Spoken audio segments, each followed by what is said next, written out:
All right, are we back from ads? Yeah, looks like we're back from ads. Heck yes. Hey, hiya, Lancers, and everyone in between. So, today... Oh, actually, hang on. Let's turn down that music. Let's turn down that music a little bit.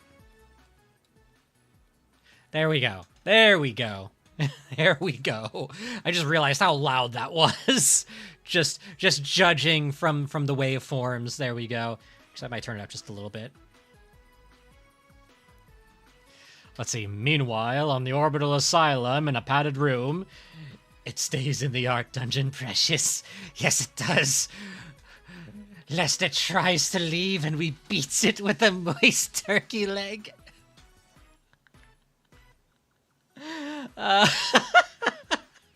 All right, that was a good one, Unicorn. That was a really good one. All right. Who do we have today? Okay, so we have a Unicorn, we have a Dragon, we have a Zexion, and we have a Zac so far. Hey, hi, everyone. And if you're just lurking, just go ahead and put down an exclamation lurk, or if you have the channel points, there's also the redeem for lurking as well. Don't worry, it will not put up an alert on stream, so you can just... It just basically helps count you as a viewer, and it just sort of like helps in the long term and all of that with analytics and such. At least on the Twitch side of things. So, hey, hi, everyone. Yes, hello, hi, hello. So today we are going to be drawing a biblically accurate mech. Damn. Oh well. Oh yeah. I still need to make the little thing for it. But like, hey, you interacted with chat. That does mean.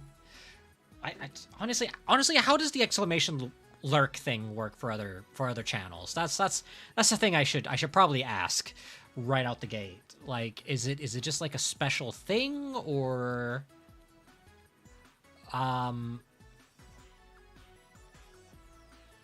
I'm gonna be honest, I'm still going about this partially blind.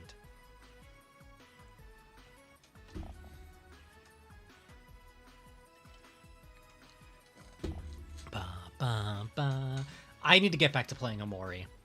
I need to continue playing Amori. I should also double check a strategy guide to make sure I didn't just like skip a bunch of content during day one. Because I am trying to get like the universally loved achievement.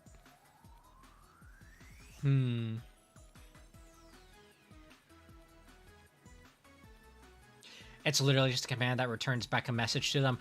Oh, we might be able to set that up in Streamlabs at some point. I'll set that up tonight, if I remember.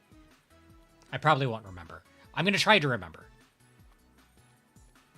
It's nothing special, just it's an interaction. Ah, okay.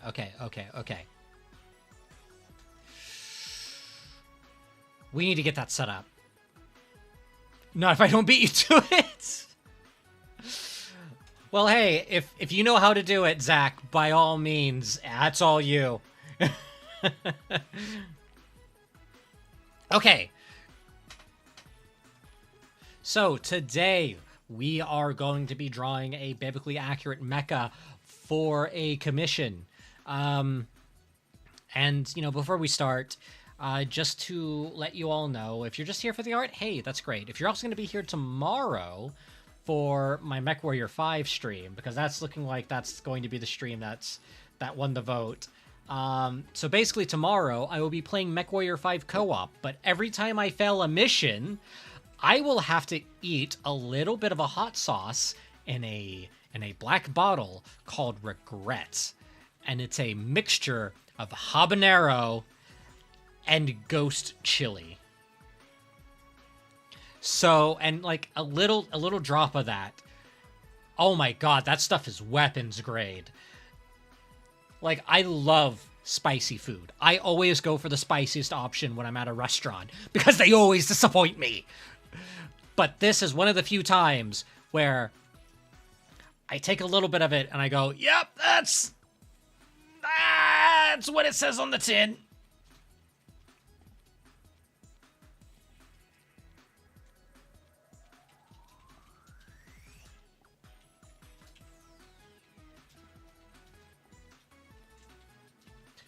So yeah.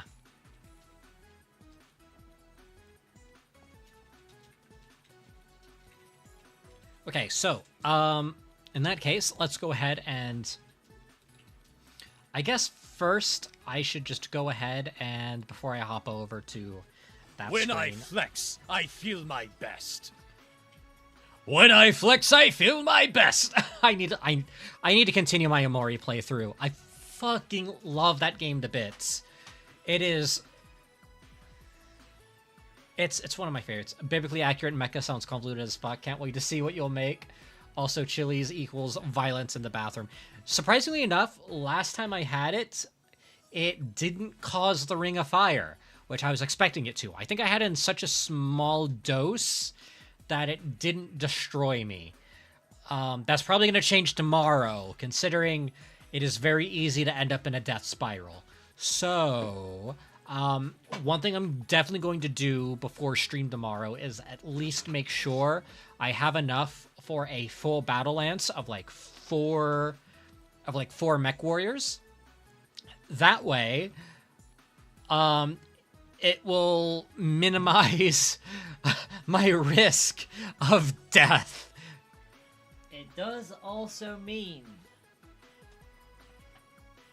that if you want to get your final tips and subs for When I Sunny, flex, do so I feel today, my because best. there is a high chance this pilot doesn't make it through tomorrow.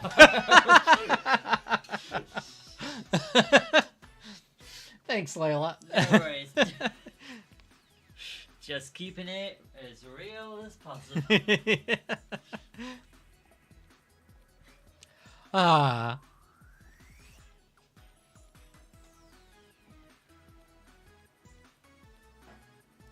There we go. When I flex, I feel my best. Oh, it's one of the it's one of the emotes I need to draw. I need to draw an emote of me pogging. I need to do that. That needs to be a thing. It's just not the same ever since, like, listen. I get why they replaced Gutex or however you pronounce his username. I get why they replaced him with the lizard. It just doesn't hit the same. It really doesn't. So I will see if I can make a Sunny Pog. Alright, so let's go ahead and just hop over to our little art section here. Okay, so this is a completely different thing here. Let me quickly make a... This is for another client. When I flex, I feel my best. Hell yes.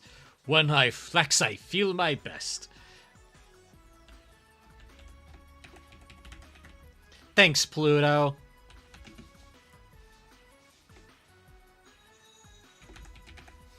There we go. Unicorn, biblically accurate mecha. Oh, Unicorn.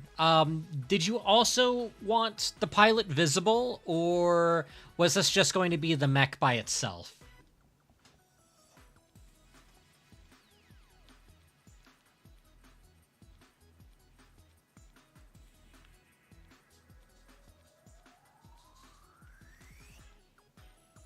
Because if it's just going to be the mech by itself, I can do 600 DPI. Mech by itself, cool. Then I'll keep this at 600 DPI. So this is going to be a very sane 4,961 by 7,016, as opposed to the 14,000 by like something or other. There we go. Thank you, Zach. Thank you for the lurk message. Thank you for setting that up. Excellent. Excellent. Okay. So we're going to do that. We're going to do that. Ghetto.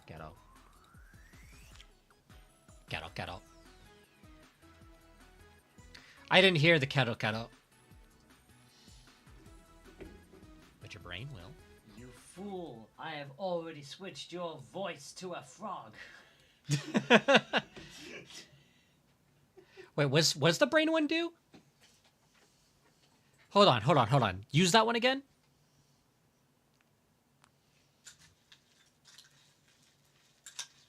But your brain will.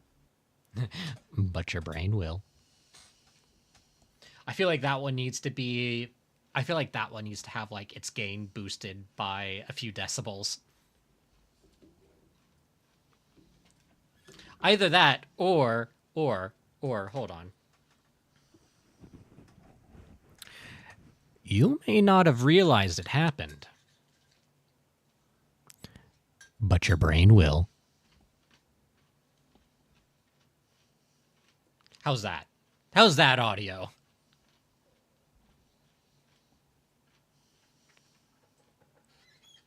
But your brain will. But your brain will. Also, that is a reference to a Mr. Plinkett review, where he was. I think it was his Avatar review.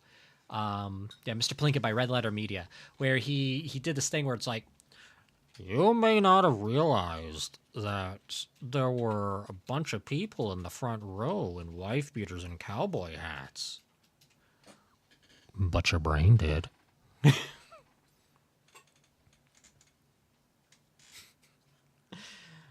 Those reviews are a guilty pleasure of mine. I'm gonna be done with every Steel Path node in Warframe. Hell yes. I need to play more Warframe. I need to get through more of the story.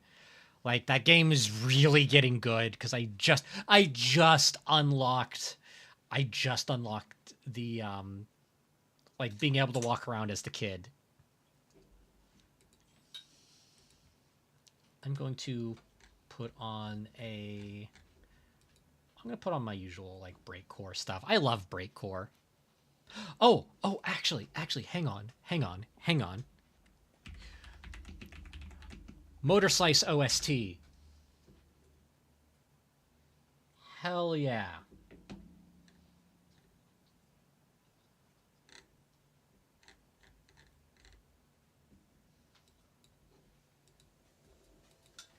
Hell yes.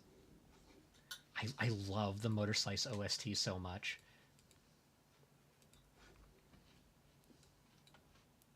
Here we go. I just jump scared myself.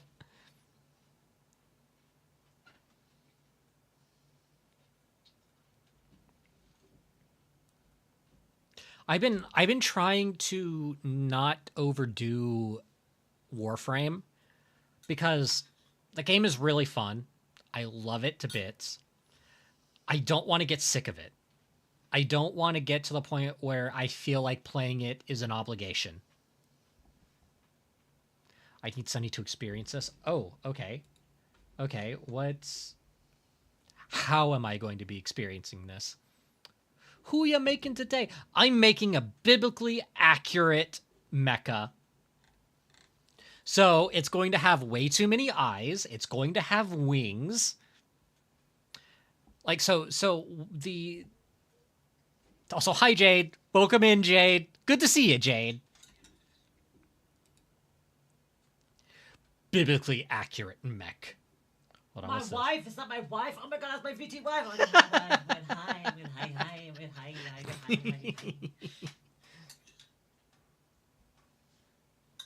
All right, what's the sound? Oh my god, it peaked. Like the audio quality peaked. Oh no.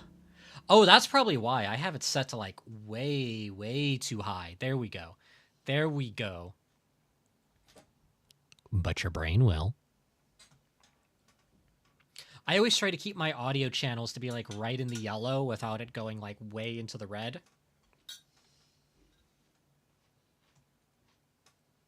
Can't wait to see what Sunny makes out of this idea for a commission. I also am kind of looking forward to seeing how this turns out. So I am going to go ahead and pull up the references that Unicorn gave me, including one thing that's not a ref, but I think it'd be hilarious to have it just sort of available. So I'm going to make a refs folder. So we're going to make a refs folder.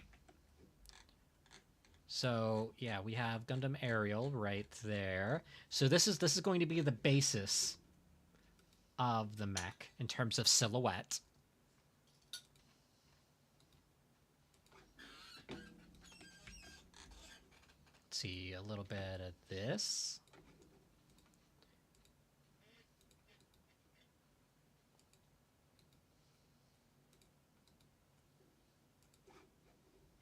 Let's see, will this? No, it won't. Okay, that's... So I won't be able to put that one in. It's probably a WebP or something. Ooh, this one's from... You know what? Hold on. What am I saying? I can just save it to my downloads folder, and then I can just drag and drop it in. Yeah, let's do that.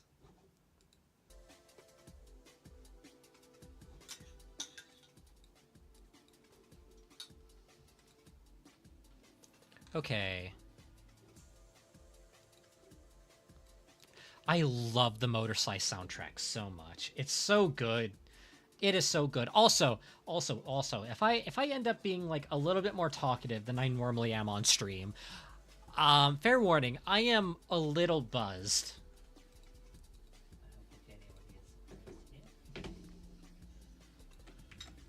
I get more talkative when I have some small quantities of alcohol in my system. It's mostly just because I just got back from like a family gathering.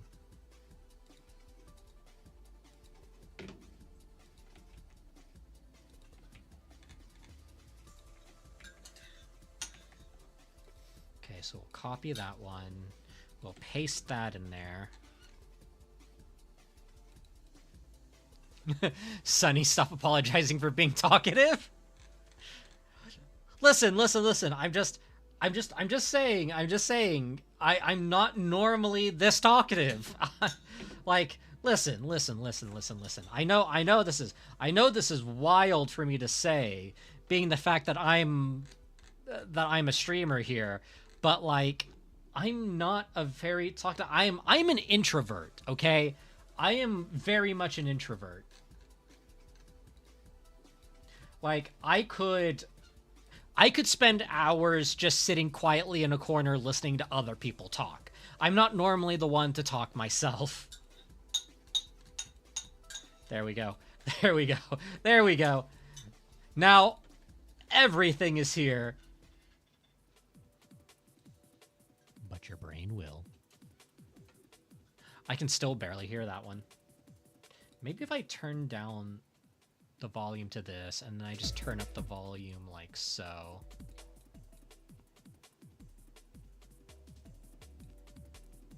I love the Motor Slice soundtrack so much. I have my complaints about the game, but the soundtrack is just so good.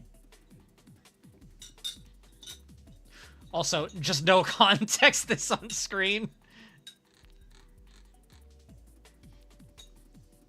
Man, I need a Sunny mech. Fuck, dude.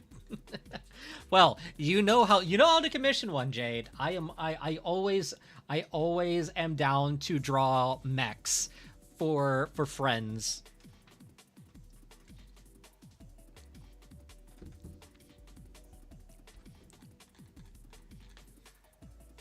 It's all about the mechs, baby. Love the mechs. Love to draw mechs. Go mechs.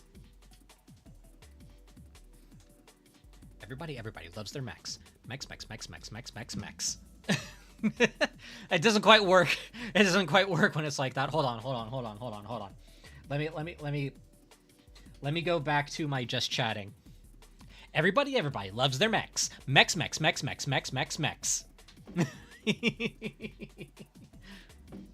I haven't done that in so long.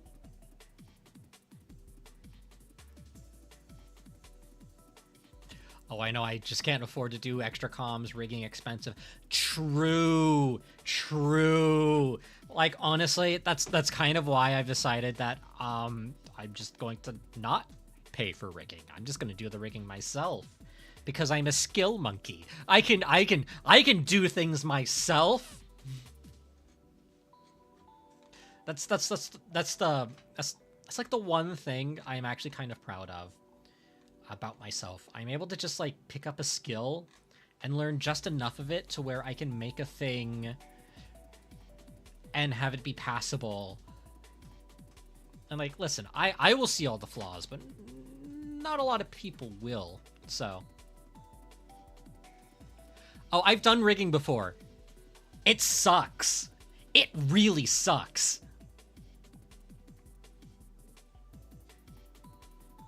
Like, I have spent an entire day rigging a single eye, and then spent another day rigging a mouth, and then having it all break when I try to do head tilt.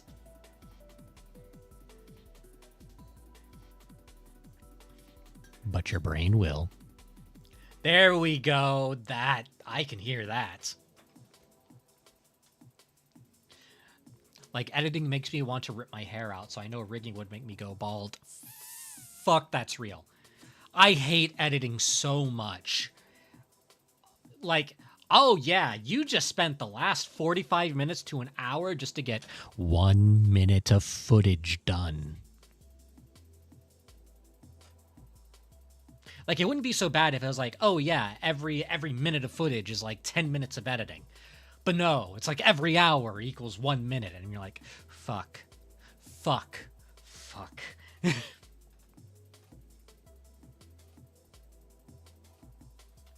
I'm debating commissioning a Kizuna or a Kitsune variant of a mech I saw in VR chat. Ooh. My ref sheet is technically fully done. I'm just waiting for the accessory / close-up. But your brain will. But your brain will. Yeah, I'm also working on finalizing a reference sheet for myself, just so it's easier for me to do model stuff, because here is something I've been working on for myself.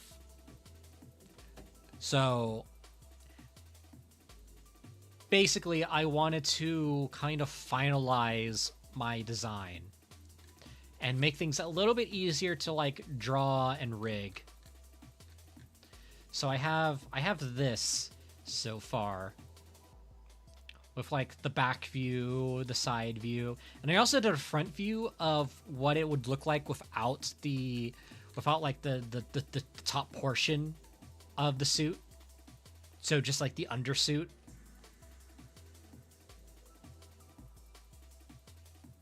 So yeah, I'm quite happy with how this has turned out so far. I also need to do a variant where I'm not wearing the helmet. One thing I wanted to do with the visor is make it a full visor, but then I realized that would kind of mess with the silhouette a little bit, because I still want there to be like Gesundheit. I still wanted there to be a section of the hair that still kind of like stuck out. Like, hold on, if I did like a quick little thing here. So I still wanted the hair to kind of like come out like, hold on, like so.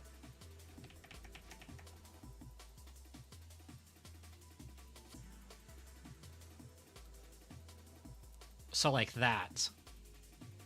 So it'd still have like a balance and kind of break up the symmetry of the silhouette a little bit. Oh, also chat saying bless you as well. Thanks. Like it's specifically the model ref made up for the model, which I'm getting for free. If I want a full body turn ref, I'd have to pay for that. That's true. True. Because, like, if you're just doing VTubing, right, you just need the front view. I'm having this be, like, an actual, like, full reference sheet that I kind of want to... I kind of want it to also be, like, the reference sheet for people who just want to make, like, fan art. Like, I very deliberately tried to make my design be as easy to replicate as possible. Without it being, like... So I wanted it to be detailed without it being, like, too detailed. Because, like...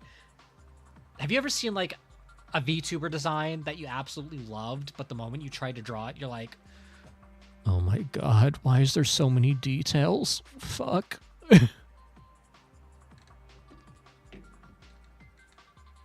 know what you could do as a funny when you're at the rigging stage, Sonny? It'd be funny to mess with something like DBZ hair as a joke. So, like, I could do something like... Hold on, is this... So if I pause that, I could do something like... I could do something like... something like that.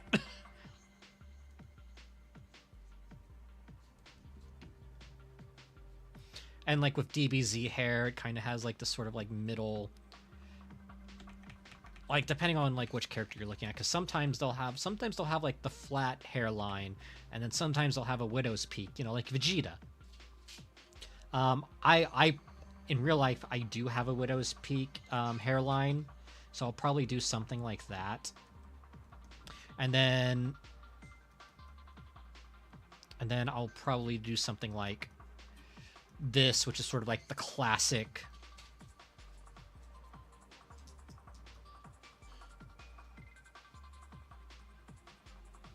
And I'll only have, like, the part on one side just to add some asymmetry.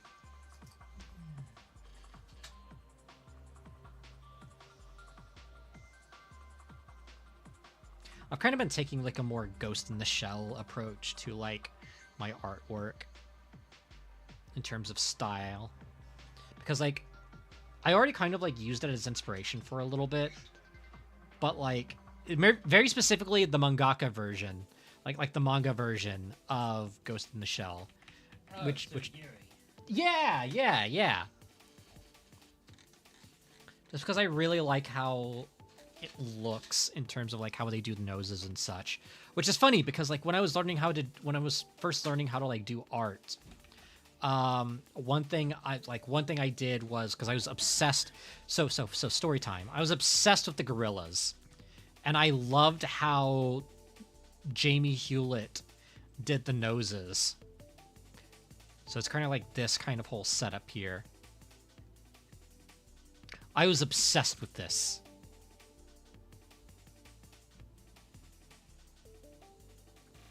I was obsessed with, like, this style of face specifically.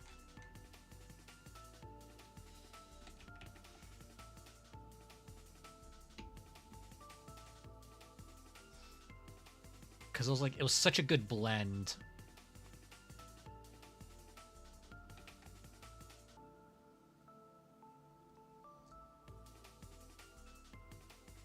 Hold on, I'm just doing a quick little mock-up here. This is kind of like a warm-up sketch before we, like, dive into the mech.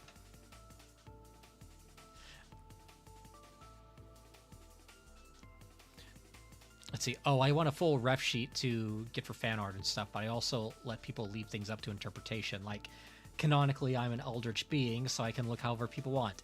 That's a good way to approach it. That is the eternal pain at drawing others. Sunny going Super Saiyan just to be then screaming, then just to be them screaming, then duct taping a blonde wig to the helmet. Ed and Eddie. I mean, yeah, it kind of does have, like, that kind of Ed and Eddie, like, look to it, doesn't it?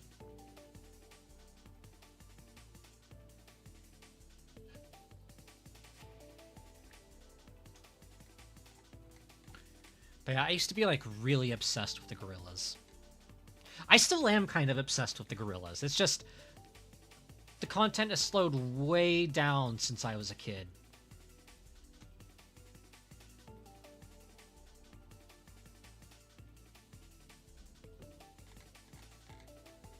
Something like that.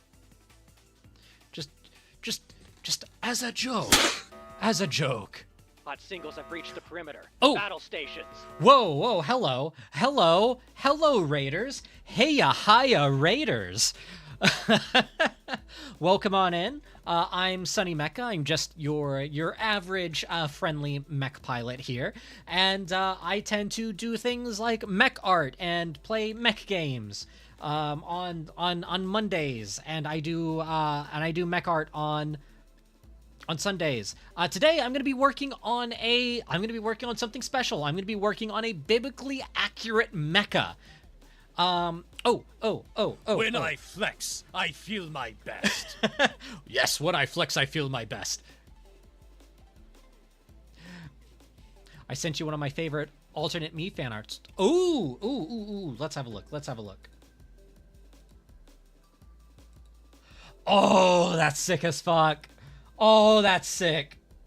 That's so cool. Actually, question, would I be able to share this on stream? That's the real question here. I'm still mourning the bait that was Mekarashi. Oh, hello. Hold on. Is this something? Hold on. What's? Wait, was this a mech game that just? Oh no, this was an online mech game that. Oh no, tactical turn-based game. Fuck, I would have been all over this. How did I not know about this? What happened?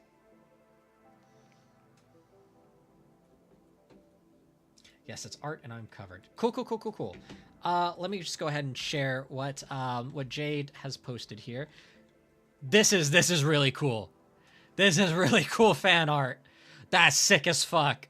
That's so cool.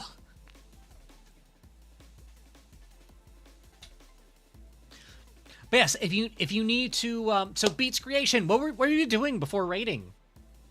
What were you playing anything? Were you drawing anything? Like what were you doing? What were you doing? I love hearing about raiders. Yeah, damn is right. Oh, for the people who just raid. It's still out. They had an Evangelion collab. Get out. And the power and the combat is phenomenal, but unfortunately it's a gacha, so power creep and meta slay. Oh no, it's a gacha. That means I can't play it. I have a very listen, I have that addiction gene, so I can't play things that have like addictive mechanics like gacha. Because I will get upset. Like, listen. When Overwatch 1 was at the height of its popularity, I got super addicted to loot boxes that whenever I went to conventions, I would buy real life like Overwatch merch loot boxes. It was a problem. Grand Blue had they also had an Evangelion collab? Fuck! How am I missing all the Ava collabs? I fucking love Ava!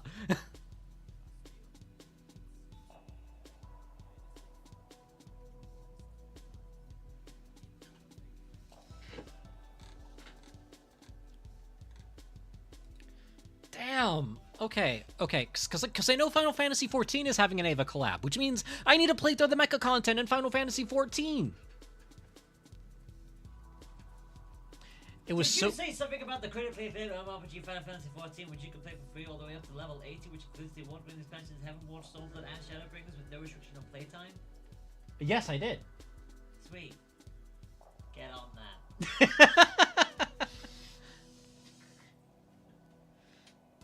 Oh! For the raiders who are in chat, I should show you some of my previous mech art, just so you can see all the cool stuff I draw. Hold on. Let me just quickly pull up some finished stuff here. So I'm gonna start with the earliest. Jade saying you need to play more with her. Dad. Hey, Dad, please remember. Oh, Jade, is that they them? Jade is they them. My bad, Jade. Sorry. Yeah, Jade said you need to play more with them. That can be arranged. Sorry about that, Jade.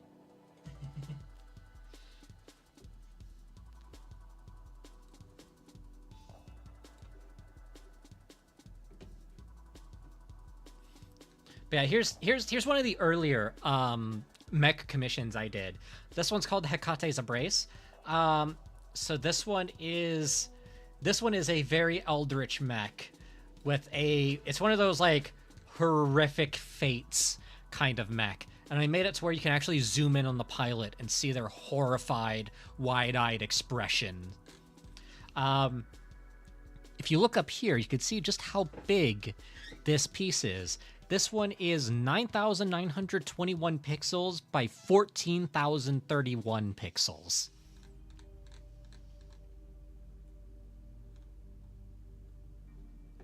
Yeah, this one is a really cool one. And we also have... Hold on, let me pull up another one here that's also pretty sick. So this one is more of a magic... So this falls under the magic robo side of things. So this one is actually a mech. If I zoom in close enough, you can actually see the pilot in the gemstone.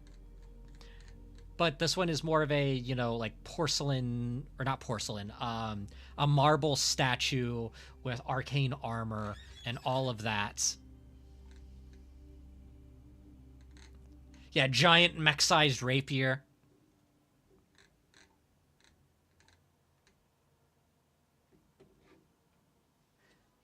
So yeah, that's a pretty cool one. What is that? Oh, that's what that sound was. It was the Steam page. Okay, fix that. Okay, let's find another one here. Oh, where is it? Where is it? Where is it?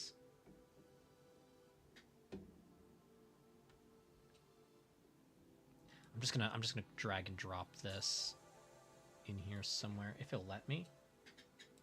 This one I'm gonna have to like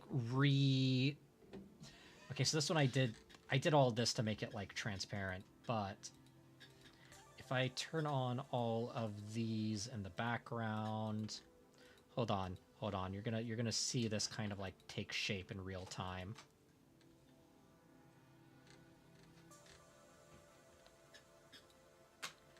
Let's see, what happened to this?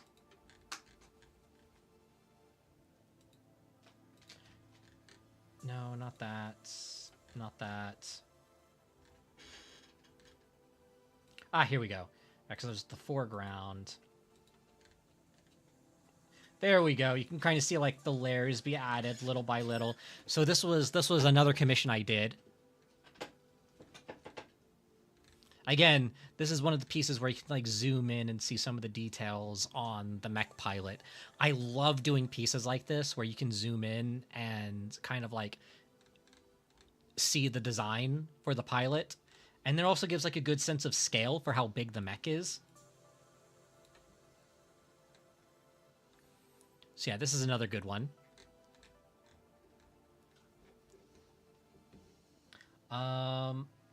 We also have some armor. I always love being able to like show off some of my earlier stuff. So we have some power armor here. So this is magical, like this is Diesel Punk Magical Girl.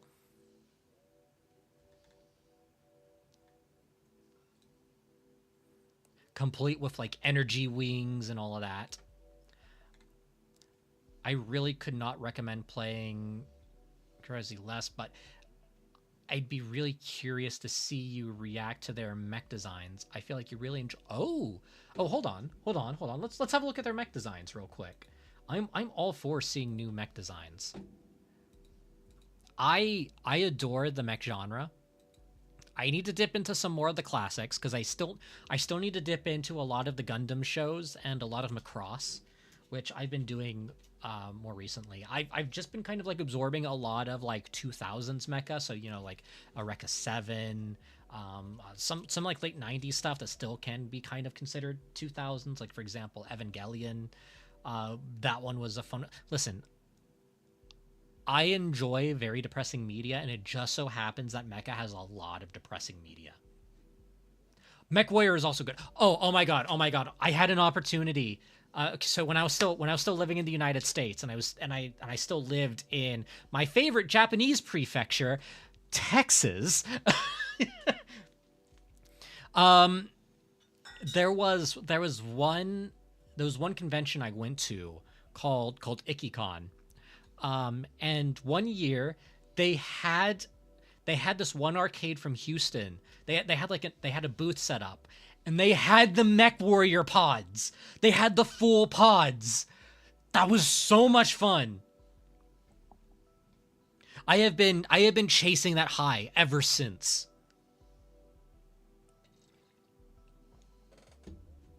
I would love to have like a full Mech Warrior lobby. Oh, speaking of Mech Warrior, tomorrow I will be doing a Mech Warrior 5 Mercenary stream. It's going to be a co-op stream, and it's going to be a challenge stream. So every time I die, I will have to eat a little bit of a hot sauce in a plain black bottle labeled regret. And this thing is accurately labeled because it's made with ghost peppers and habanero.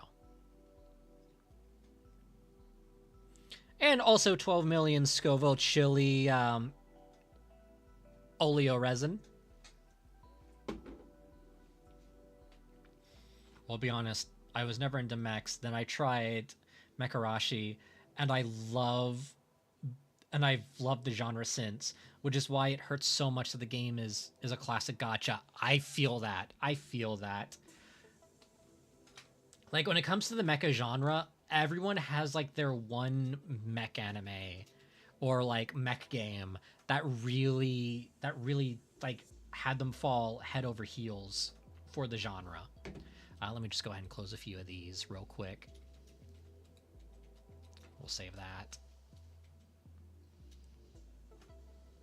Oh, I gotta show off. I gotta show off my most recent mech that I made, actually, now that I'm thinking about it.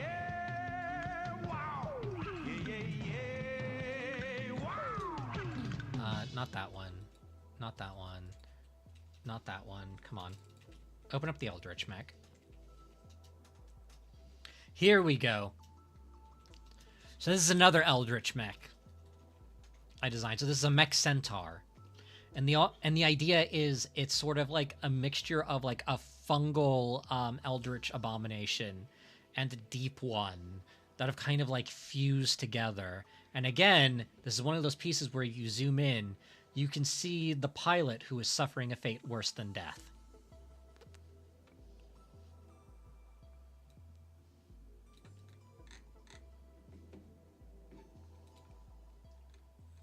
So I enjoy drawing big stompy robots. They're a fun thing of mine. I should try drawing a mech again sometime soon. I highly recommend it. Like, a lot of people think you'd have to like draw the geometric shapes, but don't do that. Don't do that. Focus on like the general shape of the mech first, and then worry about adding the hard edges later when you get the silhouette down. It looks like it's giving birth. That's so sick. Yeah. You know what? Yeah, it kind of does, doesn't it? But yeah, this is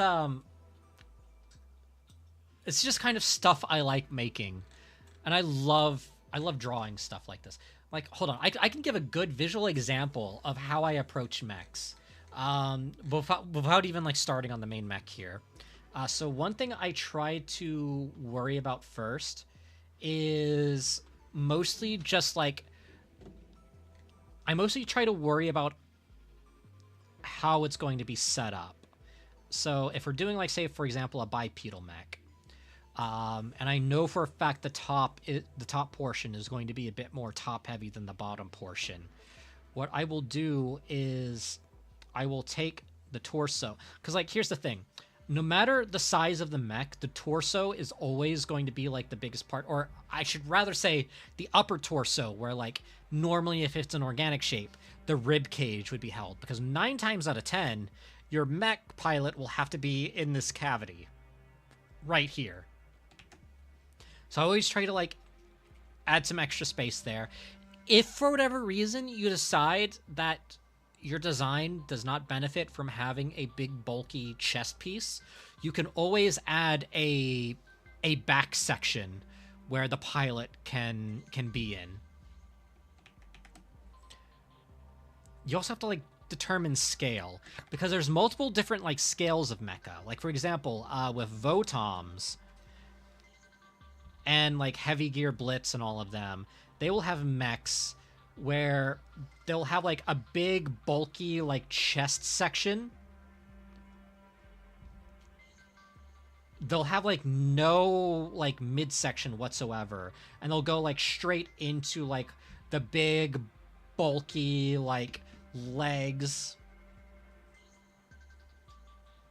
like so.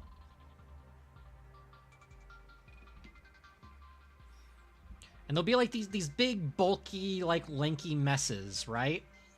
But the whole idea is like the mech pilot is actually not that much taller. Like these mechs tend to be like double the size of a person. So if I like put down a quick figure right here,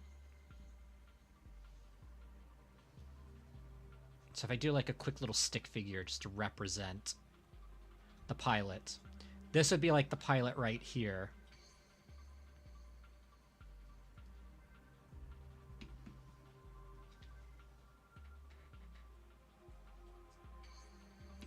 So this would be like the pilot right here, and then when they're actually in the mech itself, they have this really cool thing where like the head is hollow.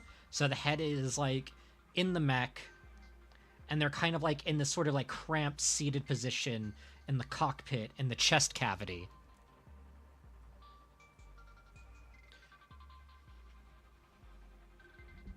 Like so. And I enjoy mechs that are scaled like that, because they seem like the most realistic ones to make, in my opinion. Can also do Zo cockpit placement. Also true. Generally speaking, do you prefer mechs with heads or without? Because I'm so split on that personally. It depends on the context of like why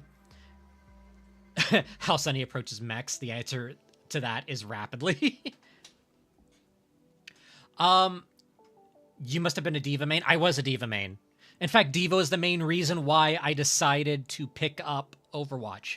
Diva, okay, correction. Diva was my tank main. My support main was Zenyatta. I personally enjoy mechs with heads because it does allow for something. It does allow for one concept I really love when it comes to like mecha stuff, where like the pilot will have like a VR sort of like helmet, in a sense, that has like the whole display that their mech head is seeing. However, it is also possible to do mechs without heads, which also looks very striking. And honestly, there are some mech designs that look better without the heads. So like if I do something like this,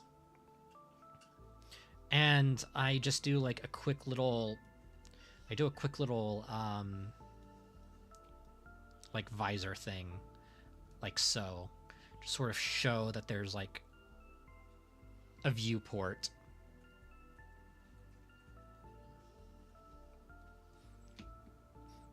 And then let's just say for the sake of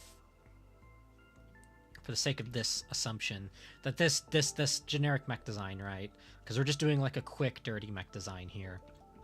We'll say one arm is a mounted gun and the other arm is a appendage meant for dealing with generalized like utility.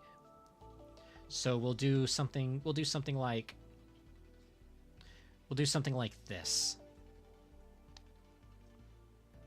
And we'll just do like a 3-finger mech hand with maybe a plate protecting the joints where it meets the hand, because mech hands will be very delicate and complex bit of engineering. So they do require like a little bit of extra protections. And then we'll just do like a quick little... We'll do like a quick little cod piece. A little bit right there. And then we'll do... We'll do kind of like a digigrade kind of setup here.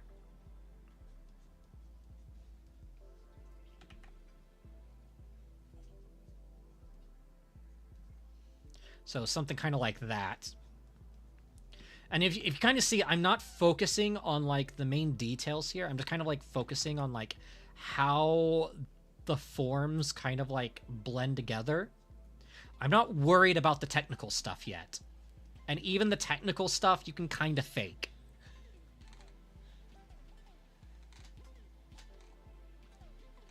Now my favorite is when you do a combination of both. Have you seen the new tank Demon? Wait. Demon is playable now? Hold on. I gotta see this. What's her mech look like? Oh my god, that's sick as fuck.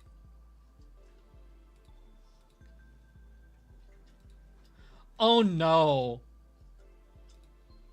Oh no. Is Overwatch 2 good now?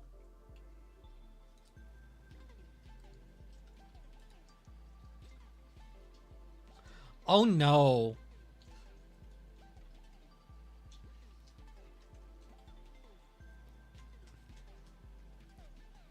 Anyways, I unfortunately have to dip. This lawn isn't going to mow itself. Yeah, no worries. If you have to raid and dip, by all means do. Also, handle, like, any kind of self-care you need to. So, you know, eat, take medication, drink liquid, all of that. And thank you for the raid.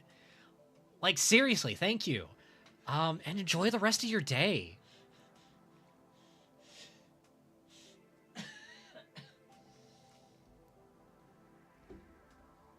No heads make sense mechanically, but in cases where the pilots are piloting through moving their own body, the head makes sense for having them be in tune with each other. They remove the 2 from the name. I hear it's pretty... So they removed the 2 from the game. So they're actually trying now. So Blizzard is finally hurting, and they're finally going, oh shit, we need to be good again. Okay, that's good to know. That is good to know. Let me see if I can find a good, like... I want to find, like, a good bit of art for Diamond here. I will say, though, with how she sit in the cockpit, it's a little goofy. Divas made sense. This, however... This is a little silly. This is a little silly. She's exposed. She is so exposed right now.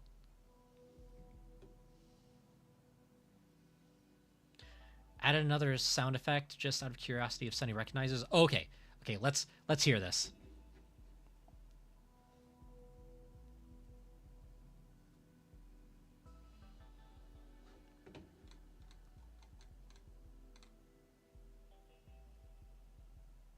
She has a plasma shield? Okay, that kind of helps it a bit.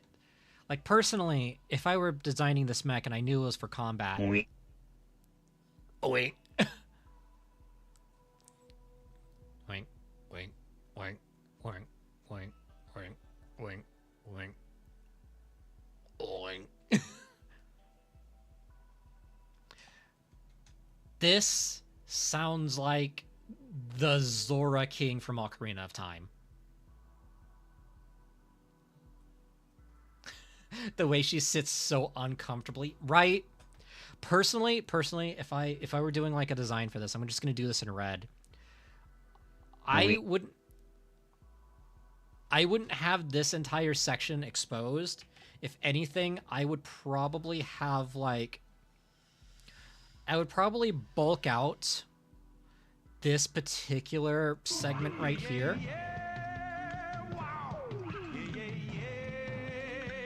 You got it in one, Sunny. Hell yes! As a mech designed to sell feet skins for its pilots, it made me. I saw like yeah. I can see that now. Yeah, because like personally, when I design mechs, I always try to think of like how do you keep your pilot. How do you keep your pilot like not exposed?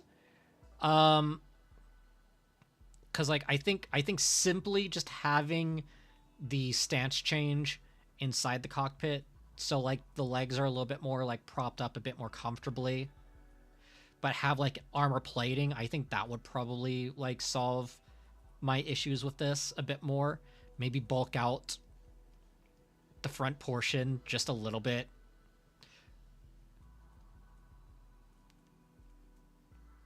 Like, it would make sense if the context of, like, when this thing was designed was it was originally, like, a power loader or something for, like, freight and such.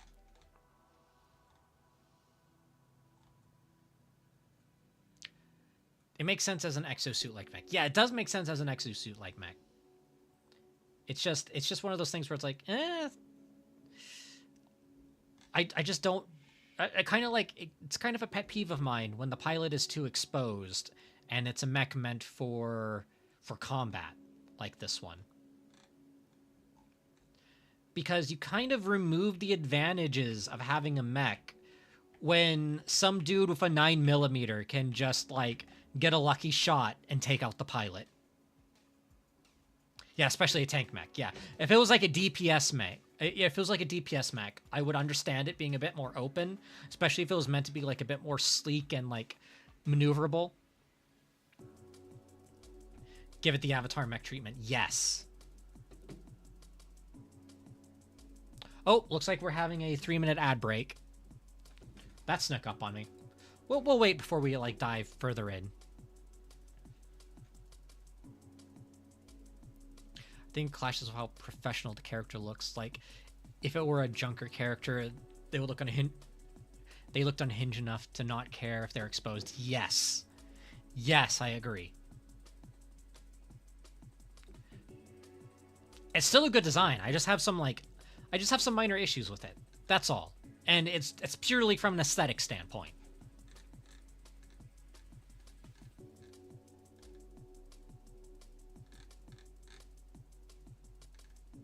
This definitely looks like it would be a mech for like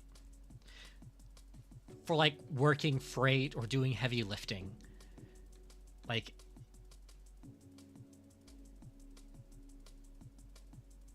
she do got that guiding moonlight though. True.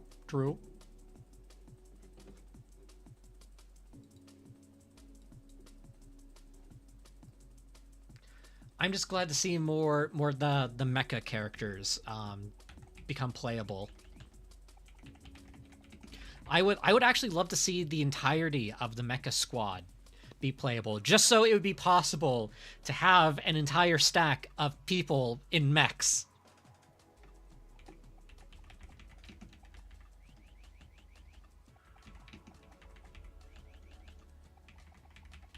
When Overwatch is at the height of its popularity, one idea I had for a game was just a game where everyone was D.Va, but like the mechs did different things, and it was like PvE, and you had to deal with like an invasion in a city and try to minimize collateral damage.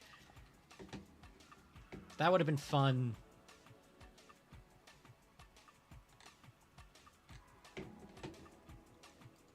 I would have loved a game like that.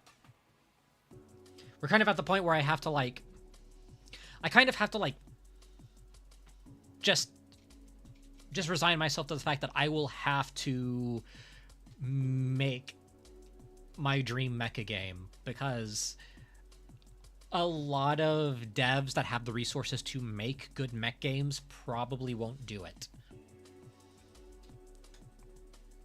Also, friendly reminder, if you are just now tuning into the stream and you would like to help support this channel, all you have to do is just either redeem the lurk redeem, or just type !lurk, and that will count you as a viewer and sort of help with analytics and all of that.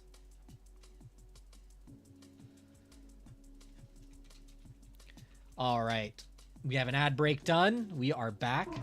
So I'm just going to go ahead and remove this. Welcome back from ads, everyone.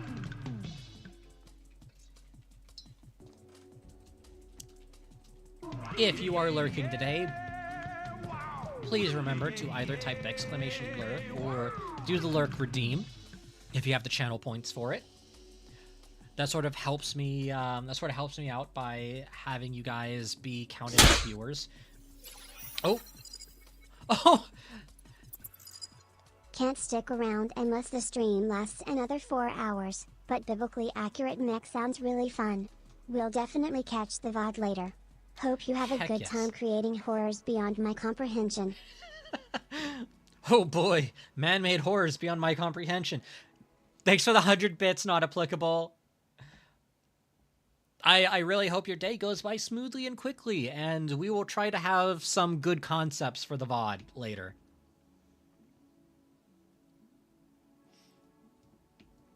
But sorry, I keep on looking over and I see this one.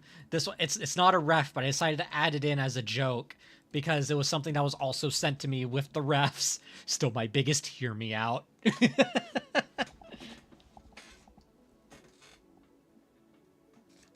It's like in terms of mechs, hear me out.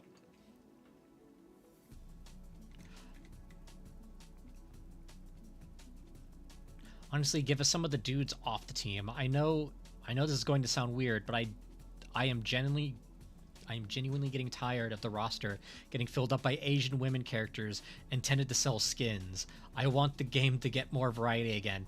Yeah, I feel like that's why a lot of the characters are being pushed out, personally, because everyone's looking at Marvel Rivals and going, "Oh, look at all of these fan servicey skins that we can sell." Because let's face it, feminine skins tend to sell better than masculine skins. Just because of like how the gaming demographics are kind of split.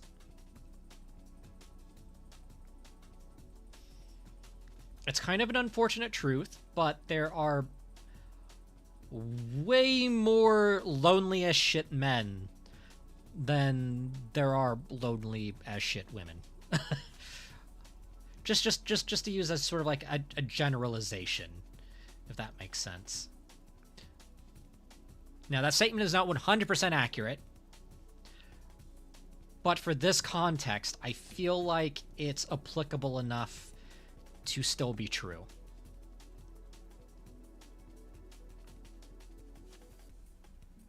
I'm lonely as shit, women. I mean, listen, like I said, it's not 100% accurate, but like there's still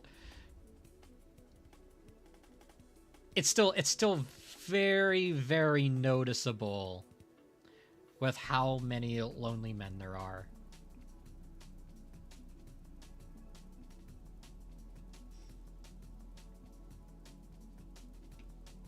Okay, so I'm just gonna try to get like a bit of a silhouette here.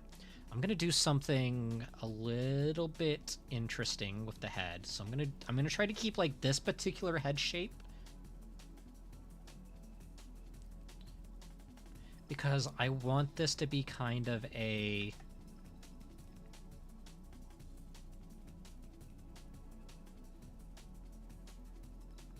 I want it to be kind of like a Cyclops mech in a way.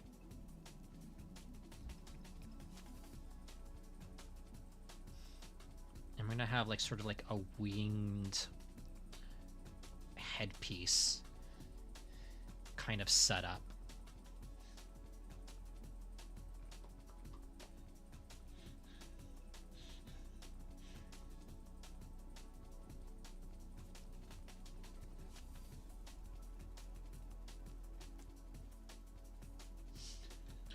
Let's see, the fact that there was so much outrage over Anren's face being so different from her comic art, making her look too young and soft in comparison, says it all. Because they were focused on... They were forced to change the model over that. Yeah, because people just want... listen, it's one thing to have models that are great for fan service, right? Like, that's all well and good. Like, I too enjoy some fan service. Listen, I'm a fan. Listen, when it comes to like fantasy genres, I am a fan of Sword and Sorcery, which is an equal opportunity fan service faction, or subgenre rather. Listen, if you're going to have fan service in a property, it needs to be equal fan service. If you're going to put women in chainmail bikinis, you also need to put the men in chainmail bikinis. In fact, put them in smaller chainmail bikinis.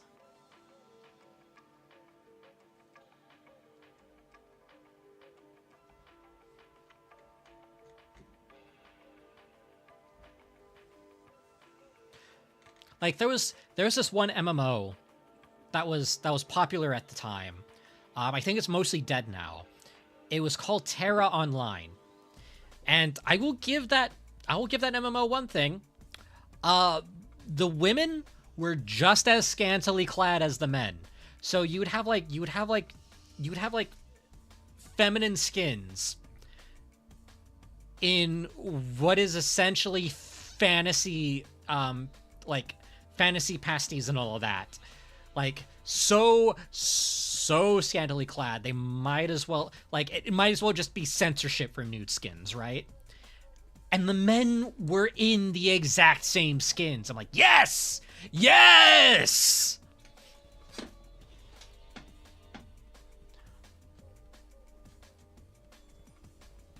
Listen, as someone who is aggressively bisexual, I will take any opportunity to be able to have equal opportunity ogling of fictional characters.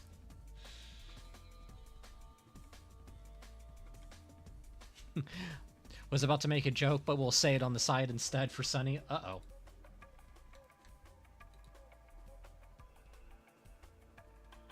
All right.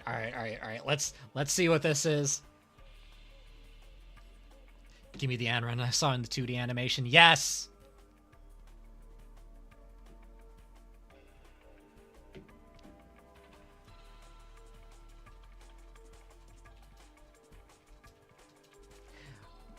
My reaction to the chainmail bikini thing, my reaction was, I guess that's what Sunny could be drawing on the side.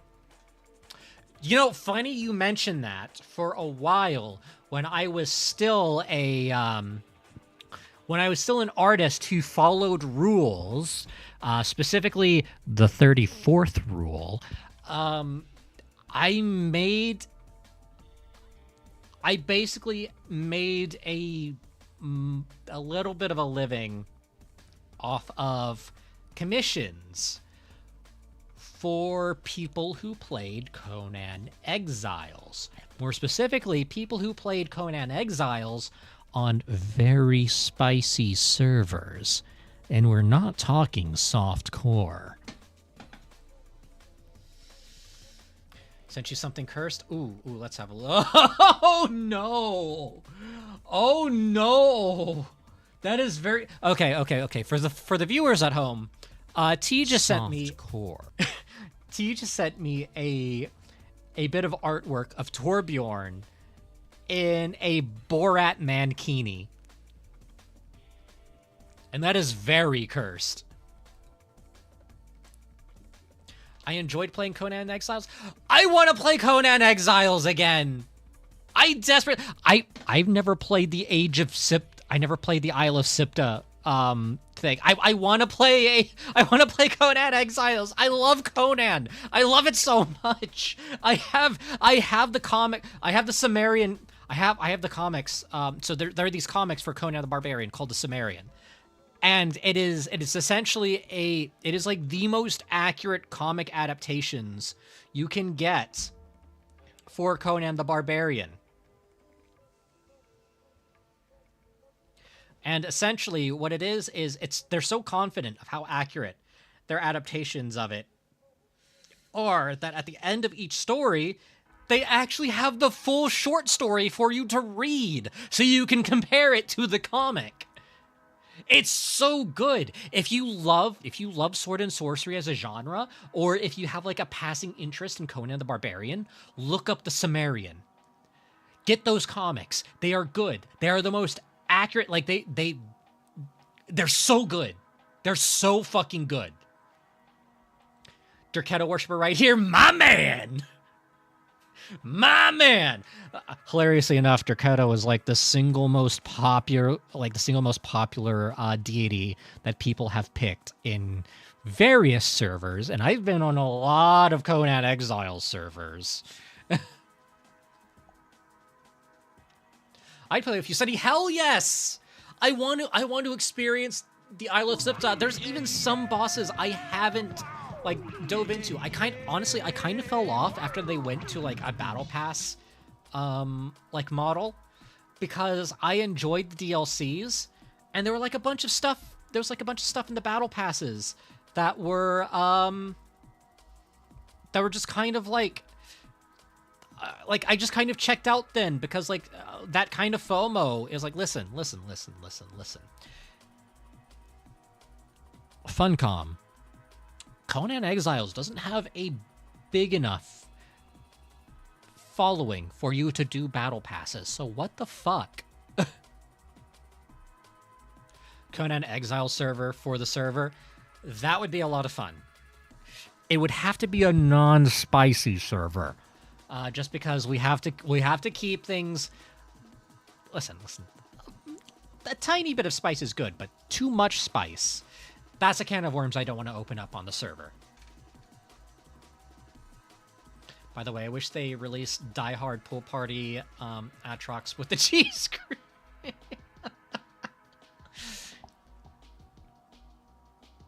Valid. I remember Conan Exiles let me be a huge buff lady with giant titties. That game was cool. Oh, we should get together like a bunch of people to play Conan Exiles.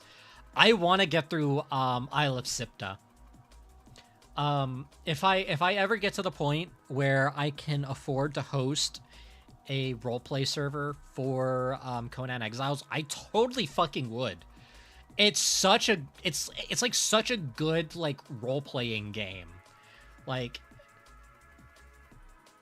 it's one of those games where you can get like a bunch of people together and it feels like one big living D&D game.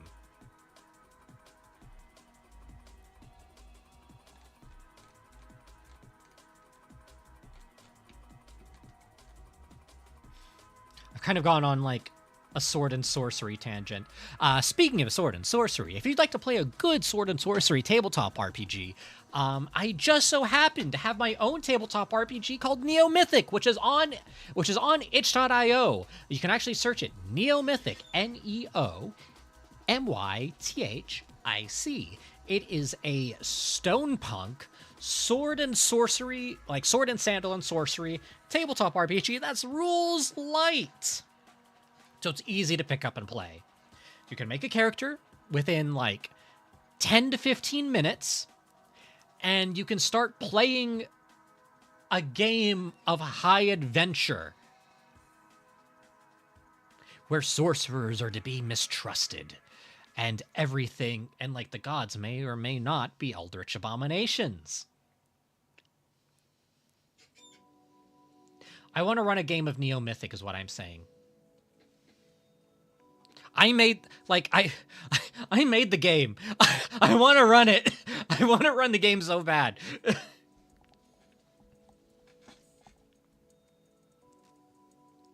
Also, for your mech Sunny on screen, I need another eye on the waist, please. Ooh, an eye on the waist. Yes. Better yet. On the waist. First off, let's try to get, because I think the torso is a little bit too far forward. Let's pull the torso back a little bit. Let's actually add a back to this mech. There we go. And then we're gonna do something interesting here. we're gonna add a little bit. We're gonna add some hips to this mech because this mech is sort of based a little bit off of the Gundam Ariel. So what we're going to do is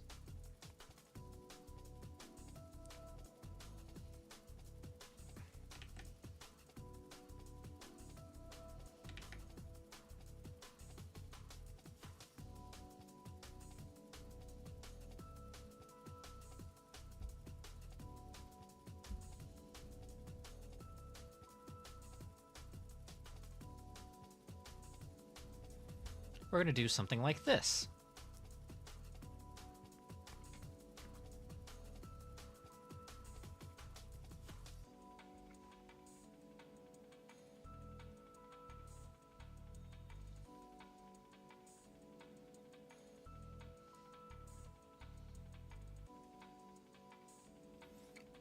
Many eyes.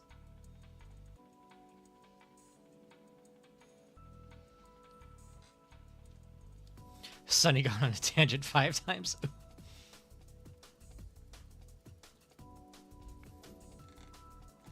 There we go. And what I'll do is I'll add a little seam here to sort of show, like, the mechanical side of things. But these are very much... Because the idea is this was originally a mech, and then it got possessed by a biblically accurate angel. Can you check that I got the link right? Oh, yes. Yes, that's the link. That's the link, Zach. You can go ahead and paste that.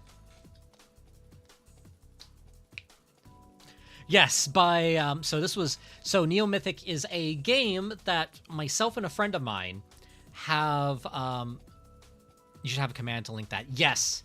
I should just have a command that's just like exclamation TTRPG. So one cool thing about Neo Mythic is if people like the system and it gets really good reviews, I'm going to use the same system to make a mecha tabletop RPG. And I already have a name for it. I'm going to call it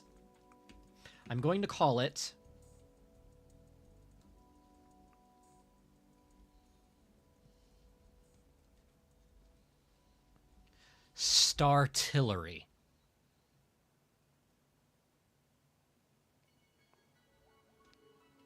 And I'm very proud of that name. And what I'm going to do for Startillery, just to risk going on a tangent real quick. Sorry. Hey everyone, if you're just now tuning in and you are enjoying my content, hi. I am gripped by the ADH demons pretty badly, and I love going on tangents about tabletop RPGs and mechs. Also, Jade, if you know anyone else who would love to play Conan Exiles, I would love to play Conan Exiles. Even if it's, like, not on stream. I just want to play Conan Exiles. Like, if anything, Conan Exiles is probably one of those games that you do have to play off stream, because, wow, that game is spicy. So yeah, if you ever want to get a bunch of people together to play Conan Exiles, let me know. I want to play. Desperately. I love that game to bits, even if it's jank as fuck. There's so much of it I haven't experienced. So yeah, Startillery. So one thing I want to do with Startillery is, one, have the pilots be fully fleshed out, and two,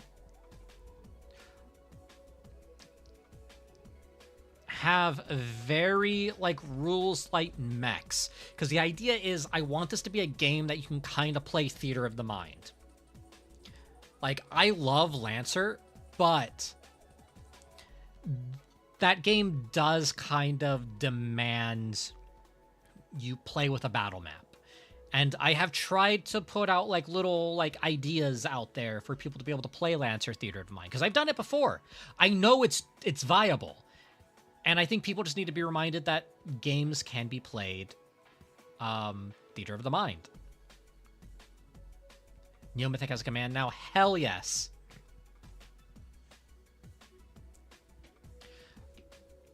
Yeah, Neo-Mythic is a funny... So, for Neo-Mythic...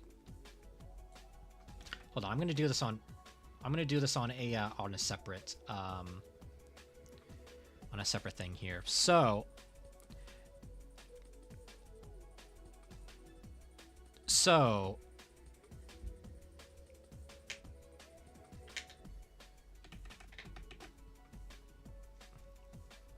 So Neo-Mythic is a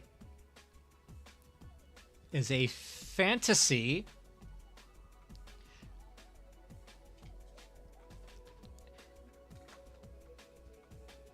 TTRPG.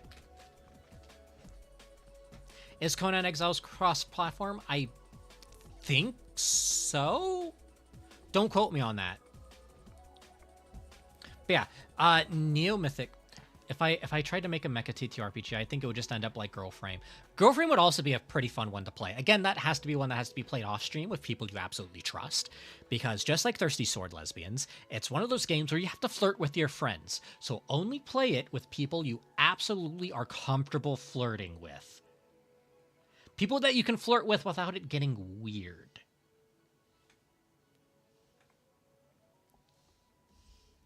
It's definitely not a, hey, I want to get a bunch of randos together to play. It's like, no. These have to be very close friends that you trust. Anyways, Neo-Mythic. It's a fantasy tabletop RPG that takes place in a time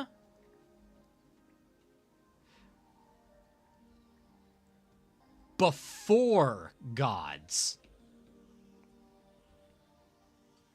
So it takes place in a time before gods. So it's kind of like a... It's kind of like in the It's like in the Neolithic. The sighting scale is like...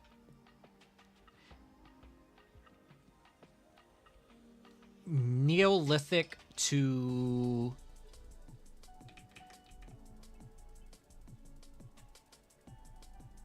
early Iron Age. So you still have people using stone tools, like stone and copper tools on this side, and you have people who are like dipping into like bronze, iron, and like crude steel. But Sonny, getting a bunch of randos together would be funny as hell. While normally I would agree, it can be very uncomfortable for people to flirt with strangers.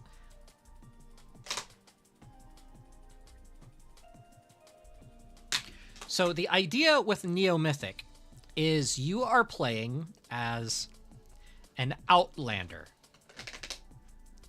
which is someone who is outside of the grand cities and civilizations. You are essentially a villager. You are a hunter-gatherer.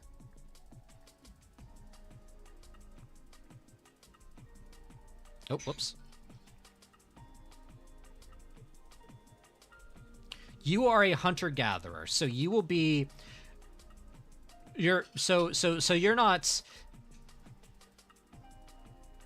You're not like fucking Aurelius of... Or Bengagoras or something from like a fucking established city. No. You are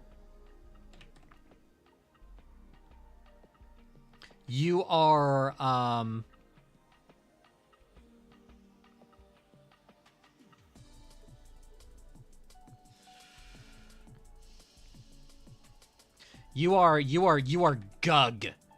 You are Mug. You're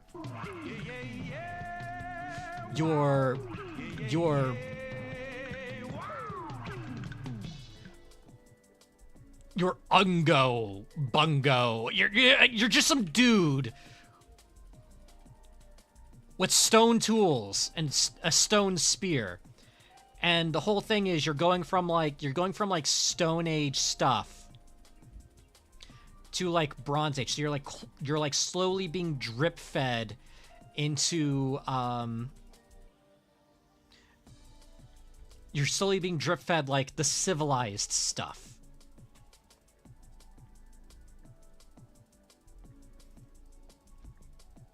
You're essentially a funny little caveman. You're a funny caveman that becomes Conan the fucking Barbarian. And it's a game that celebrates the wild insanity that is humanity. Because humanity can do some insane shit. Like, and this game is like accurate, like peak human condition. So you're not a superhuman because of magic. You are a superhuman because you are a human in a time where you need to be in peak physical conditions in order to live. Now I know. You're batshit insane! Fun fact, Romans considered trouserless pants to be barbaric. Freeballing was a sign of civility. Yes! This is why I have not suggested it seriously to my IRL friend group. I do not want to flirt with a room of guys. I don't think they want me to either.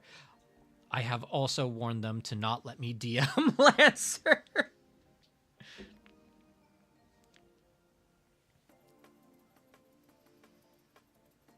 Well, I'm gonna double check to see if Conan Exiles is cross-platform.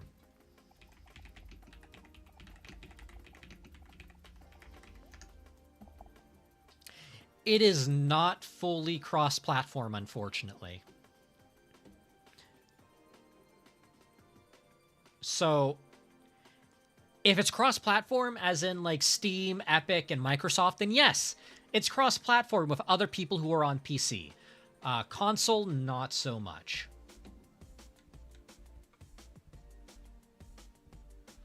There are different servers for Xbox and PlayStation and all of that. I think it came out before. That was like a common thing. Yeah. Yeah.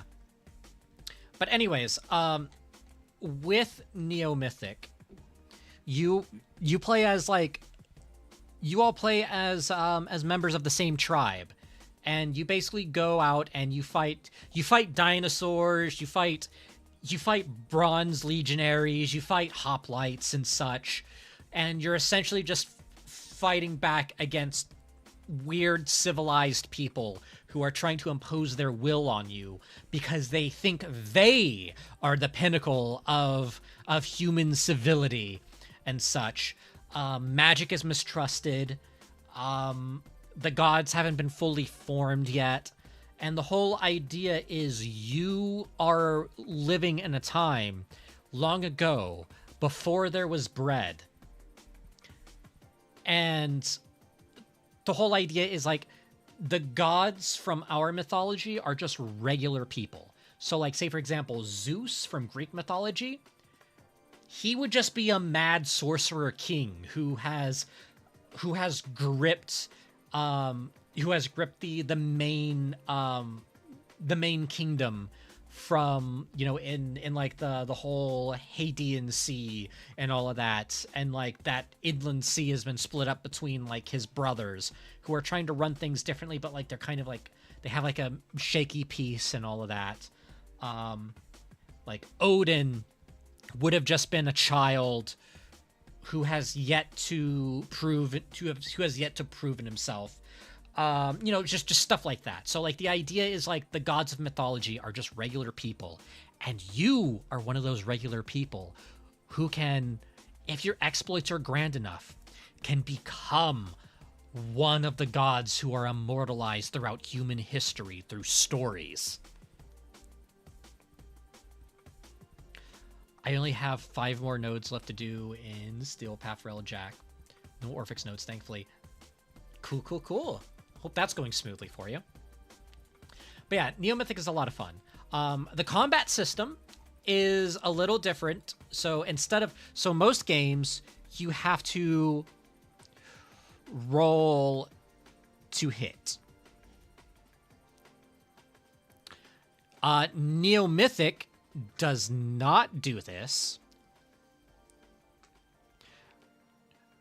In Neo Mythic, all of your attacks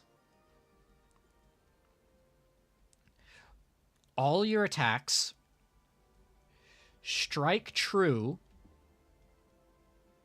no matter what. And it's balanced so when enemy NPCs attack you, you have a choice of 3 options. You can dodge,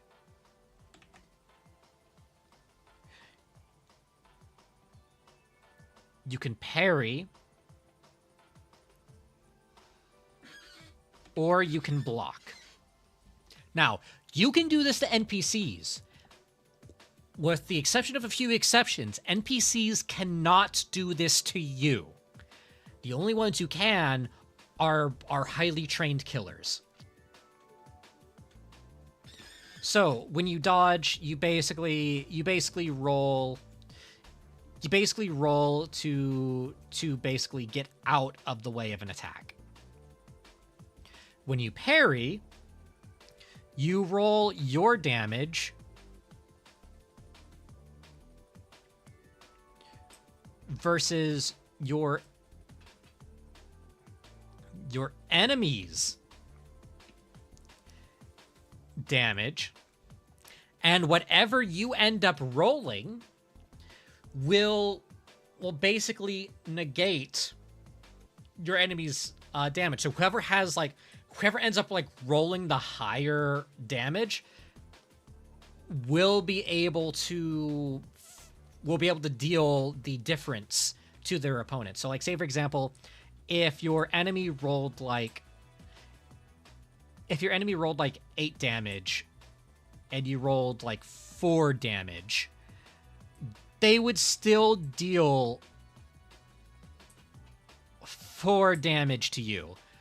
On the flip side, if your enemy attacked you and they only rolled 3 damage, but you rolled 10 damage, you would actually deal 7 damage to your enemy instead. And the whole idea is you not only parried, but you counterattacked. That's the whole idea behind that.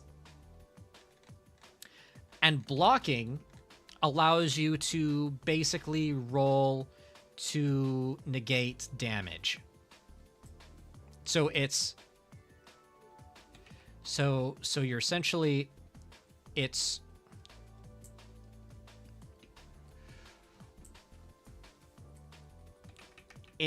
roll to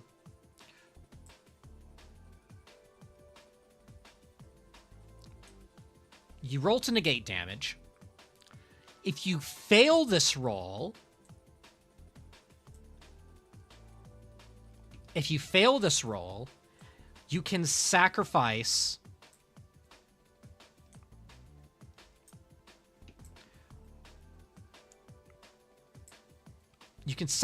your armor to not take damage. And what this means is if you have say bracers or a chest plate, that's just immediately broken, but you take 0 damage. And those are the 3 ways you can avoid damage in Neo Mythic. So even if someone's attacking you, you still have the potential to fight back. And it's not a reaction. That's just every attack that's dealt against you. It's a head-to-head roll between you and the GM.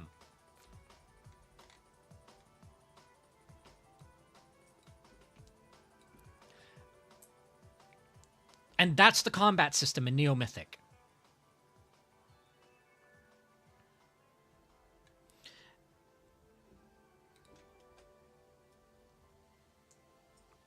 So anyways, that's my tangent on my own tabletop RPG. It's rules light, and it's meant to be fun chaos. It's one of those games where you can take it as, the game is only as serious as your table. So you can have people play it completely straight, play it like you're in the Hyperborean age, dealing with the evil sorcerers and such from something out of a Conan novel, or it could just be fucking cavemen by you know, with like Ringo Starr, where you're just like a bunch of funny little cavemen trying to like hunt dinosaur eggs or some shit. How deep you decide to go into the fantasy elements is all up to you.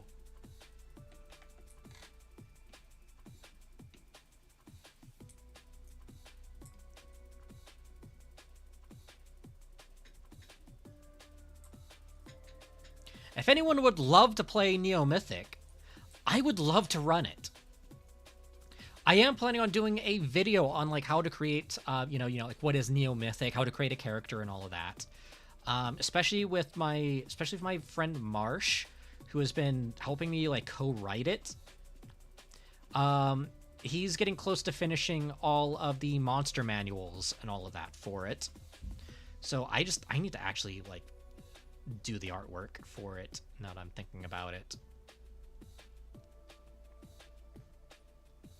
I need to do the cover art. I'm in just name the day. Hell yes. So when we dragging Sunny into a game of Neo Mythic, I'll be more than happy to run the game. The game follows my other hyperfixations that don't involve mechs, which is early Bronze Age mythology. I love the early Bronze Age so much because it's a point in history where you see like the most interesting things, like aesthetically anyways, when it comes to like humanity. Like that was the time when the Norse had horned helmets. They had bronze helmets with horns. You know fucking Loki's helmet from the MCU? Yeah, that was just shit people had back then. Because at that point, people were more concerned with the rule of cool over practicality. Because that was when people realized they can make cool shit out of bronze. So they showed off.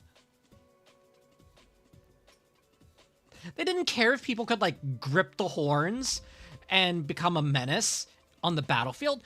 Fuck no. They just wanted to look intimidating and cool as shit. Like people wanted to be able to like look at their reflection in like a fucking lake and go, "Yeah, man, I look cool as shit. Hell yeah. The gods are going to be so jazzed about this. Fuck yeah." Yeah, the invention of aura farming. That's exactly what it is, Kitty. It was the invention of aura farming.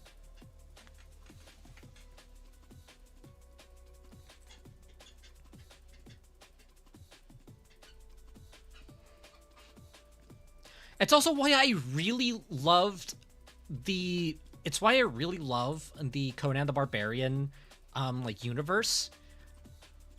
Because, like, they dealt in something that I find fascinating, and that's proto-civilizations.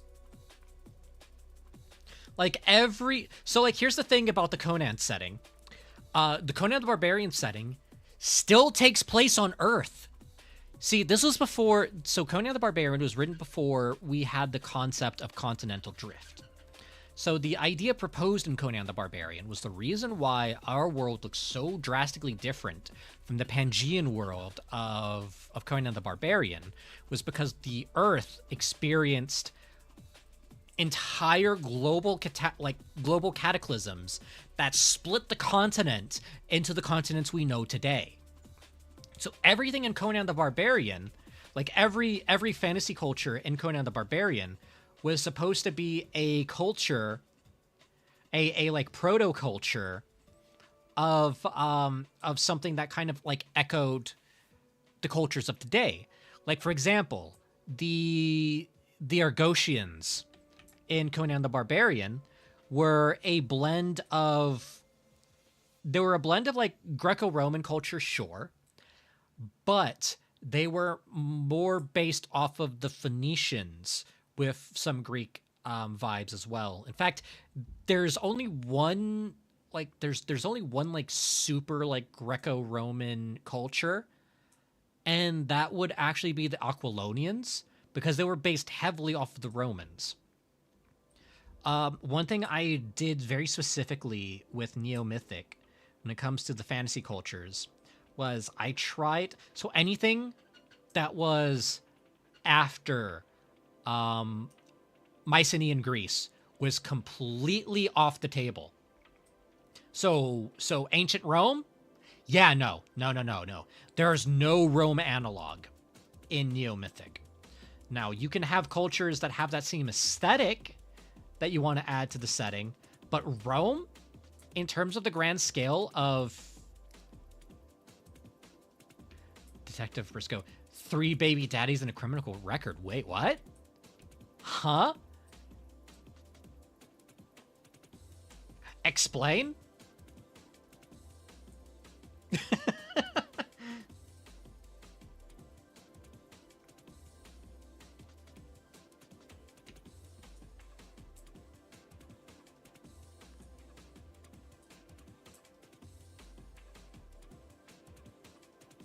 I'm still sad that the depiction we see of Greek statues and temples is still so plain because of the damned Victorians. Yeah.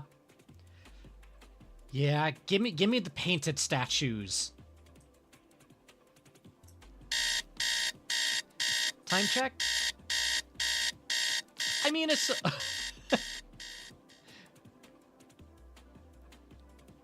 like, I heard the alarm. If that's what you're testing.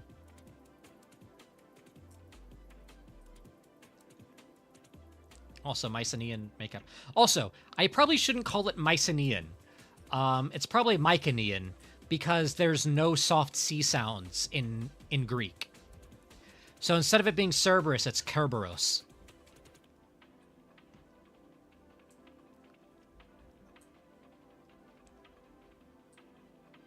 Instead of it being Macedonia, it's Macedonia.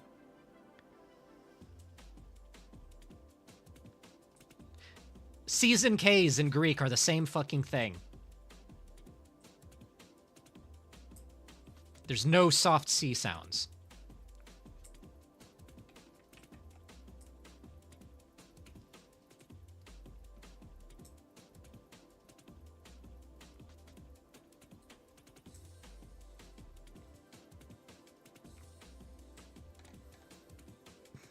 I'm just doing a quick little...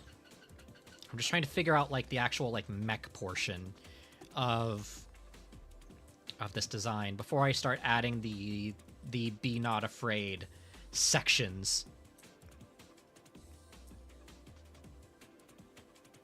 I'm still going to add, like, the kind of buckle-esque section. Actually, how do they do it on Witch of Mercury? So it's just... yeah, so it kind of comes up like that. I'll you know what, I'll kind of... listen, I'm not against taking that little design notes there. In fact, I'll do it in kind of like a wing format. And then I'll put an eye on here. And again, it's going to be looking at the camera.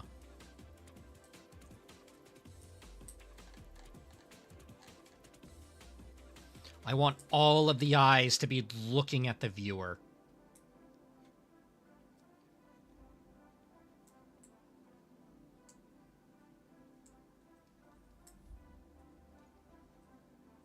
By the way, if none of you have seen Gundam Witch of Mercury yet, it's really fucking good. It's really fucking good. Oh my god, it's really good.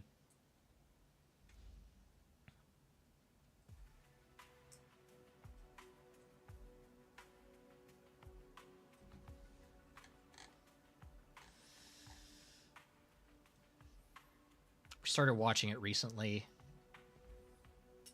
for anime night. And like I'm hooked. I am hooked. I was a little bit iffy by the fact that it took place in an academy. But like the character dynamics and the fights have me hooked.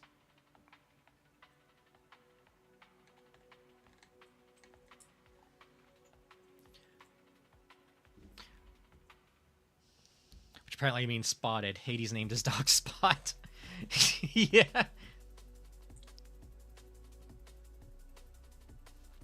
Just dropping a random out-of-pocket thing. Hey, that's fair enough. It's a good conversation starter. Let's see. I'm gonna try to figure out what to do for Greebly bits later. I'm gonna take another look at the aerial design. I do like how it's sort of like detached in these like two different forms. So yeah, let's do that. We'll do a little bit of armor plating. Like so.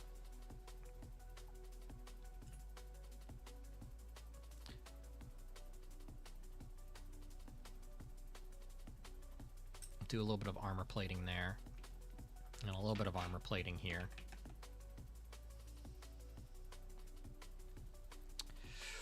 When it comes to the mecha genre, do not be afraid to take design elements from mechs that already exist. There's so many mechs that exist now in terms of like designs and such, that your best bet is just to take aspects of various different mechs that you like and mash them together.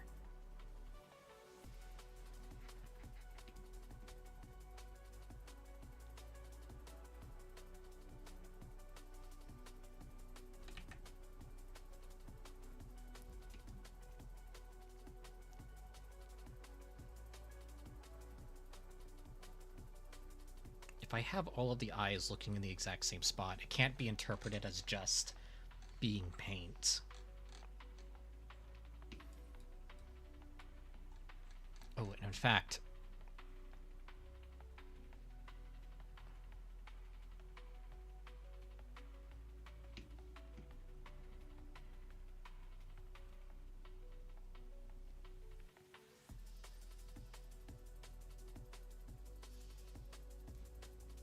there we go. Let's see what we can do for the chest piece, because the chest is looking a little bare at the moment. Just because I was just trying to get like the general basic shape. Now this is not going to be like the final pose or anything. This is just me kind of like figuring out how I'm going to set up the design. Because I normally like to do kind of like a flat design to figure out what I'm doing. And then after that, that's when I actually figure out like poses, you know, dynamic poses and all of that. So this is just a quick little design.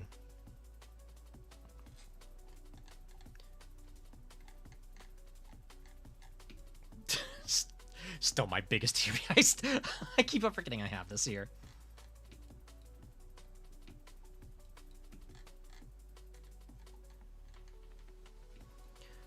Okay, so what I'm going to do is I'm going to have a big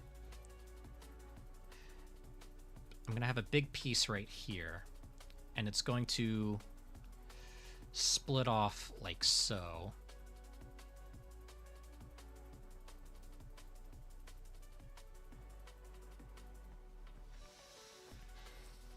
Just like that. This is going to be relatively normal here. And then this is going to have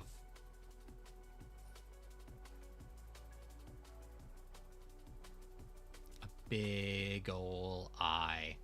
Again, looking at the viewer.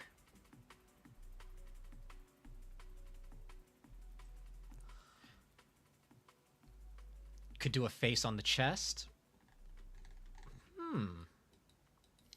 Let's have a look at some of these.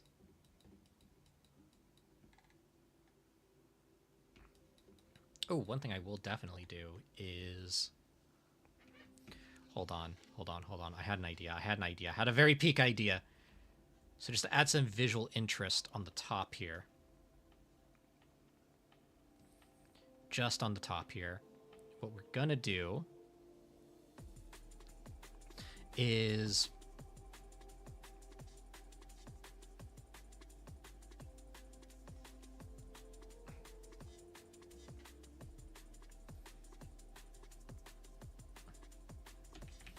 let's see if we can get this to kind of like look.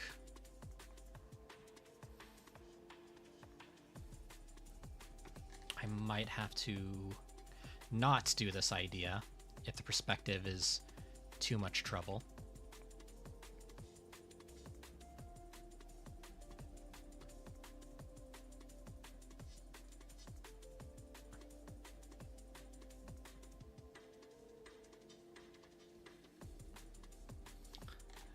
So the idea is there's a face on top of the head.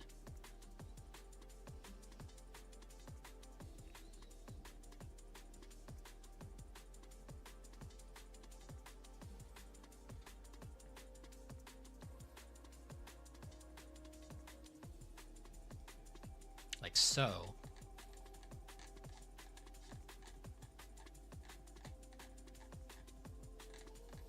You know what? Let's make this a little bit more interesting. Let's add some more eyes. Again, all looking in the same direction.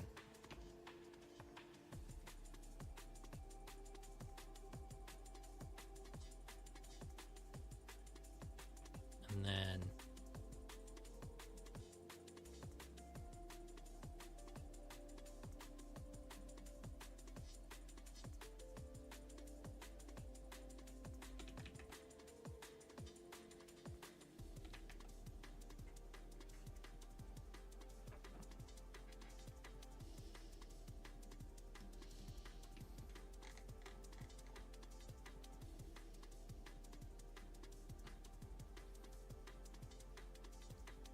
this is going to be one of the freakiest things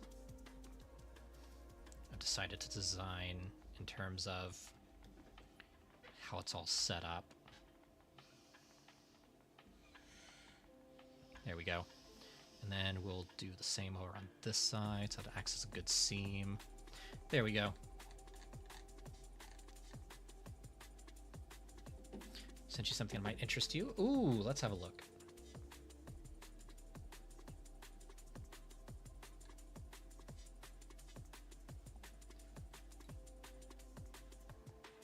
Also, Jade just sent me something as well, and yeah, I approve.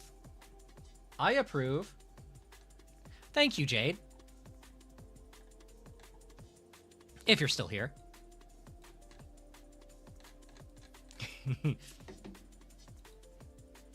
All right. Ooh, what's this? Ooh, Instagram link. Okay, let's have a look. Oh, yes, this thing. The wing armor.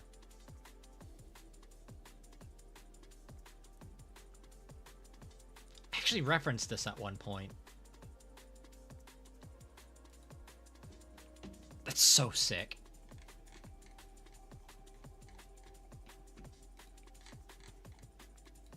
All right, I'm going to move... Oh, whoops. Did not mean to do that. I'm going to move this a little bit further down. Again, we're still just kind of like figuring out...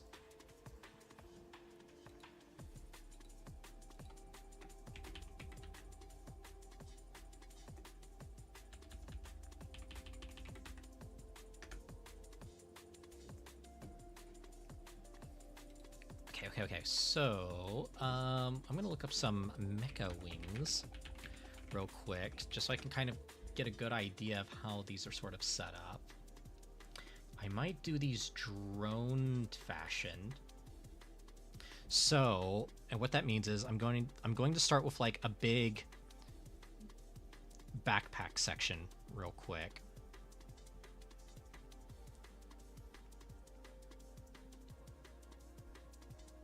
So something like that. And then what I'll do is I will have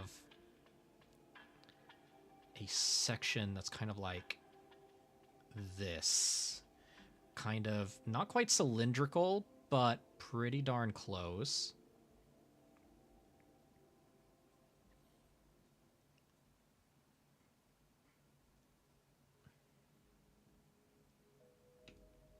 And I'll do one on the other side as well.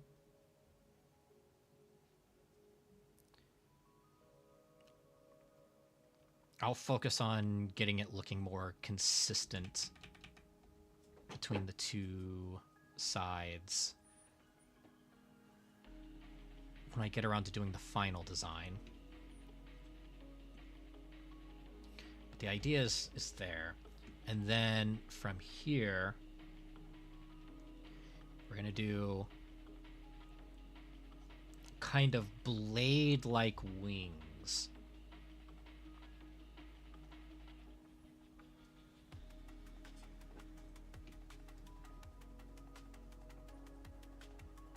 So we're kind of keeping with the same idea, but we're kind of going a bit on the mechanical side of things. Kind of some Ultra Kill inspirations.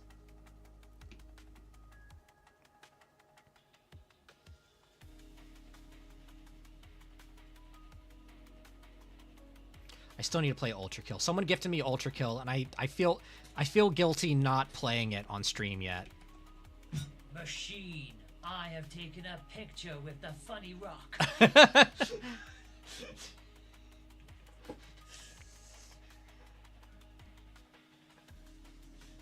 Oh, looks like we got another ad break starting here pretty soon.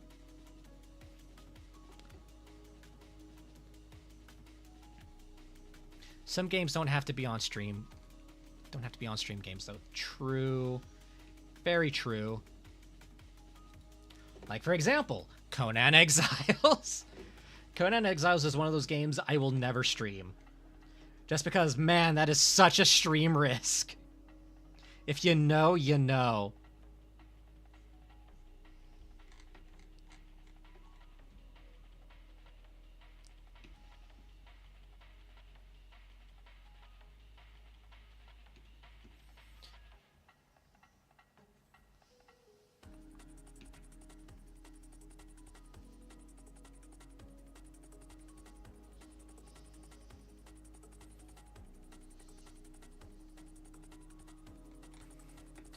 There's me streaming Conan with friends back in the day. Listen. If you have nudity turned off, then yes, it is good for streaming. Otherwise,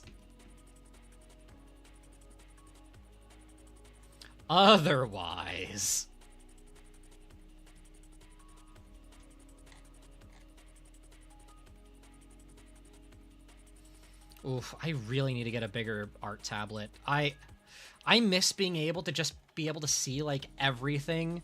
Because, like, when I had, like, a big 22-inch tablet, I was able to just kind of, like, see everything in, like, as it was, in terms of scale. And now that I'm having to do things on, like, a 13-inch tablet, like, it's so inconsistent. It's really throwing me off. I miss having big art tablet screen that I can lean in closer instead of just zooming in. That was great. I don't know why I didn't bring that tablet with me. Fuck's sake, I should have brought that tablet with me.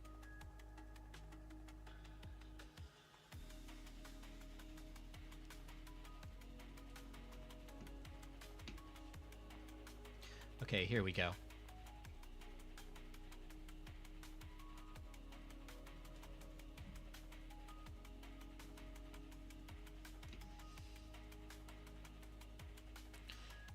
So I'm going to do a blend of mechanical and organic. So the eyes are going to be organic. The wings are going to be mechanical. And then what I'm going to do is I'm going to add a bunch of...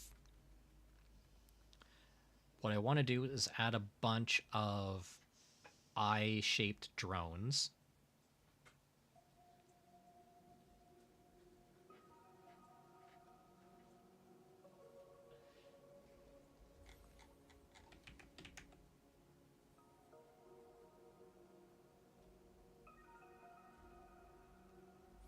So something like this.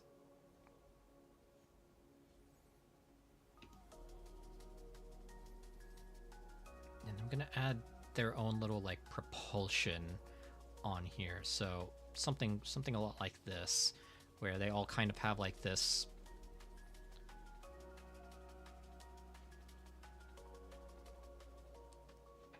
like these thruster tails, showing that they're kind of all together. And what I'll do is, what I want to do is I want to have a bunch of them kind of, because like the idea is I want it to be a figure, because the general pose I'm going to be doing is it's going to be a little on the nose, but here's what I'm planning on doing for the pose. So just like quickly block it out.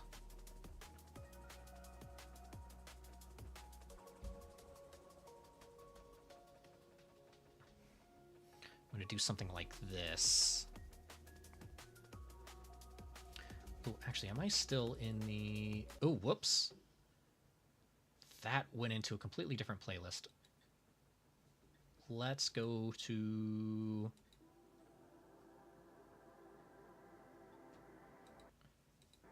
There we go. So what I want to do is something like this.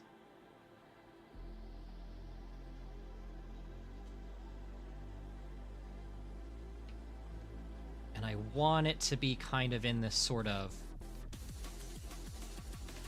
Oh, hang on, hold on. Let me turn down the music a little bit. That might drown me out a little. There we go. Hear me out. Mechanical mouths on the middle two. Oh!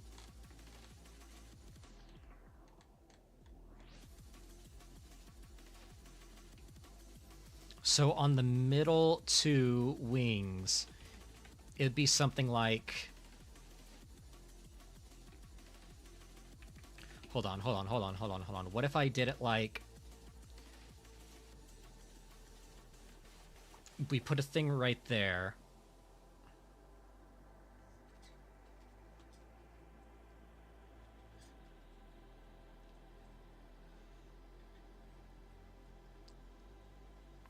So something like this. And then, just to make it a little bit more... Just to make it a little bit more ick-worthy, we'll have the little thing for the gums.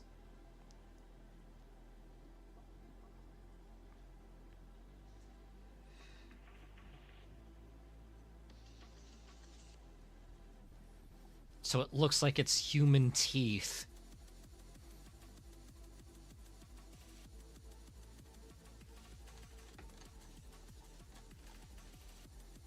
And we'll do the same on the lower half as well.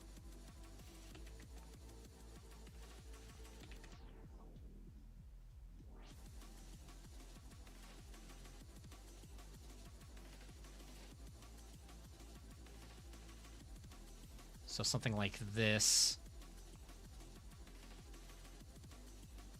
Because the moment you start defining teeth, that's when things get uncomfortable.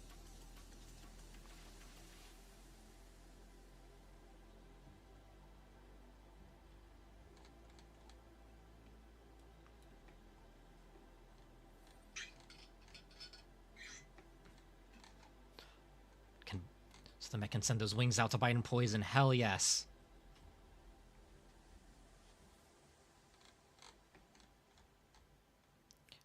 Why am I imagining something a bit like the moon from Soul Eater? I mean, yeah, kind of.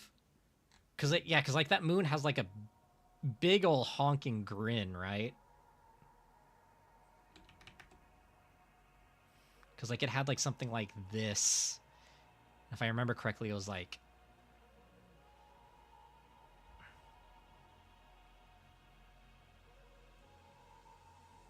It was like something like this, or something along those lines.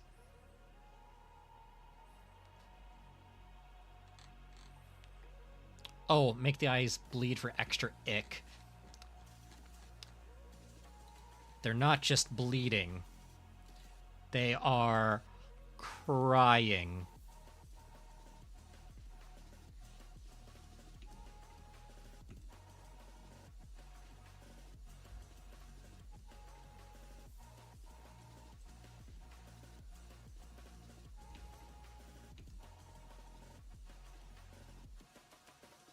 They're crying because they are witnessing your sins. And it saddens them.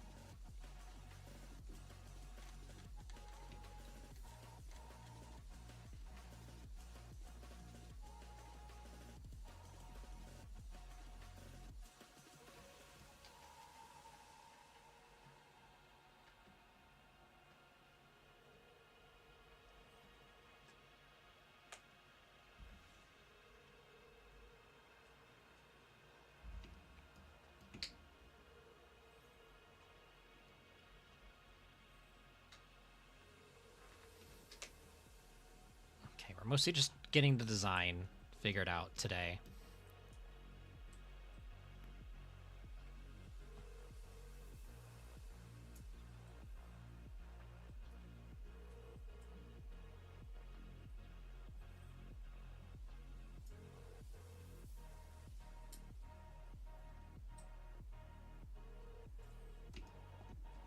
There we go.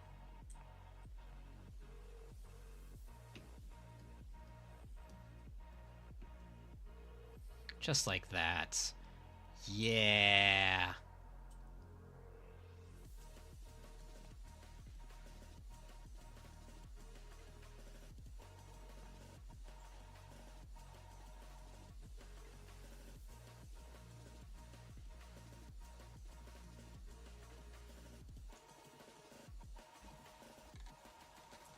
There we go. And then the drones will also have the same thing going on for them.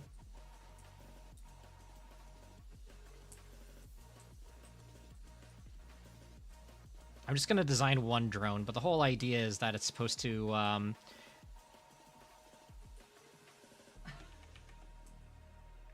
the whole idea is they're supposed to be... Just so I can get, like, this whole idea down real quick. Just so I can have this for my own notes.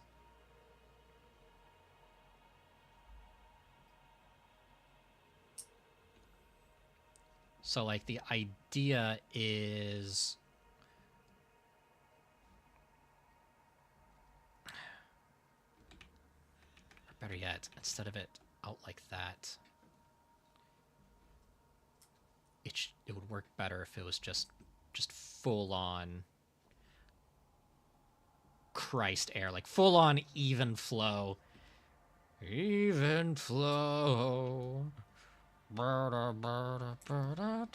Okay, and then we'll have like the head right here with like the little mask and the nose and all of that. But the idea is the drones are supposed to be like encircling around it, kind of in this sort of like pattern. So we'll have like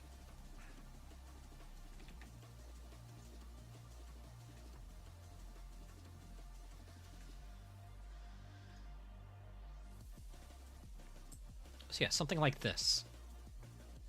Something very biblically accurate in terms of like the eyes and the wheel formation.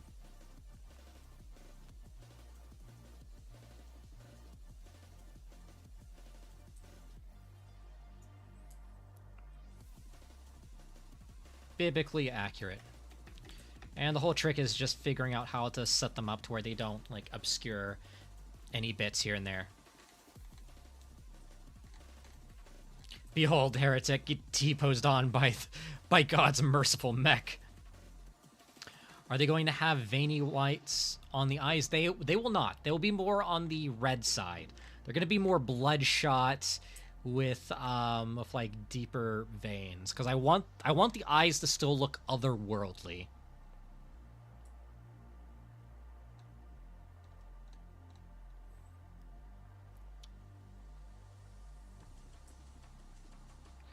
Let's see. Imagine being licked by the wings before being bitten. Ugh.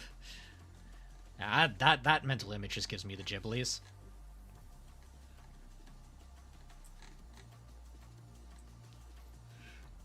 But yeah, so we'd have like a bunch of these, a bunch of these, kind of in formation. I will probably keep it to about 12, I want to say. Maybe less. Maybe 8, so 4 for each. So they're kind of like positioned around it, where you get the idea that they're supposed to be like the wheels. Because I don't want to like super obscure everything. Oh, that was another ref that I need to use here. I had 2 refs that I needed to add, but I never got around to it. Oh, where are they? Ah, here they are. Which I can't add to... Okay. Okay, so I can't add WebP files to Clip Studio Paint. Good to know. Good to know. Anyways, this is kind of like a good basis of what I had in mind for it. At some faces and places where faces shouldn't be.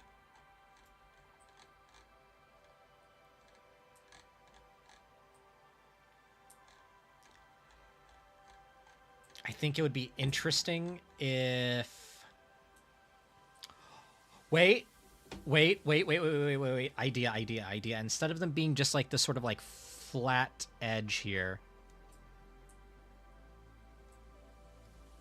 we can add more eyes.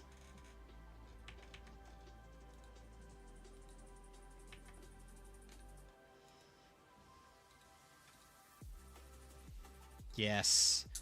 Even more eyes.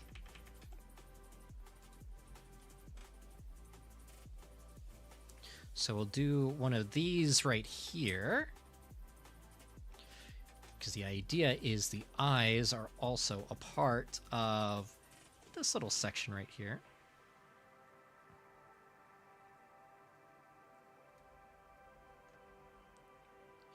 Fuck, now I'm just thinking about playing Conan Exiles. I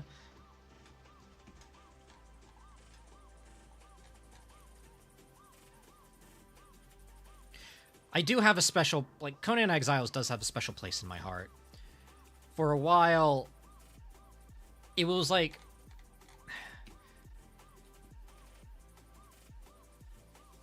You can tell if someone hasn't done Steel Path Orphix nodes solo. I have yet to do those nodes myself.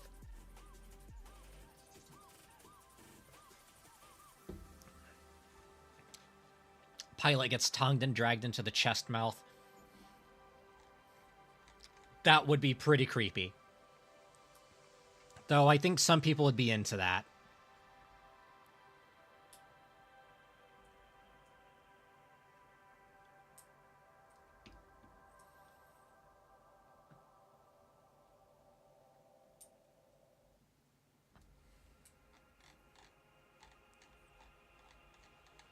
Yeah, so we'll do stuff like that. So eyes at the beginning.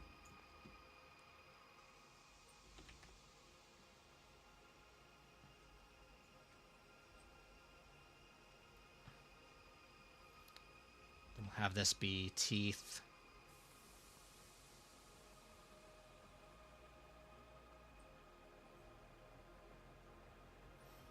Then you know what? Just to make it a little bit... You will have some of these kind of like loop over.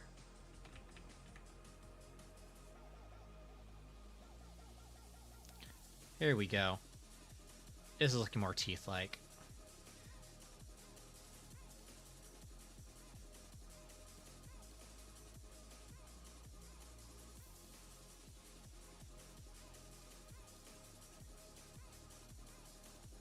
There we go.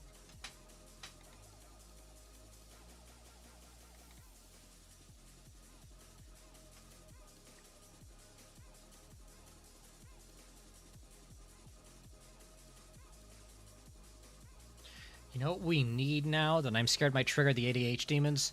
Oh, what do we need now?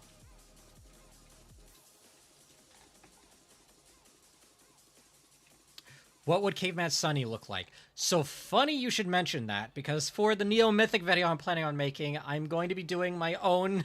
I'm going to be doing my own, like, VTuber model, but, like, dressed as a caveman. So hold on. Hold on.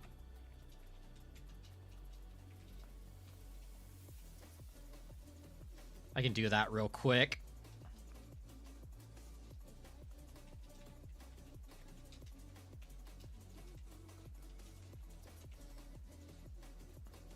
I must draw myself as an outlander.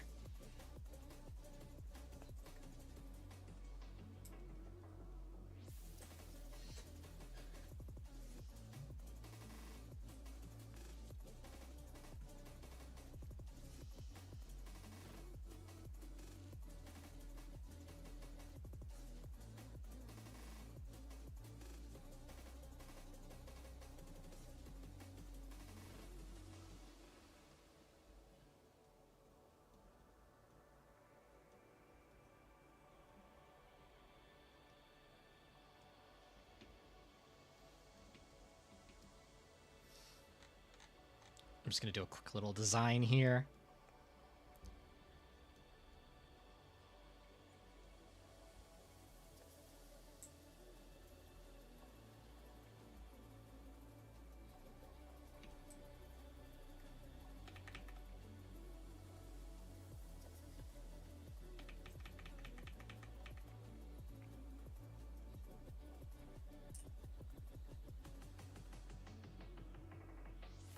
Let's see if I can get this looking kind of how I want it to.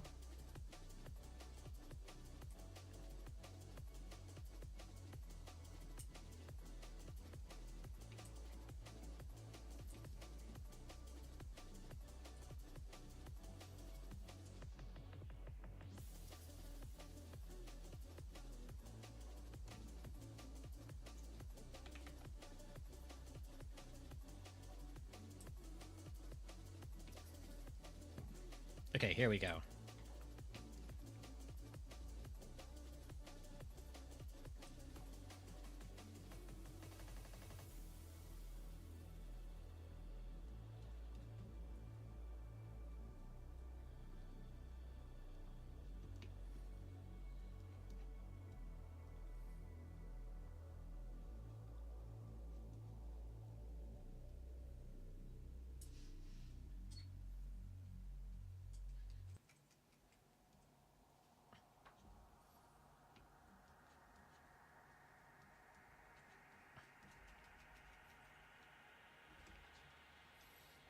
What does almost 100k mechbucks buy? Fuck, I need I need to make more redeems. I need to make more redeems.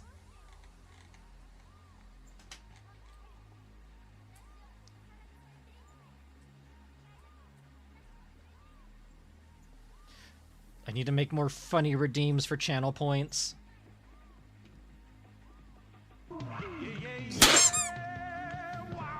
Oh!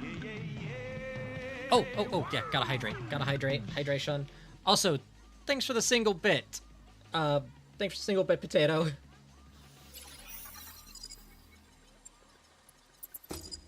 Good day.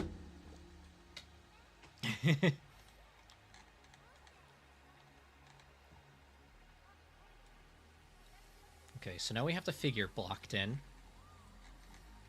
Let's bring this pencil down just a bit. And then...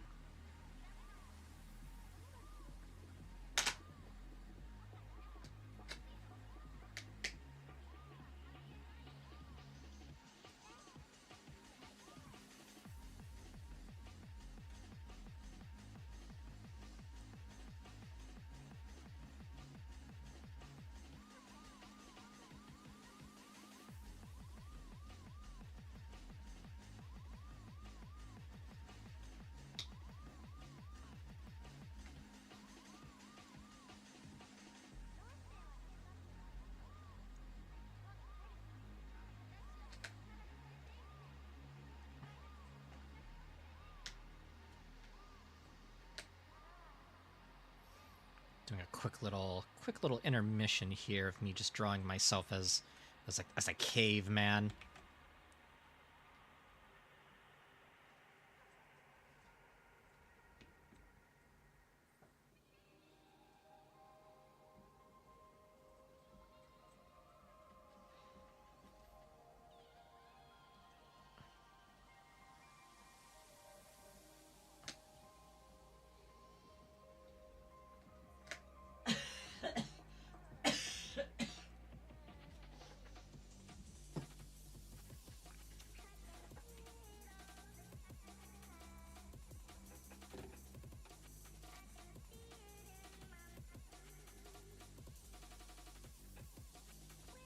There we go.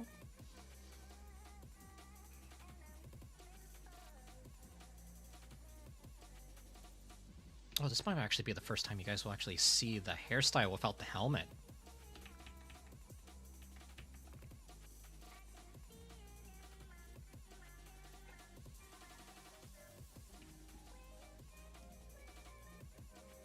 Well, outside of the, I'll show you that one group photo, now that I'm thinking about it.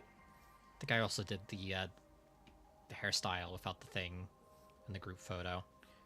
I think what I'm gonna do is I'm gonna have this kind of be like... Oink. Oink.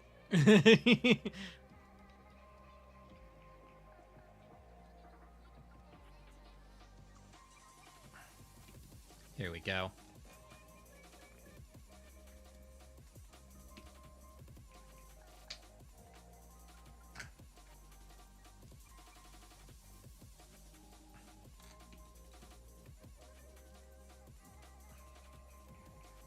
I'm gonna make the hair a little bit more wide and wild.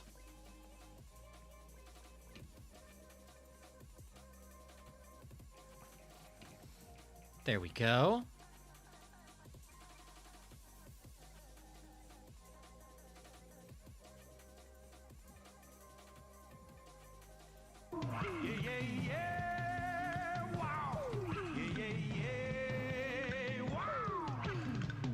Googaloo, googaloo, googaloo, don't forget to hydrate you. Ah, yes.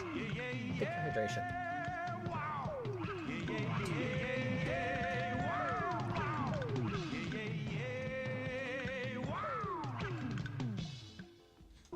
Okay, yeah, got up.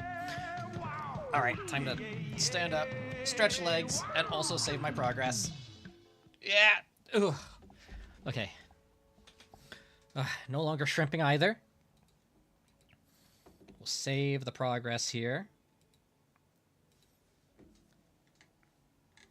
Alright.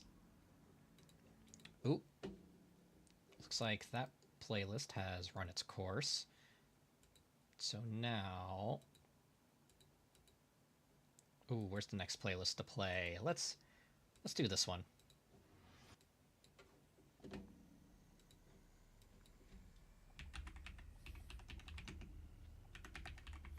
I'm gonna look up some Neolithic fashion real quick.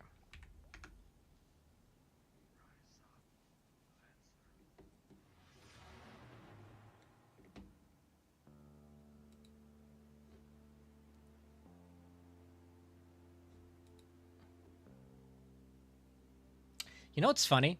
I'm the exact same height as Otzi the Iceman.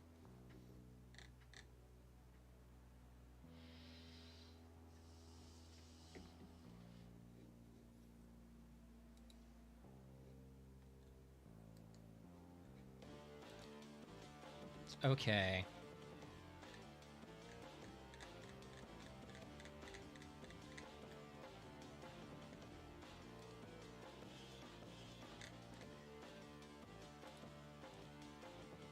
Let's see if I can find something good. Yeah. Let's do that kind of style.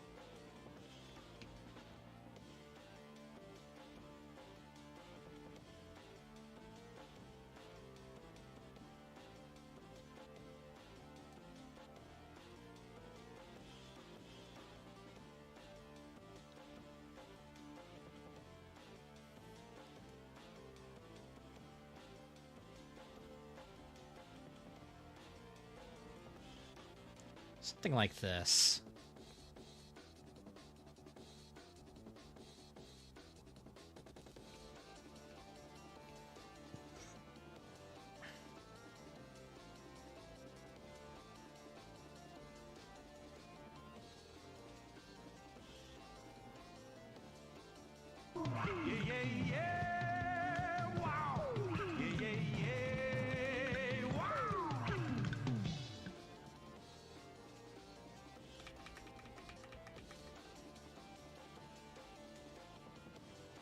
Get up.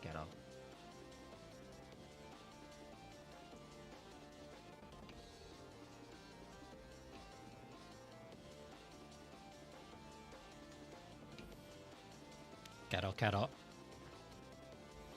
Hold on, I need to turn down this volume real quick. That is very loud. Let's turn down that volume, and then let's turn this up a little bit. For some reason, I couldn't hear the Katos over the music.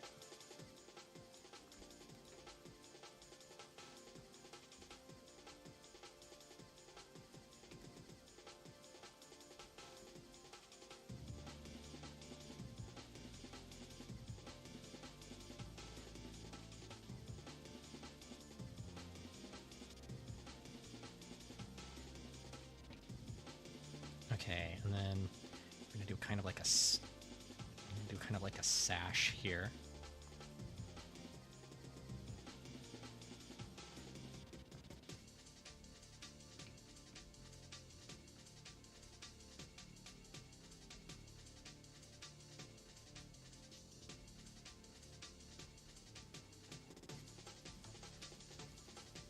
There we go.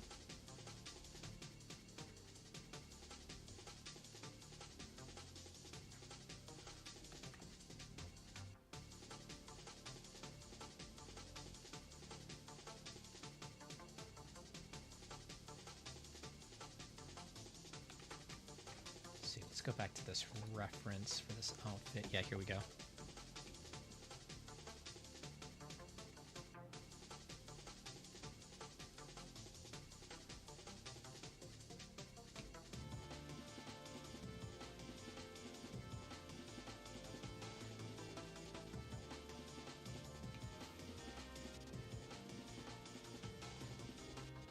There we go.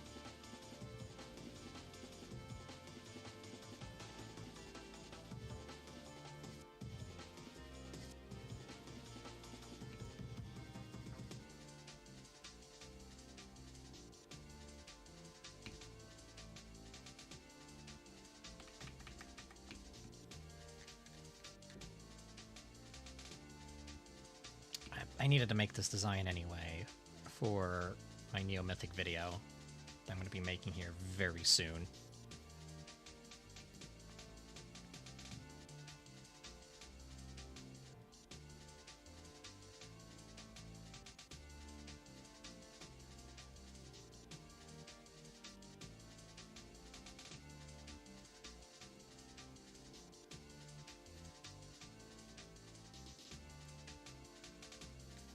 Was curious about something and sent to Sunny and had to laugh at how oddly okay it came out. Let's have a look here. Ghetto.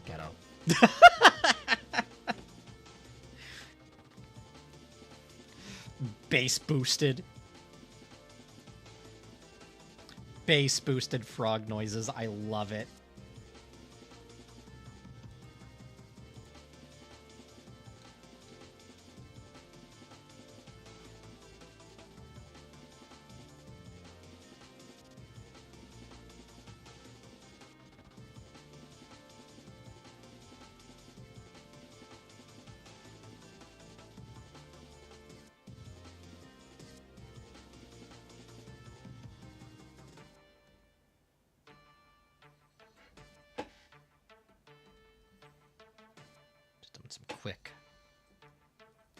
Some quick fur effects real quick.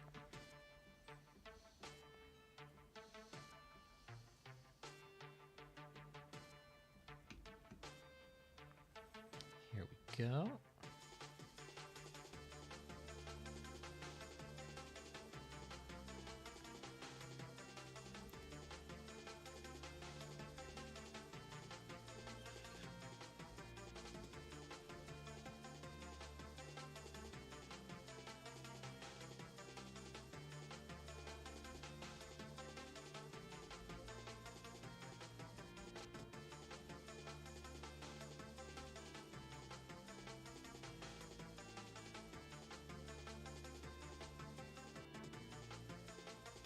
Ghetto.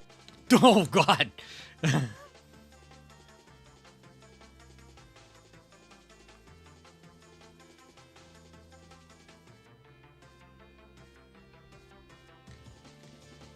Oh, that woke me up.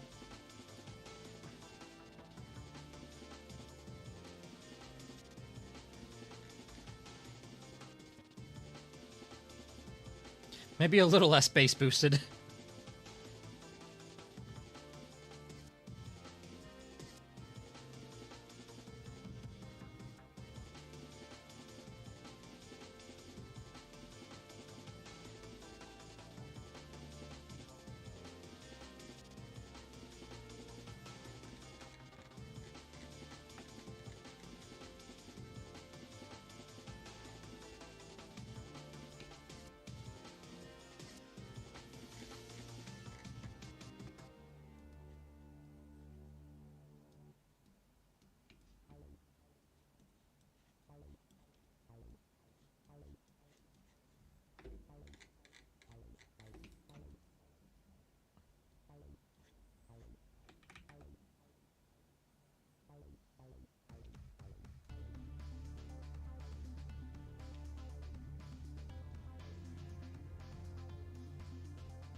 go.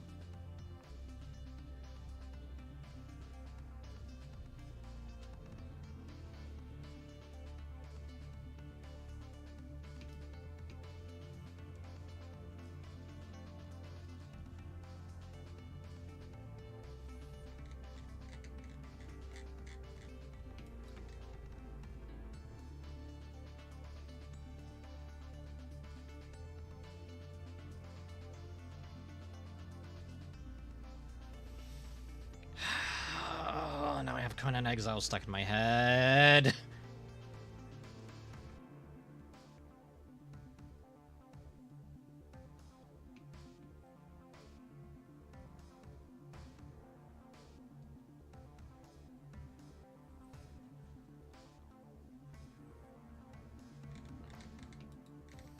It's been forever since I played Conan Exiles, and I want to play it again. Oh no.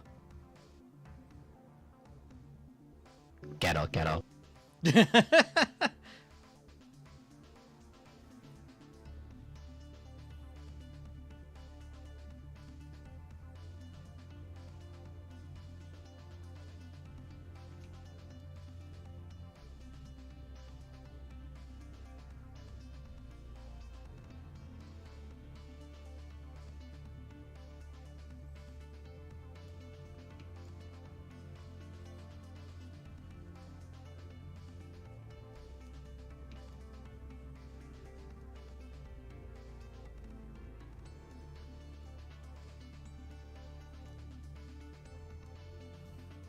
And here we go.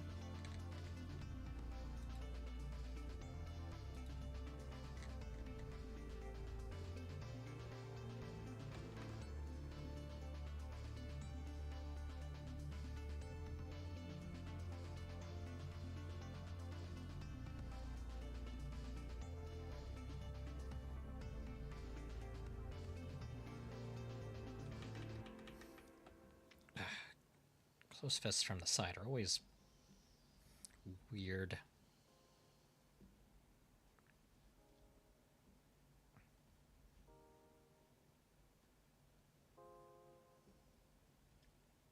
There we go. There we go. That kind of does it. Close enough. All right, let's get rid of some unnecessary information here.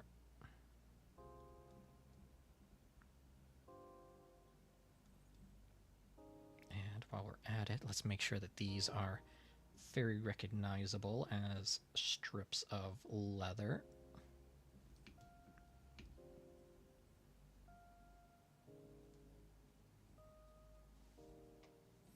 There we go.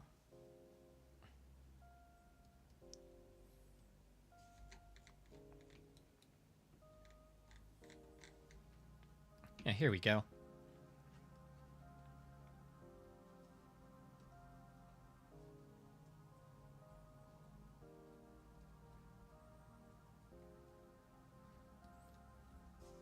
Cool.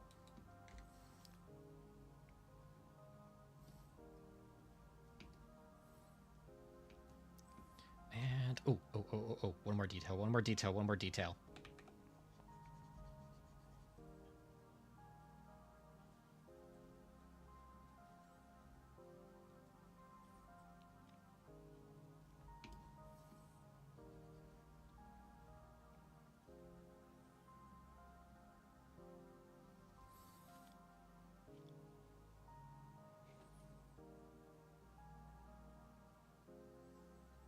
Okay, here we go.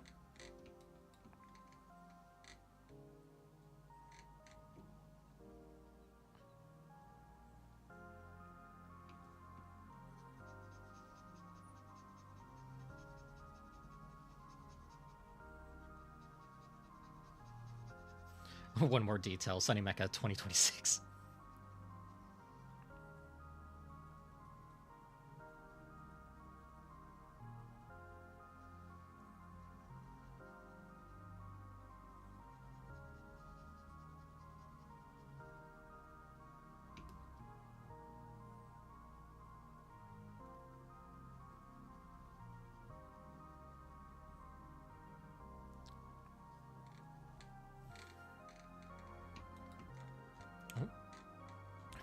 have this information right here. Let's just get rid of those lines, and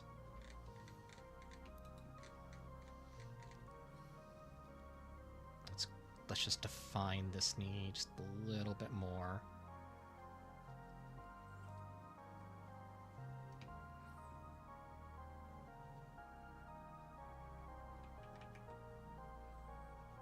Let's get a little bit of... Let's get a little bit of the back end of this leg put in as well. And just like that, we're done. There we go. Caveman Sunny. Let me just, again, more unnecessary info.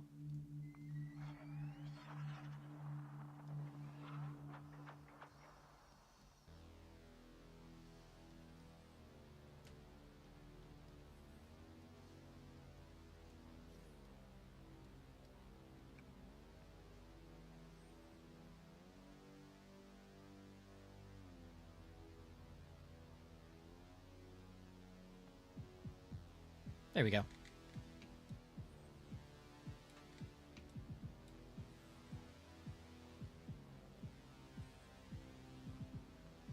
What do you guys think? Anything else I should add? Because I think that's pretty... I think that's pretty much what we needed for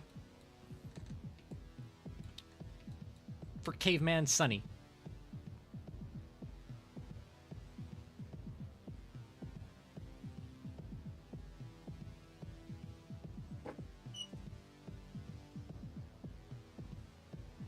Looks solid?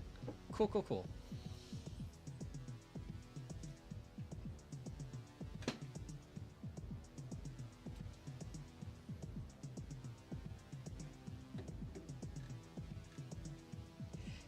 Oh, excuse me.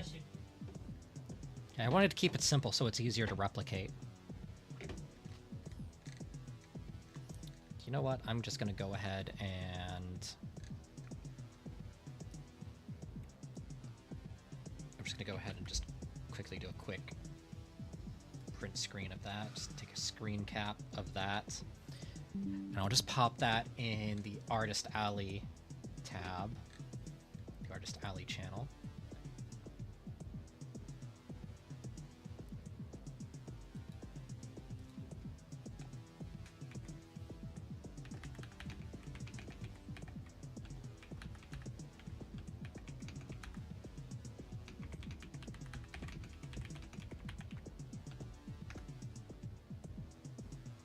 There we go. There we go. Don't worry, Helmetless Sunny can't hurt you. Helmetless Sunny doesn't exist. He can't hurt you.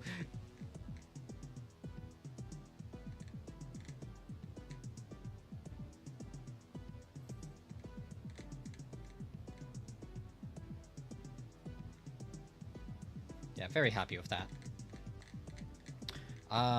What was I doing again? Oh, right, biblically accurate mecha.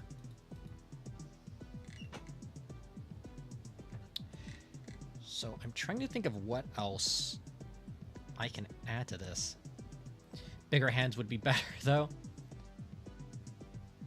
Potentially. I'll worry about that when I actually do inks and such. Helmetless Sunny peeking from behind a bush. You got any mech parts? Hey. You got any mech parts?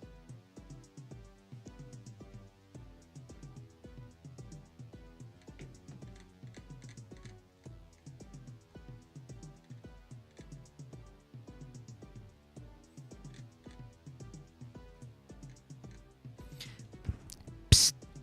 Hey, buddy. You want to play some Lancer?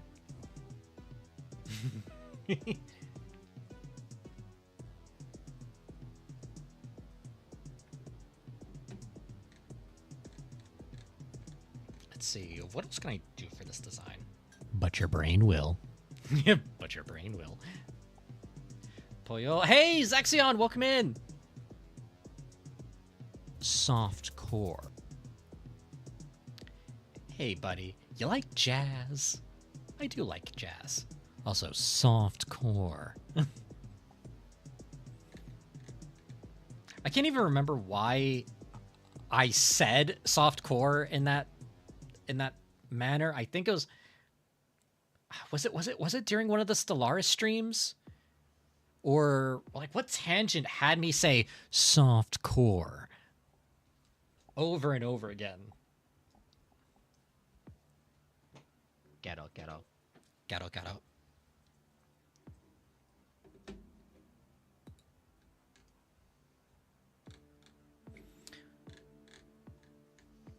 Okay, so I think I kind of have... Let's see, could you add a halo made of arms grasping each other or being held by the tongue from the face on the head?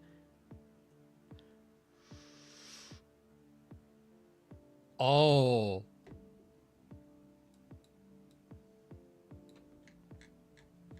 So a halo of arms. So it'll be something like...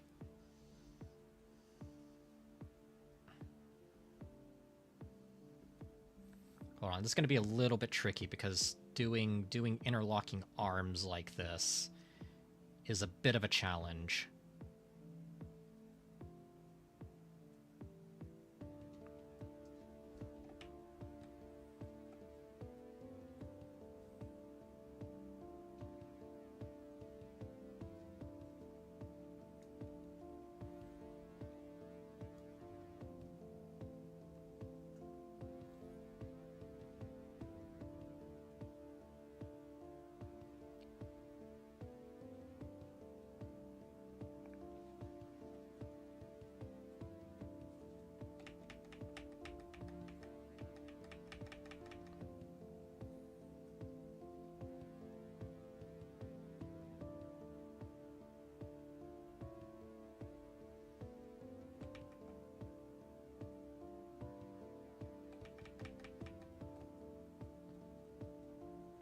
See if I can get this to work here. First off, I guess I should probably make...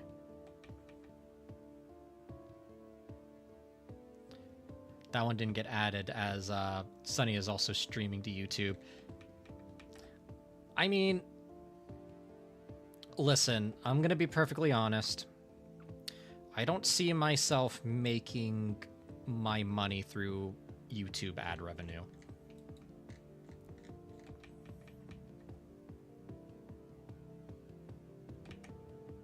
Just because of how inconsistent it'll be, if that makes sense.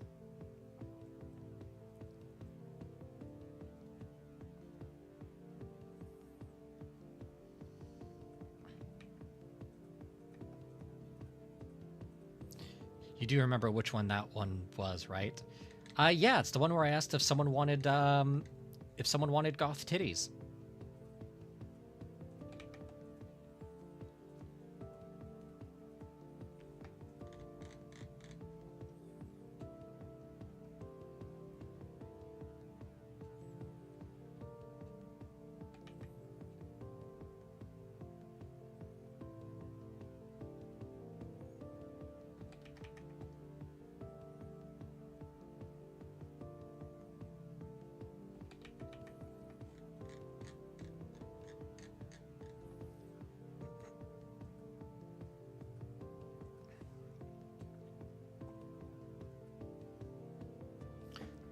Also ate a family-sized hamburger helper, jalapeno beefy mac and cheese. My tummy hurts.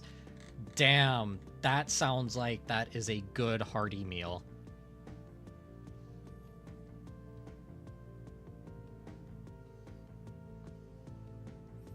Yeah, it's from the previous commission Unicorn asked for.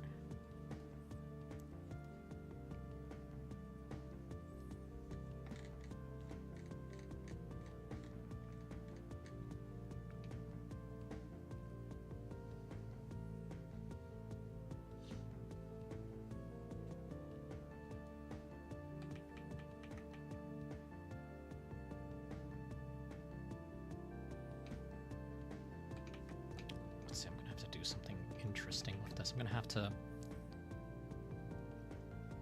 actually loop these arms like so.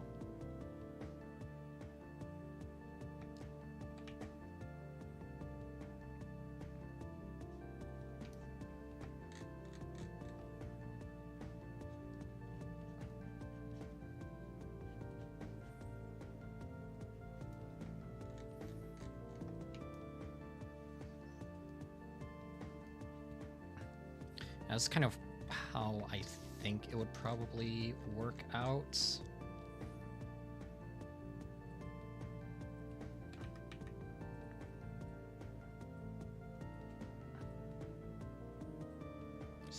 Something like that. I'll have to figure it out when I do like the actual final piece, because because the halo is going to be a little bit more visible on the final pose, because I'm going to be doing just this standard like, that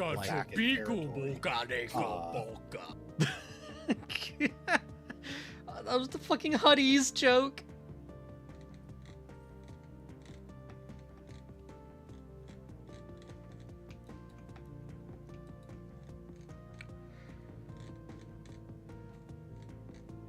So yeah, Unicorn, would like the halo look good like from this kind of angle here with like, so it's just like a kind of infinite loop of arms grasping each other.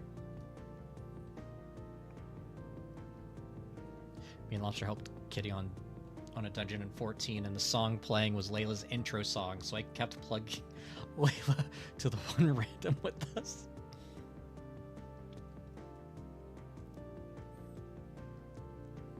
Yeah, see, I decided to pick a single-player RPG for my intro song.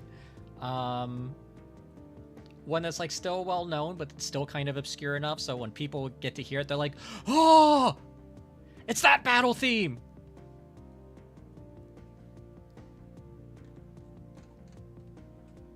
It's one of those like, if you know, you know, kind of scenarios.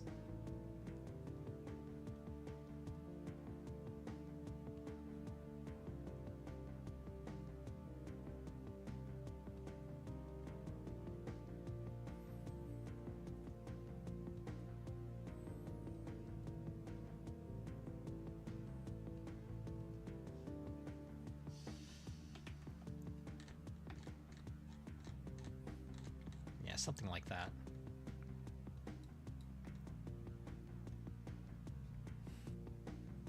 I said in shadow, is this my VTuber goddess song? I think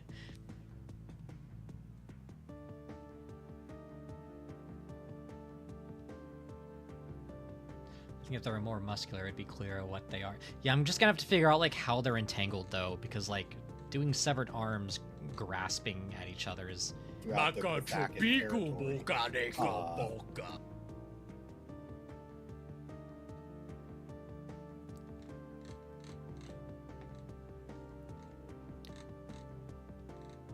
well, normally I would have asked if you wanted, let's see, this is the commission where Sunny asks angel boobs or eye boobs. I mean,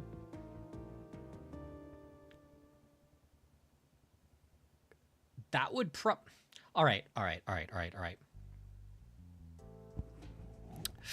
Unicorn. Would you like angel boobs or eye boobs? To be fair, I think eye boobs would probably work better for this, considering all the eyes. Because right now we just have this sort of like Cyclops thing going on right now. But like, I could totally, hold on. I could totally change up the chest plate. Because this would be fairly easy. So I could do a bit more of a kind of like a middle separation point right here. And then this could actually come out like so.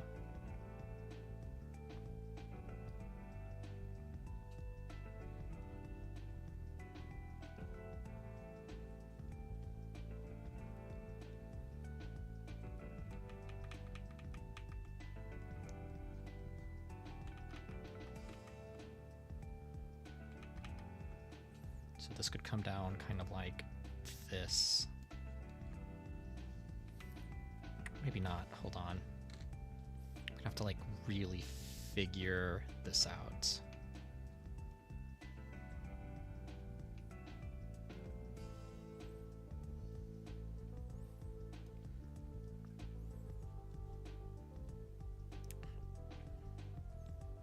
What a lovely cliff. What a lovely clip harvest we have today.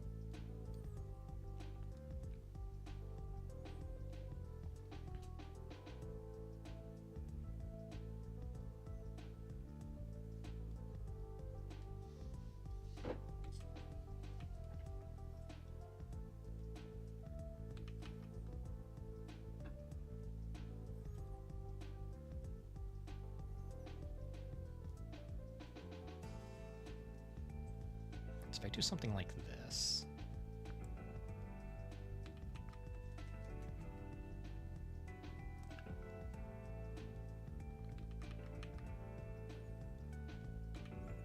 Or maybe not like that. Hold on. Hold on. I might be able to do something here if I get rid of these lines here, because that's adding a little too much visual, not like visual noise, so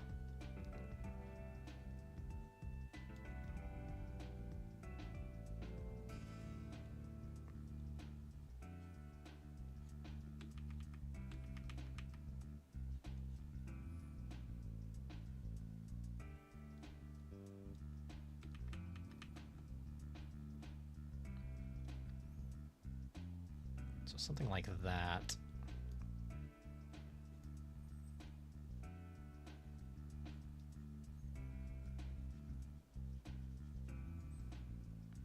And then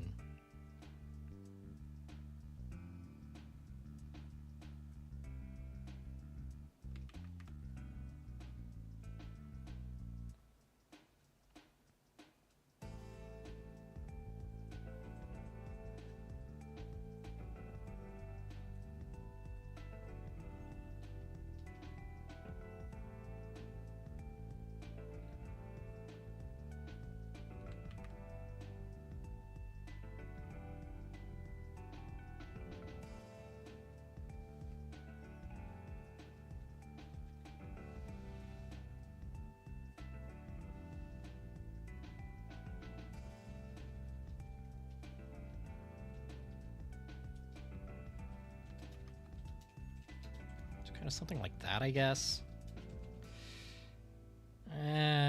Something about it just looks off.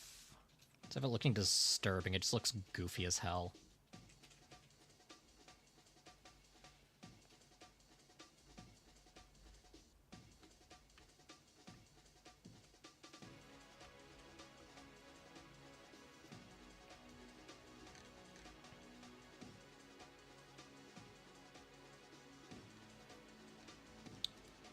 Oh, there's a thing I want to show you from Guitar... Ooh!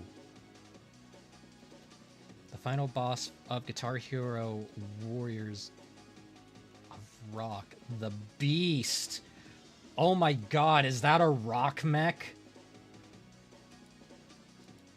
That's a fucking rock and roll mech. Holy shit, that's sick as hell. The stage is a mech.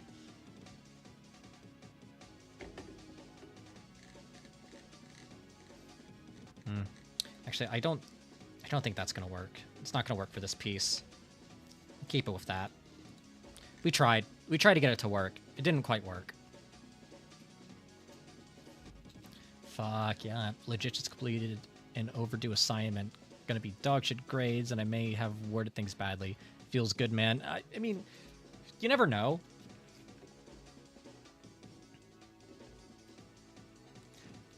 Could end up being marked better than you'd think.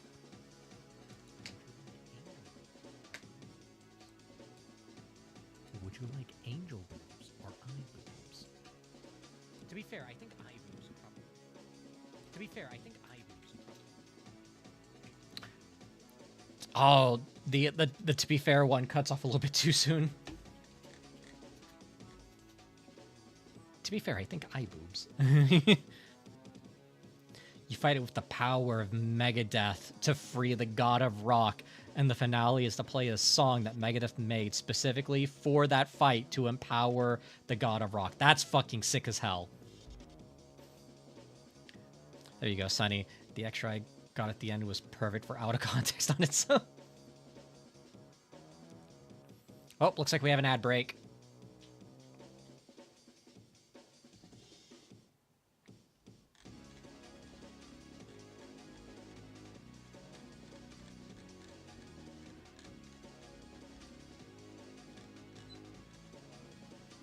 I think that's pretty much what we have for this design here. Yeah, I think I'm pretty happy with that. I'm pretty happy with that.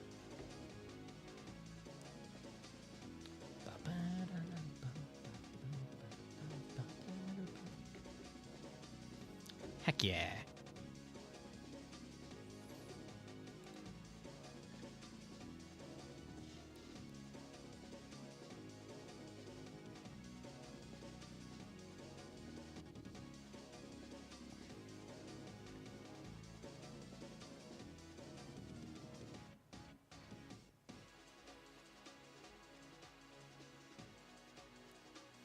Now a New Balance ad.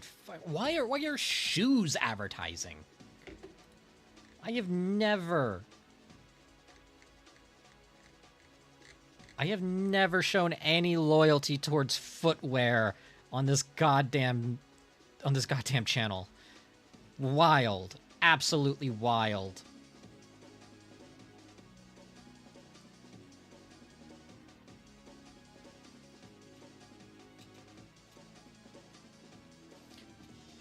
Still, yeah, keep on persevering through university. You got this.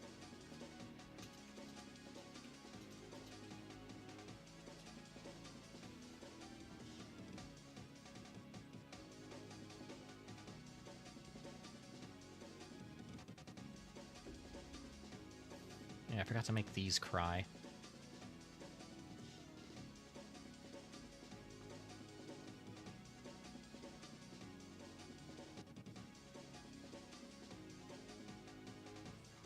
Those pull up there and kind of drip down there. Have these kind of pull right here. Kind of drip down there. Have that pull there.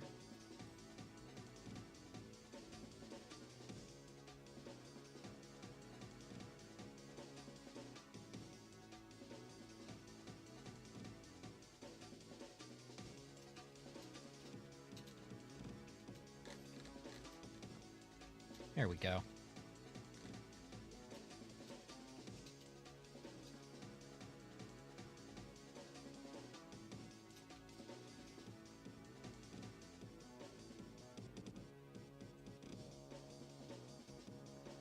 Just like that.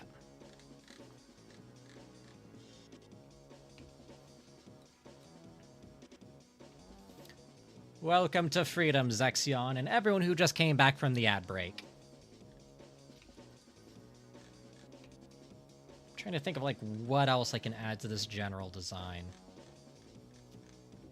I'll probably do a lot of the arms off stream, because that's going to be, like, a lot of me, like, looking at references, swearing under my breath, flipping tables, and such.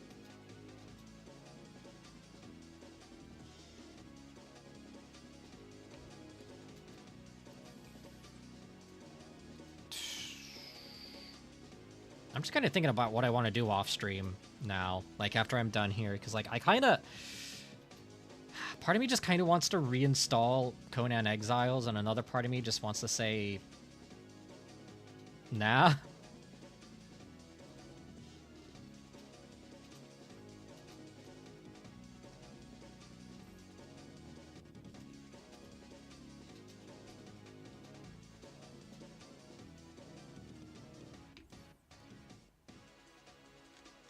Like, it's been forever since I played Conan Exiles.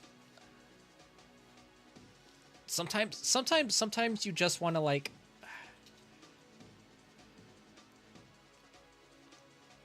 Sometimes you just want to join a random server and just, like, play it out.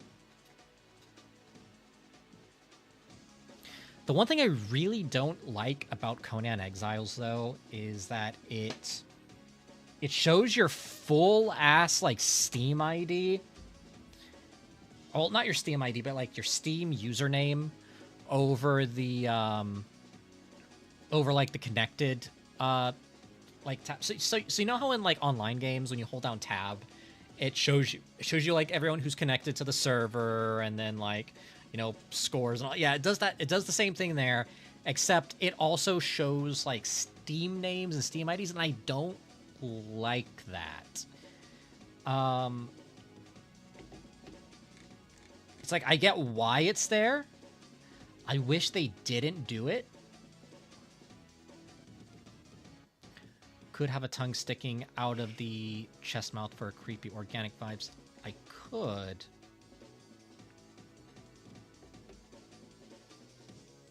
Let's see if we can get that to work.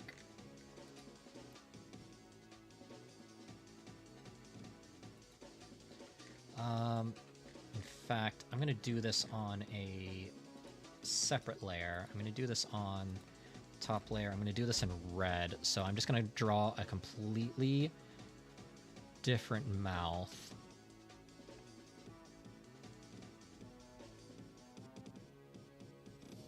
I'm gonna have to...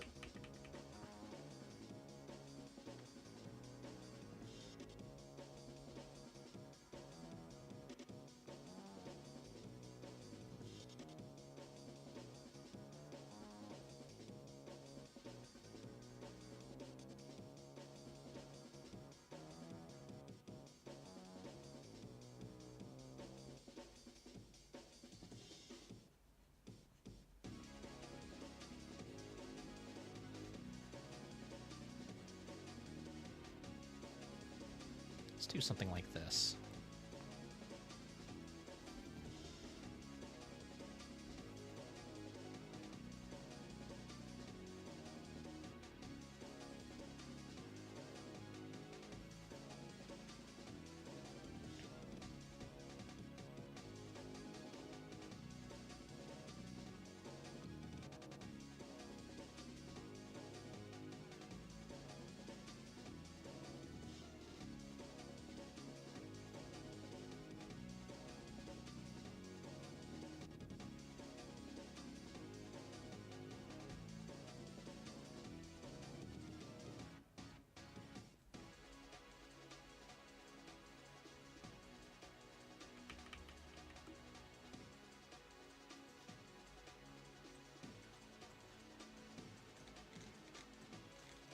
I'm not liking that particular mouth shape.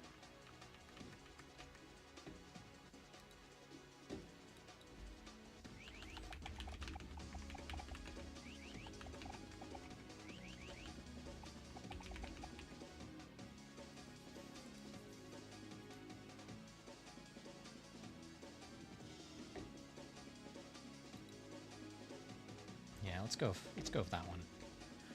Let's go with that kind of design. Let's bring this down just a little bit so I can get some sharper lines here.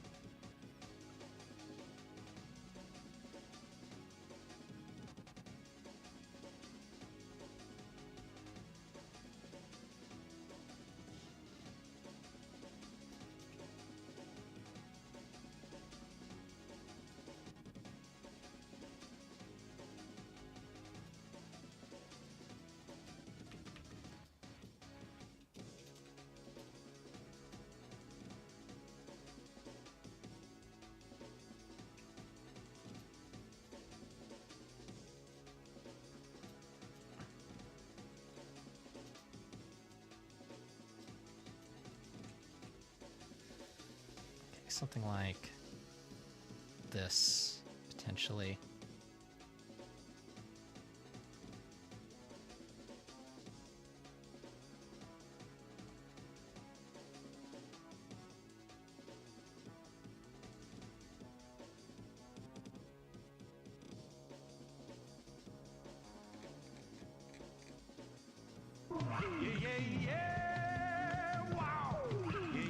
Oh. Yep, gotta stop shrimping, gotta hydrate, gotta save progress, gotta do all the good stuff. Ooh. Actually, that's a very good point. Because the last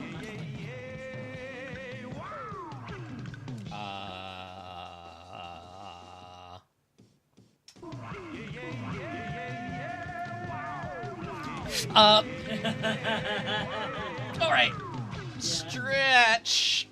yeah, you better stretch. Freaking work them arms. Move them legs. I want to see freaking star jumps and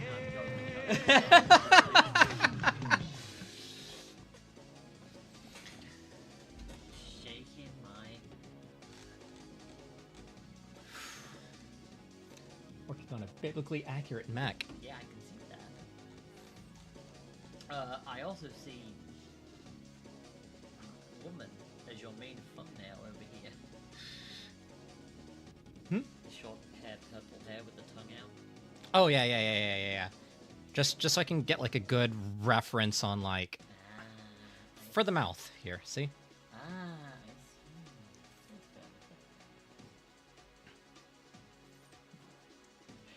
see. Jade using the RE high note. I see you, Jade. That's my VT wife right there. Wait, I've just realized something. What's up? Your mobs are around, right? Yes. Okay, good. Did they shout out Jade That's a good point. already?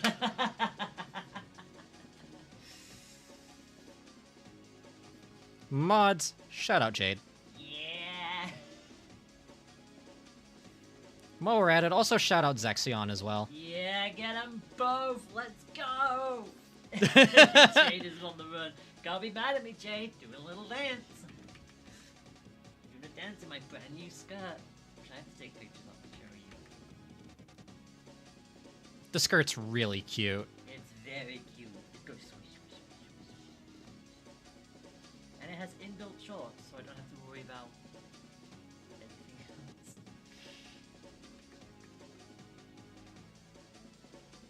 Layla, I plugged you in 14. What the frick did you do? What?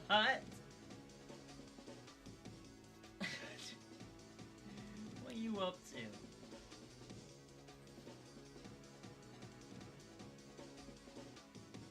What? There you go, there's a shout out to Zexion. Let's go. Hell yeah.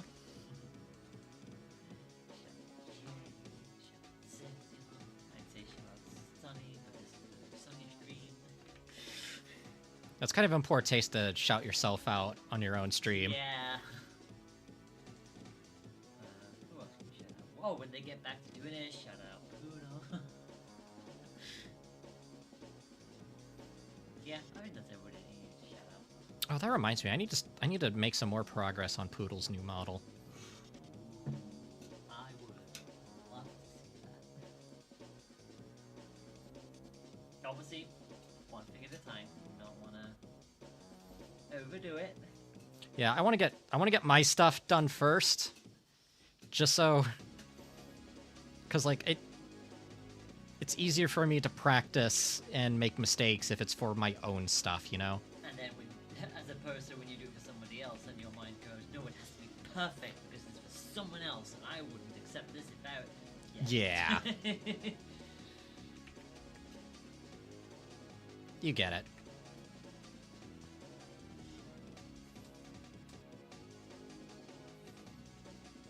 Me and Loblo helped Kitty on a dungeon, and it was playing your intro song, so I mentioned it. I mentioned that it's my Kamiyoshi song, and every so often I said shout out Layla Oshis, or flat out putting your Twitch in chat You can get to one told, random. You can get told off for that in 14, so do be careful with that. But also, I know exactly which dungeon you were in. I know exactly which dungeon that is. Because of course I do. I'm the Final Fantasy 14 girl, and I know my thing.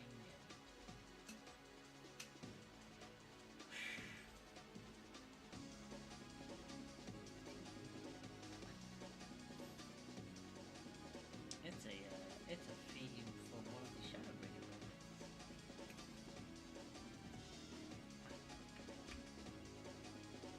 It is an MSQ patch Shadowbringer.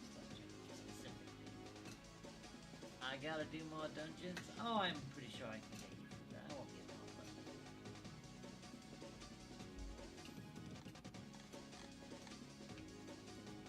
Yeah, so something like that, I guess.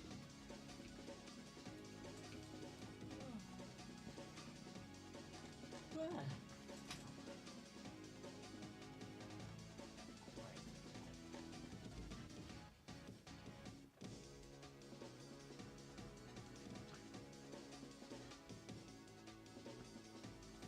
Here we go.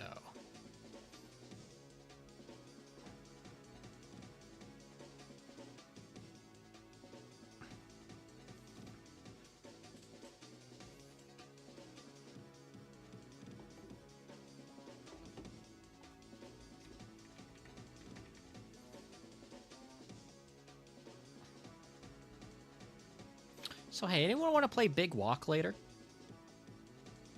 Anyone who has the game, I mean.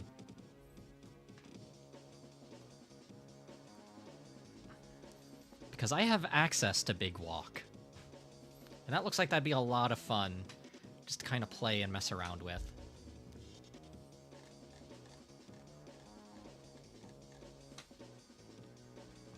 Like it's either Big Walk or anyone who has Conan Exiles. we start a Conan Exiles server.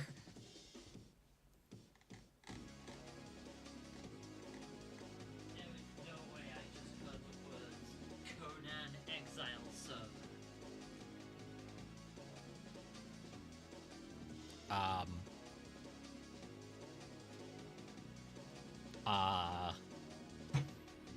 I know somebody who plays Conan Exile.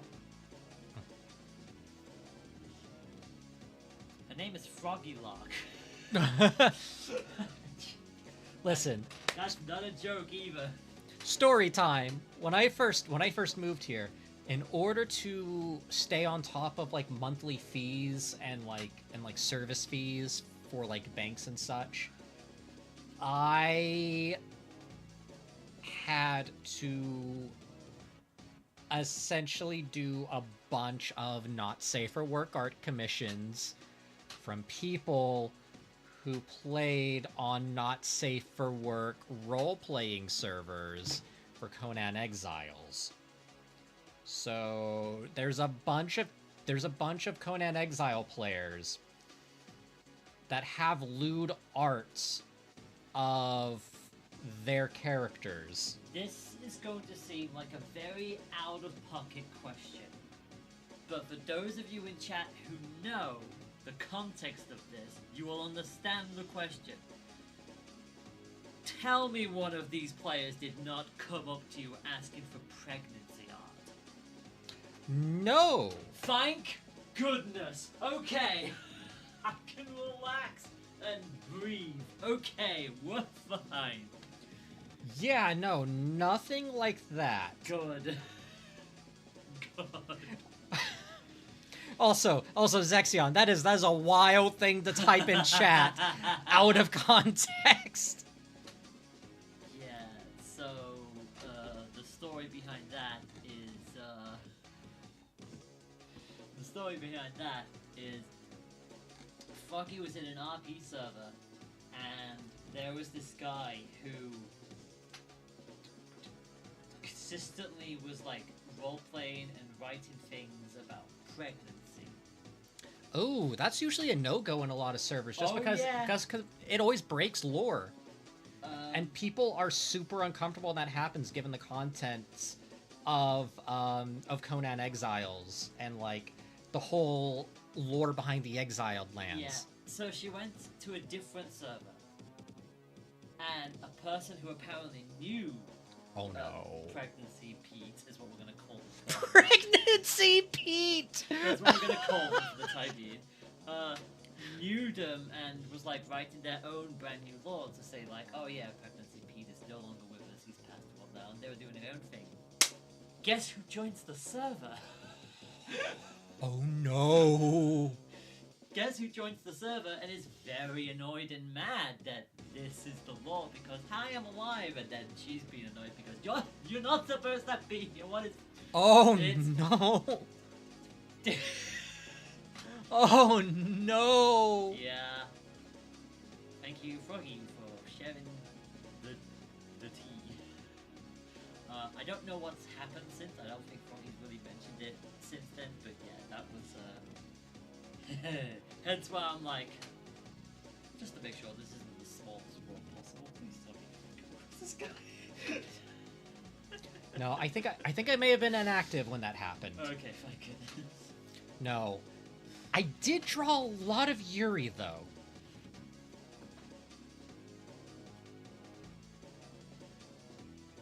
Pray tell. A lot of Barbarian Yuri. Ooh, nice. Oh, come on, Jade. Jade immediately. Well, that's no joke, kissing. Okay, thanks for the Yuri. Lena's like, shut up, Zexion. Unfortunately, I don't have any of those art pieces anymore. Actually, I might. You know, I might. You know what, chat? If Sunny doesn't have this Yuri on, you know what you can do to fix that? Commission! No, I'm joking. Don't worry about it. Your commission's the max. Don't worry about it. Relax. Though that being said, if you do want not safe for work art, I charge extra for not safe for work. Just a moment.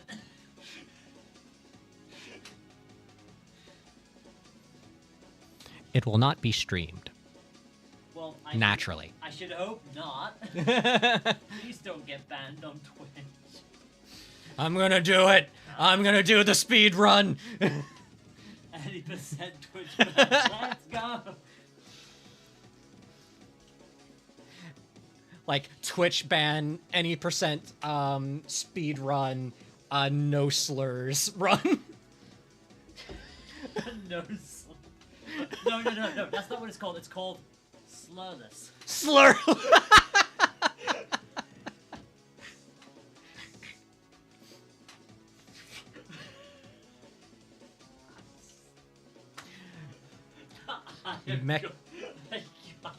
Mech Yuri art in the future, that is, you'd be, I mean, I guess you wouldn't be surprised, but like, considering in the mecha genre, how many pilots wear a lot of skin-tight clothing, yeah, Yuri, like Yuri is just a common thing. Yeah, it's like, oh gosh, no, Layla, shut up. Shut up, Layla. What about Yaoi? That's also a thing. Yeah, if you like Yaoi, you like Yaoi. Good for you. I'm non-binary, so I'm Yuri and Yaoi. Valid. Yeah. Listen, I'm bisexual, so Yuri and Yaoi. Sonny, I looked away for 10 minutes. The fuck? Listen, dude, you know what I'm about. Meanwhile, I am a massive lesbian. So, Yuri. Layla just stood like, all right, first of all, that is not safer work behavior. That is not OSHA certified right there. You are standing on top of a wheelie chair. Can't be mad at me. Do a little bit. Don't do a little dance on that.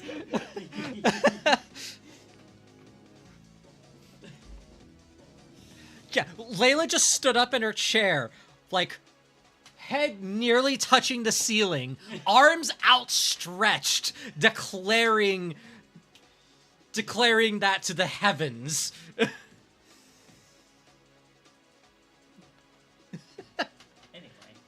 Layla, I will love you now. Uh-oh. Love you now. I'm being a bright woman today. What is wrong with me? Can we get a doodle to immortalize it? No, you do not. No, you do not. That does not need to be drawn. Calm Well, down. one of the subjects, like the primary subject behind that moment, does not consent, so I cannot draw it. I'm so glad you took that at face value.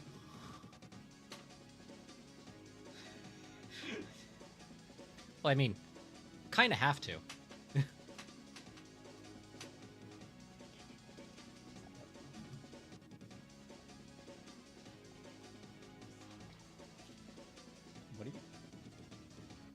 Okay. All right. Whatever.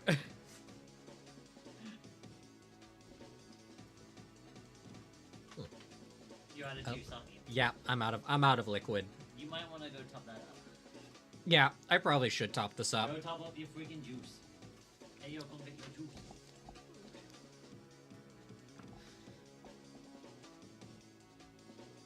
Wait, what are we not drawing? I support all types of drawing.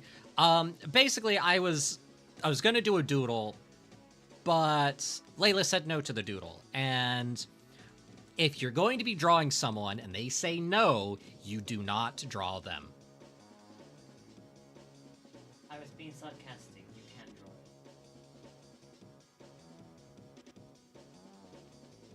draw. Did anybody else hear that? Did that come up on audio? I want to make sure I have proof. Anyway, go top up your juice. Oh yeah. Go do that before you get Yeah. fixated again. Look at him with the ADHD. Go.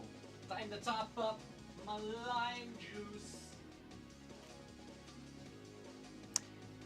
Anyway, while Sunny is away, please make sure to support Sunny in all their endeavors because they are the best housemate I could have asked for alongside Poodle, and I'm very thankful for both of them.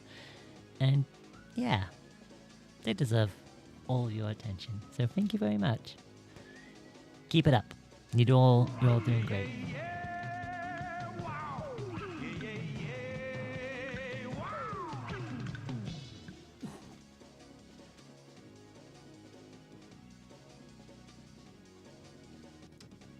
Okay, and Sunny has gone elsewhere for the moment, so you definitely only just have me for a moment. In other news, please remember that Sunny will always be streaming again tomorrow, and that will be gameplay. To remind you all, that is the Regret Challenge, where every single time they die in, I think it's Mech Warrior that they're playing, they're going to take a dab of hot sauce, which I'm going to read out to you in case you missed it. This hot sauce has its ingredients are tomato, cider vinegar, bourbon, garlic, lime, ghost chili, habanero chili, and 12 million Scoville chili olorosin. I don't know if I pronounced that right. Suffice to say, Sunny might be in a lot of tears by the end of the stream. So you will not want to miss that. And then I need to figure out what the heck I'm doing on Tuesday because... Oh, Tuesday just suddenly got very busy and very complicated, so I need to make sure to message Jade and Kat. Also, hi Jade. Mod, you did shout out Jade Sapphire, by the way, right? You did. I know you got the shout out for Zexion. Did you get that shout out for Jade? If not, please do so. That tiefling is amazing and deserves all your support. Okay, I hear footsteps. I'm gonna go. Shia, love you.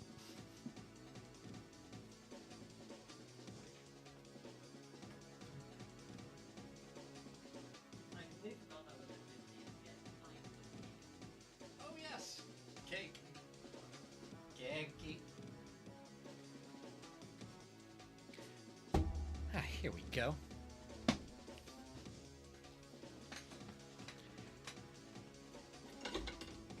All right, I'm seeing a lot of positive things in chat right now. What did you say to everyone?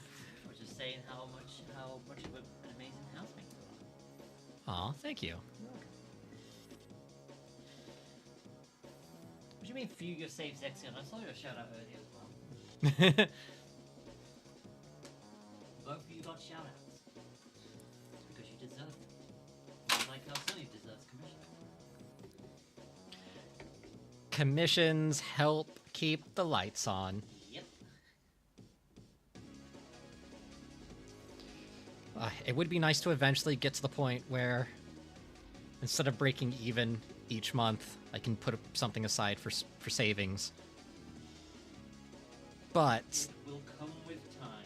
with time and a few videos. Oh, yeah. We're never nice to your face, Sonny. You're never nice to my face, Potato.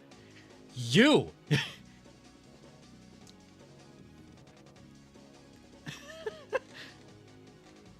You all say that. not being nice to Sunny's face, but here I am, standing behind him, and about to decree a boot to the head. Huh? Boot! Oh! And one for Jenny in the way. You got that reference, you all too. You know there's a song about that, right? Oh yeah, I know. Boot to the head! Boot to the head! God, that brings me back. Holy shit. Stop aging us. Listen, I first heard that song when I was a toddler. Stop aging us!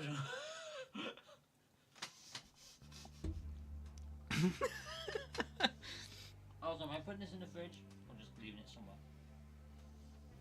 Oh, Fridge or no fridge? actually, if you could cut off a little piece of that for me as well. and then tuck it in the fridge. Wow. Also, you know that cake has courgettes in it, right? I watched Dylan food recipes from the old days. I'm used to odd things being in cake to this day. It's a pretty good cake too. It's a chocolate cake. It's really nice. Yeah, it's a very nice cake. It's a good cake. Good cake. Oh, you have a small plate behind you too.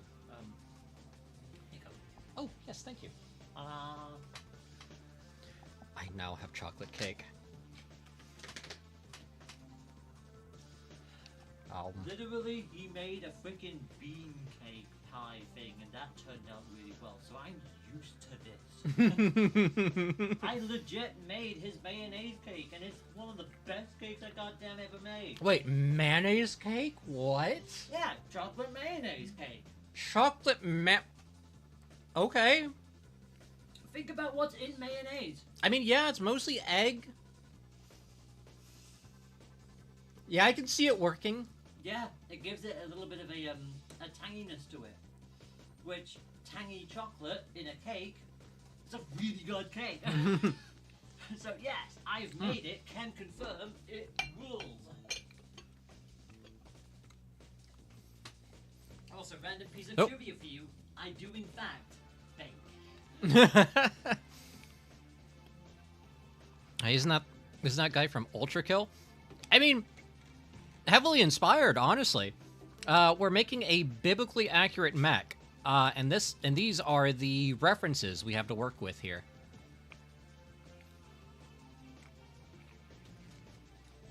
What the hell is a chocolate mayonnaise cake? It's basically just a chocolate cake, but I guess made with mayonnaise instead of eggs as a substitute. Because like mayonnaise is just like it's just an egg sauce. That's really all it is. I don't think I've ever heard anyone call mayonnaise egg sauce before, so that's a new one. I mean, that's what it is. It's made. You're not wrong, you didn't have to say it. That's like calling ketchup a tomato smoothie.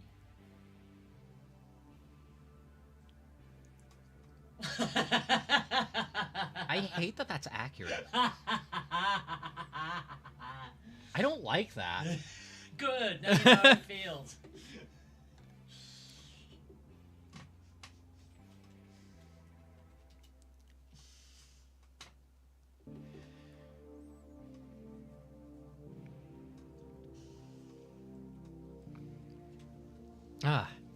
Anyways, welcome in, Dabim. And Sebacorn, hey, welcome on in.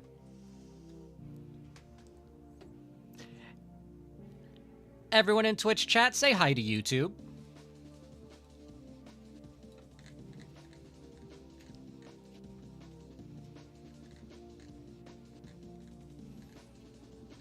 Yeah, so we're kind of just working on like the general just like a rough design of a biblically accurate mech. And the whole idea is it's supposed to be like kind of a biblically accurate version of Gundam Ariel.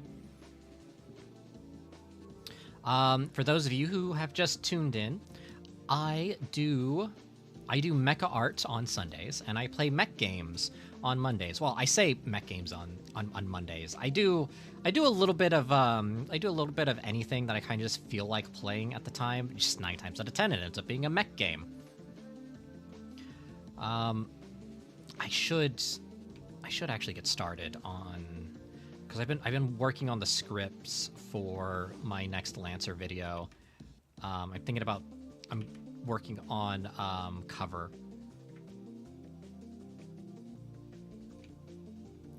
and destructible terrain. I think that's going to be my next video.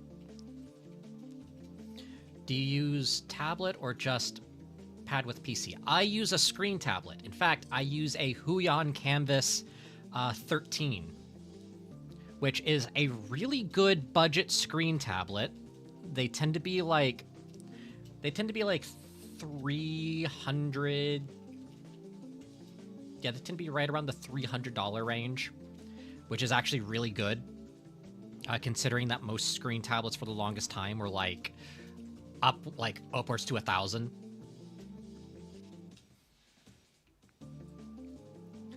Mayonnaise is tasty. Welcome on in.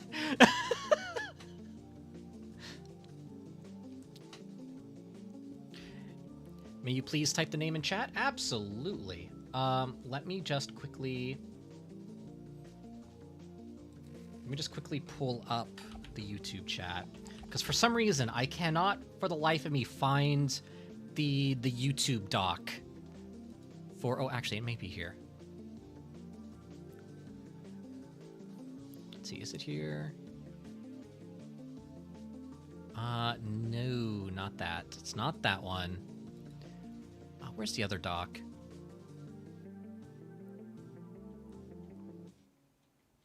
I'm gonna have to find it later. Yeah, I'm definitely gonna have to find it later. So let me just pull up YouTube directly. I should just be live real quick.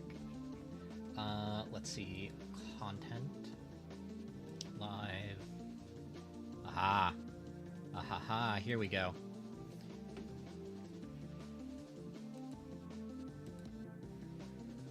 So if it'll just stop trying to.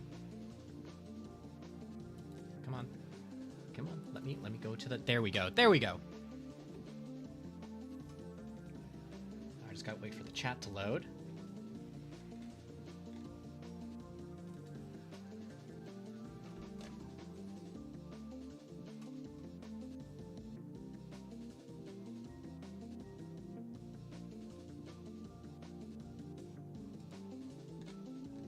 It's gonna take a second for it to load, and then I'll put that all down there.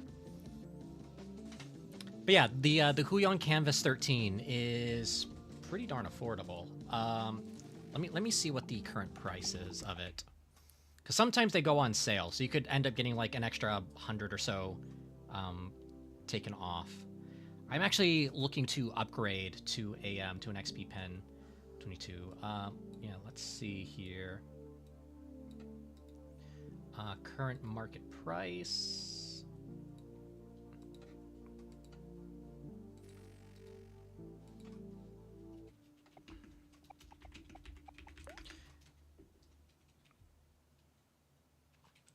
Yeah, so it's currently just a little over $300, sitting at like $310, and that's before tax and all of that. You're from USA or EU? So I'm originally from the USA. However, I currently reside in the UK. So I'm on crazy European time.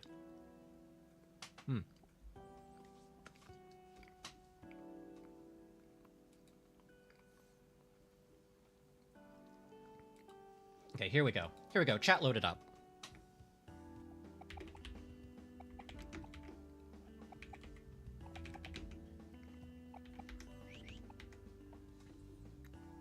So this is the name of the tablet I'm currently using.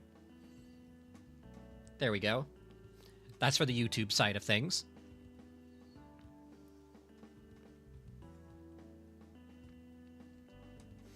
And I can also link, you can also get it directly from the Huion website as well. One fair warning, the colors are not the most accurate. Like, don't get me wrong, they're pretty accurate, but they also run a little bit on the dark side. I actually had to bump up the brightness a little bit, and the blacks on my tablet are kind of a little washed out. So just keep that in mind. You will have to do some manual adjustments to get the colors to sort of like match properly. But otherwise, it's a really good entry tablet. Oh, and actually, it's on sale on the main website. Hold on. I will go ahead and link the exact tablet I'm using. I'm going to link it here. There we go.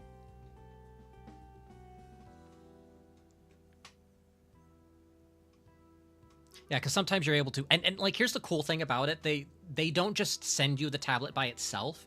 They also send you a bunch of goodies and like free gifts with it as well. So they'll send you like an art glove. They'll send you like, in fact, they should actually show what all they send you in the listing, because they'll send you the mounts. They'll send you all the extra nibs, the glove, the cleaning cloth, the pen holder, like everything you really need. So like, I highly recommend getting a screen tablet, especially Huion. Huion's like pressure sensitivity is basically equal to a Wacom Cintiq, but like at a fraction of the price.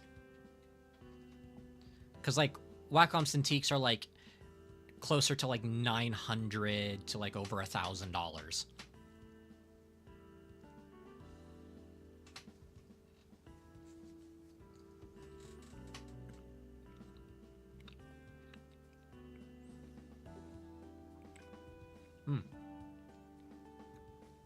And now I have a funny idea for after stream. Oh, do tell, Zach.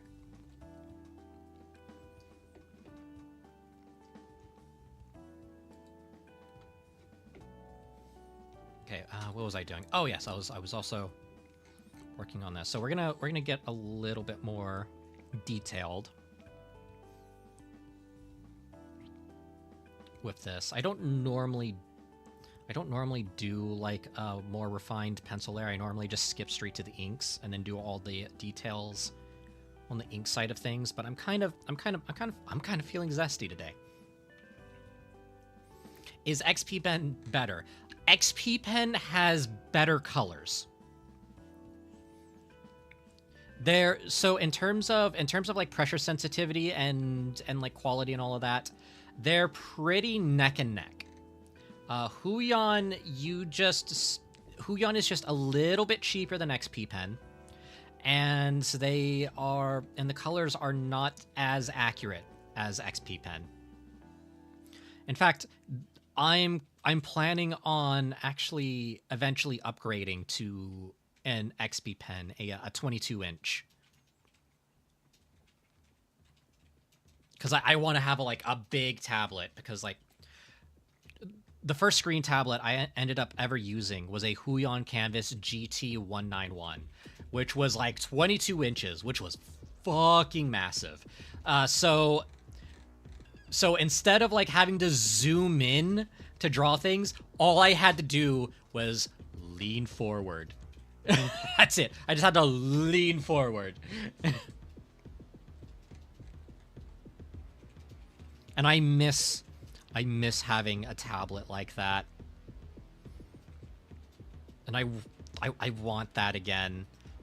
The only downside was the GT191 was not very, like, the resolution wasn't very great. It was very like fuzzy and pixely in points.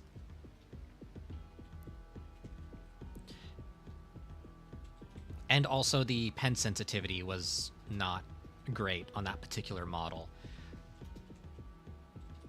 But for the Canvas 13 that I'm currently using, I am very impressed with the pressure sensitivity.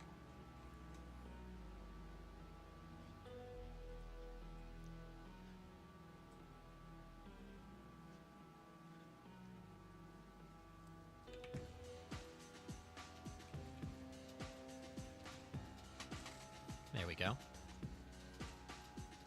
Sent the idea to you, Sonny. Oh yeah, let's have a look. Let's have a look.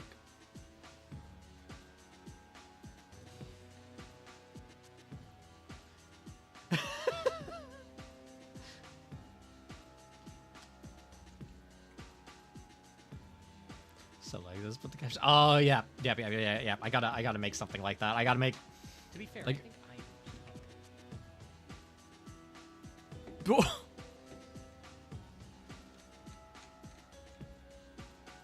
Was that the new soundbite from this stream?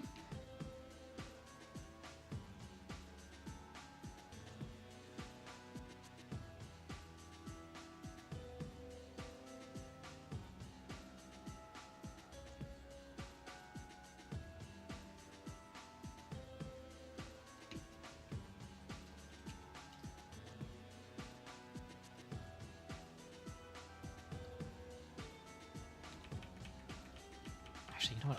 Instead of making it square, I'm gonna kind of round it off a little bit.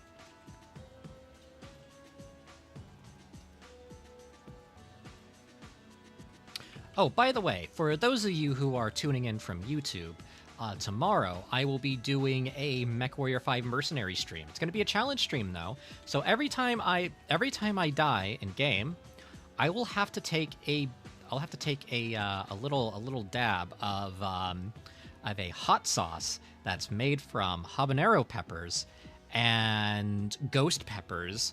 It's in a black bottle, and it's simply named Regret.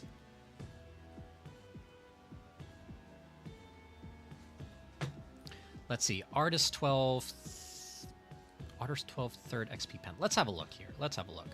Let me have a quick look at this. Because it should be, because like XP pen, you can't really go wrong with XP pen either.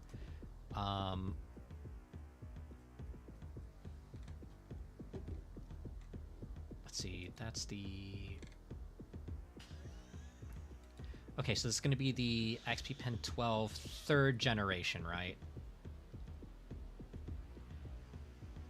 Honestly, that might actually be a really good starter. The screen is a little bit small, but if you're just starting off, that's a good one, because if you're used to just using like if you're used to using tablets that are just like, say, these kind of deals where they're like, where they're just like that with like the two buttons, and you have to like use the pen on it while also looking at the screen. Like I hate these tablets. They're great when you're learning, but it forces you to use a different... It forces you to learn a different kind of muscle memory. An important question for tomorrow: does MechWarrior 5 have friendly fire? I think so.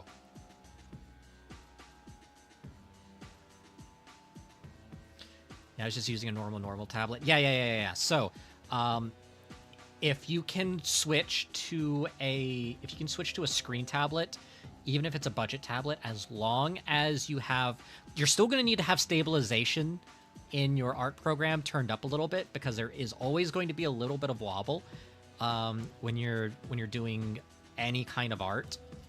But like that can be completely mitigated by just moving quickly and drawing confidently.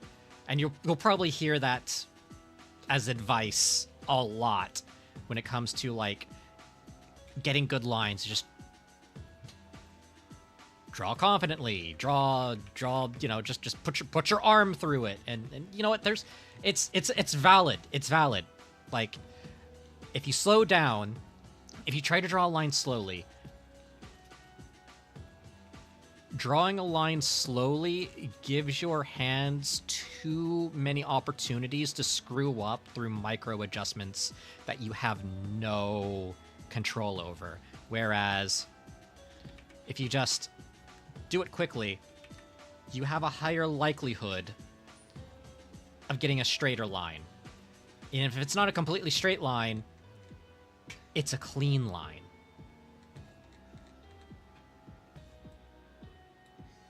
I think the confident fast draw is hard. It is. It is. It's a skill. It's a skill that you'll have to build up through repetition. It's all muscle memory, is what I'm getting at. And once you build up that muscle memory, especially on a screen tablets make it easier because you can actually see where you start and see where you stop. So like if I wanted to say go from this point to this point, I can easily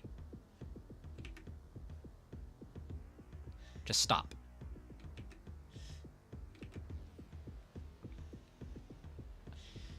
Another thing is break up your lines. Because it's really, the longer you have to draw a line, the more chances you have of getting these little like bumps. But if you break up your lines, so instead of one line, you do two, you can easily control the angle or even the very subtle curve. If you don't want to curve, there you go.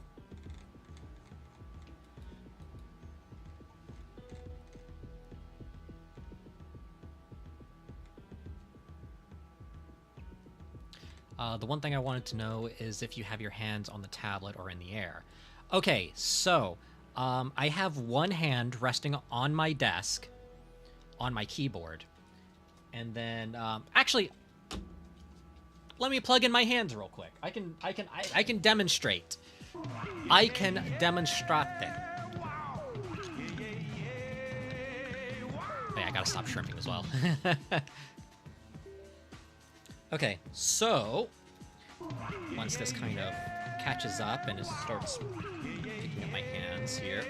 Here we go. Here we go. So I can actually demonstrate here. So I have the pen in my hand, this hand right here. So I always have, I have this one kind of like propped up on my desk with the pen in my hand, and the tablet is just kind of like right here in front of me, and my other hand is resting right here on a keyboard, and I have this kind of like on a stand, so it's kind of just sort of like propped up. Some people will feel more comfortable like having this tablet, like having a having certain art tablets on their lap. The Huion Canvas 13 is one of those where you can kind of have it like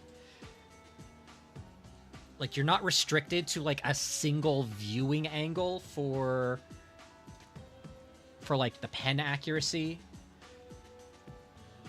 So like you have options essentially. And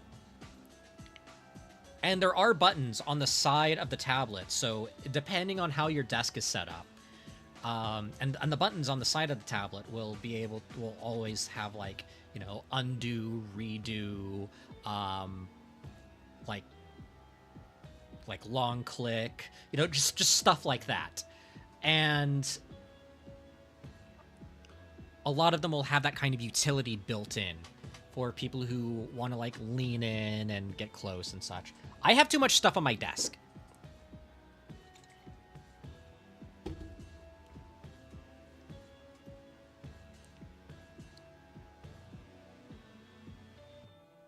You know what would help with this question in the future? Grabbing a picture of the tablet setup. You could use as a reference. True. True.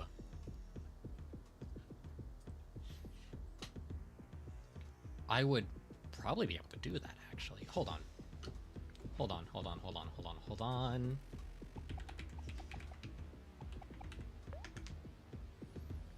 You guys are about to see my... You guys are about to see my battle station. Just getting this 10-year-old webcam that still uses blistering 1080p.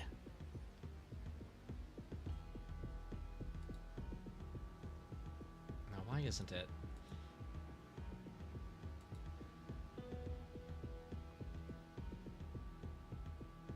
Camera unavailable. Why is camera unavailable? Oh, it's probably still being. Oh.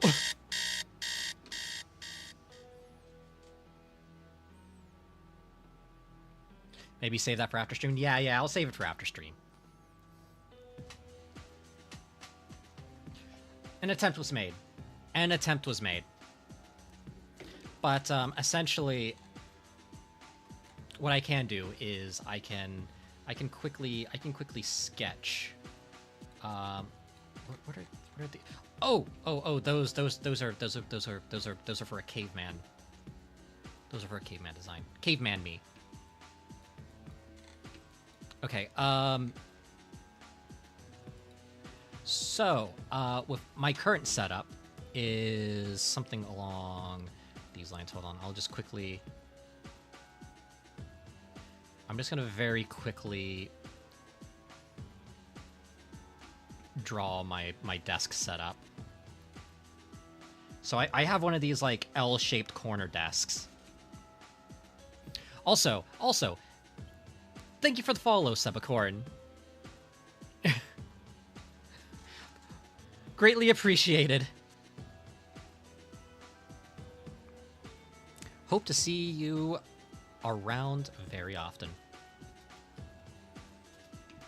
Okay, so my desk setup is a lot like this. So I have my art tablet. Now, bear in mind, this is not to scale. So I have my art tablet right here.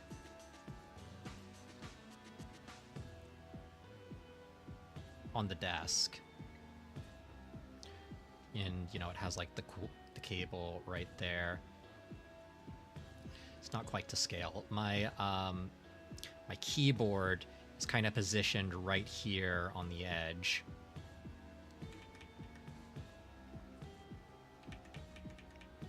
Actually, let me see if I can get this more. Hold on.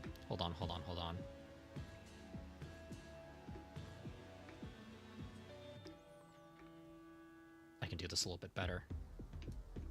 I can do better. Here we go.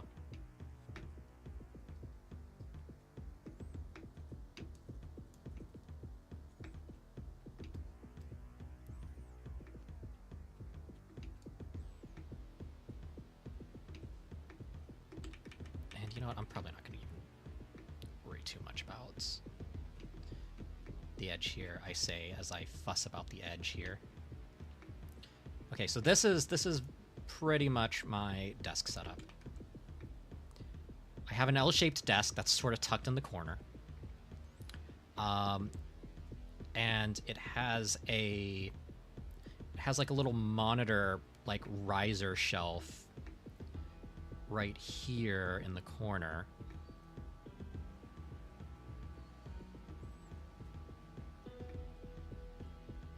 Which I need to get another one for my other monitor as well. But yeah, this shelf has like my main monitor on it.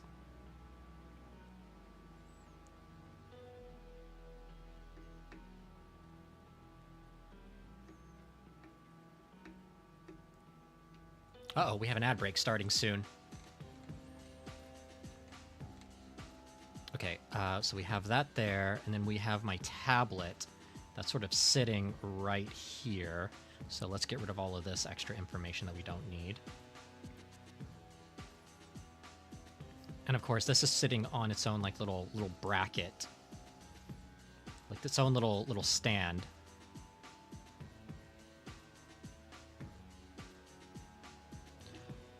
And it has like one of these cables that kind of like goes off underneath, and then my other monitor is like right over here.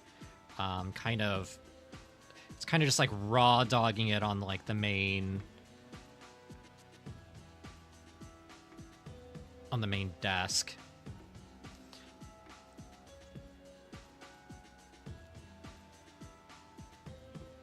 Like so. And then I have I have my iPad Pro that I got when I was still doing webcomics. I have that set up here for my face tracking.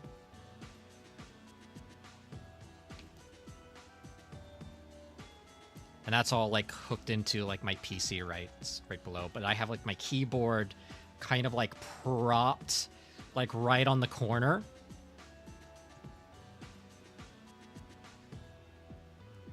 Yes, I have my keyboard kind of like propped on the corner here.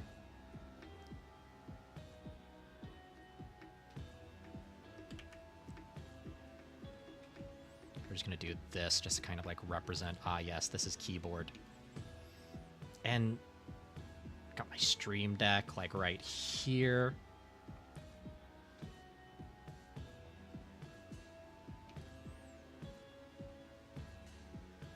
And I have I have my mouse right here. And a little thing right here for like numpad stuff.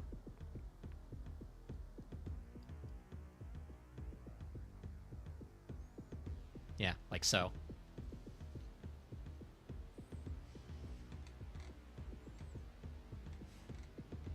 So Sunny is an iPad kid. Fuck off.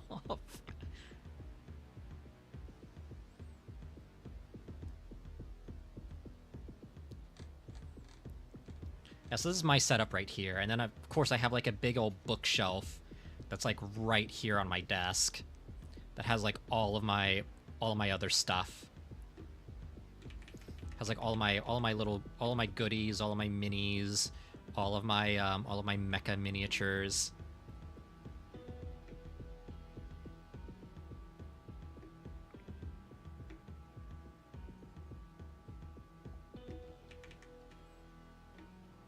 Hold on, let me just quickly.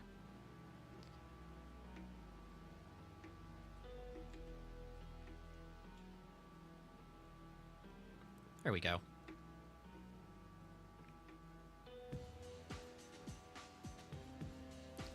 Yeah, so, and this also has like all of my art books, my manga, and all of that, just like right there. So it's all just like right here and easy to grab. My Lancer, my copy of Lancer is also here.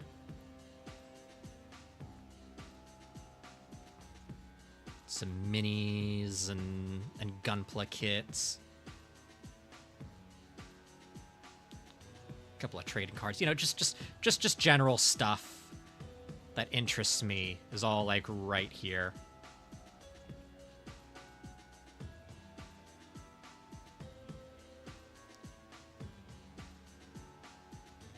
Are you interested in making your own manga? I absolutely am. Like, I would love to make my own manga. I can definitely like draw my own stuff. I tried doing webcomics like a good while ago, but I just wasn't ready for it. Oh, yes, gotta hydrate. Thank you, Sebacorn.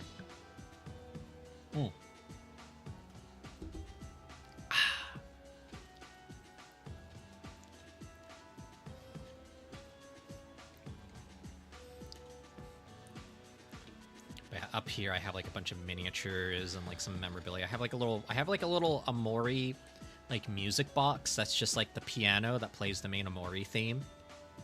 Got that from the collector's edition. I'm really proud of that one. And, you know, a bunch of mecha miniatures are up here. I'm just gonna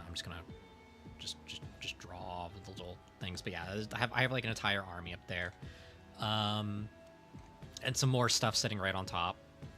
But we're not gonna really get too super into that. But it's just still more of the same stuff I like, including another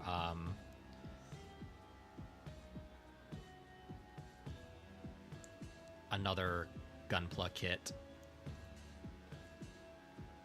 up here.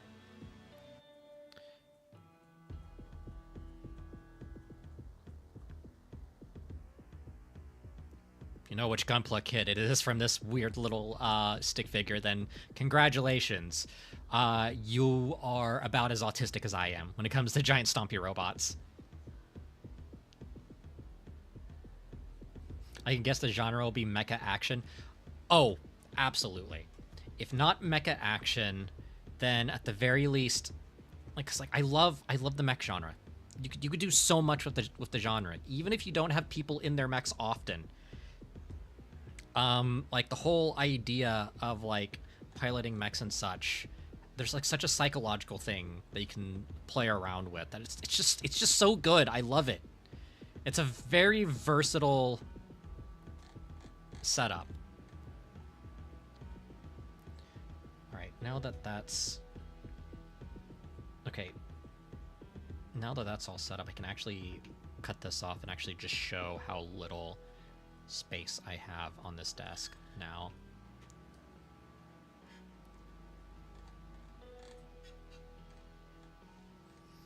And then all of this to the side is just mostly random. All of this is just mostly like random crap. My pewter mug that has like all my liquid in it, a bunch of stuff for like miniatures, hobbies, and all of that. Just general clutter. All of this has been taken up. What I want to do, the greatest challenge for Sunny would be to make one without Mecha.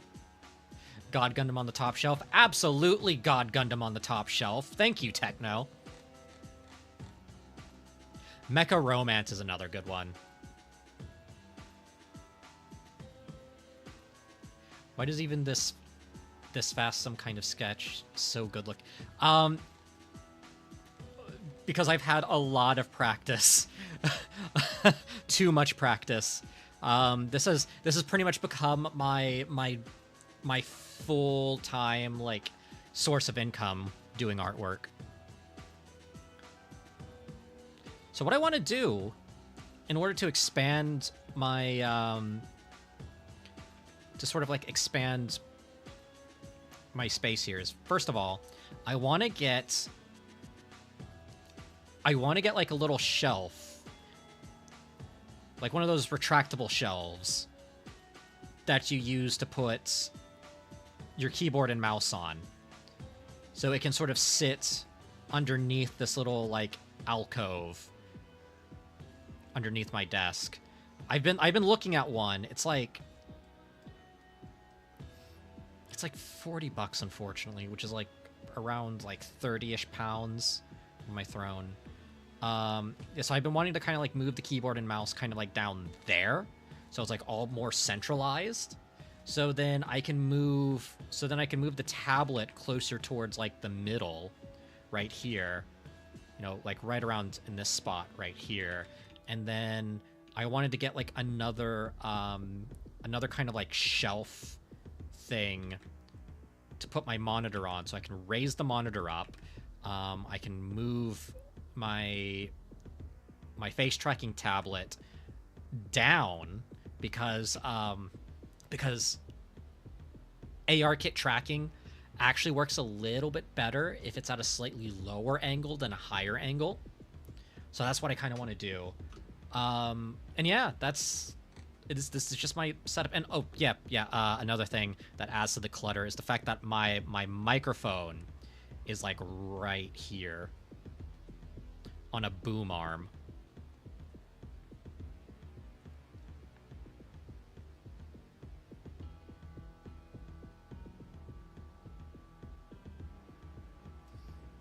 Like so.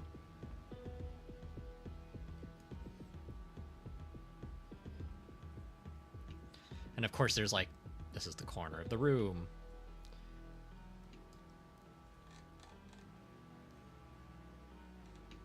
Yeah, so this is kind of like, this is like roughly what my setup is currently. And I have like a big thing right here that has like my my actual printer on it.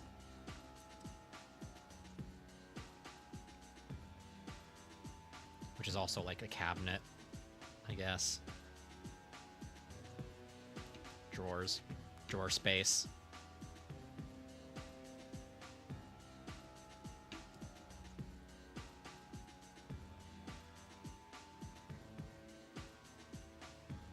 Let's see, if you can count all the hours, how much would that be? How How many hours are in a year? Hold on. How many hours in a year? So that's 8,760. So 8,760. We will divide that. We'll divide that by 8 hours just to kind of get a low ball here.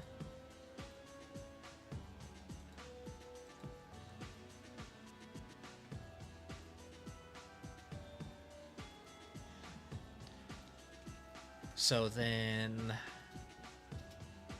that would be 1,095 hours in a year. Then we will multiply that by the fact that I started when I was 15. So that's actually 16 years now. So roughly, it would be 17,520 hours.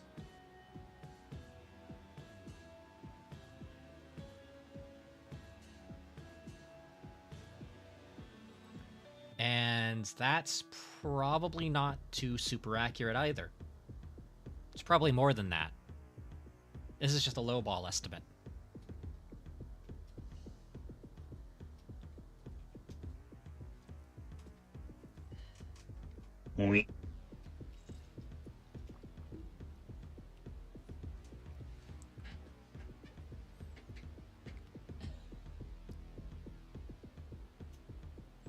I'll probably get something a little bit more accurate if instead... you know what? I'm not even going to worry about it. I'm not going to worry about it. I'm terrible at math. Anyways, that's some hot dog math right there. Really, what you would want to do is... So there's this thing where you can learn just about any skill and be very proficient at it if you spend like 10,000 hours learning it. And if you do it 8 hours a day... Again, let me pull up the calculator. So 8 hours a day, 5 days a week.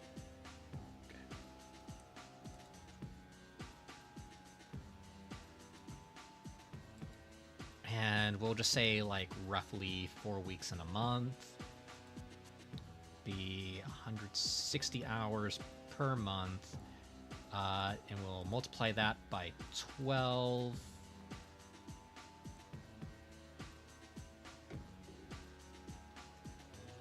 Yeah, so that'd be 1,920 hours. Let's see, what was the 10,000 hours rule? Yeah. The 10,000 hour rule states that achieving world-class expertise in a complex skill requires roughly 10,000 hours of dedicated practice.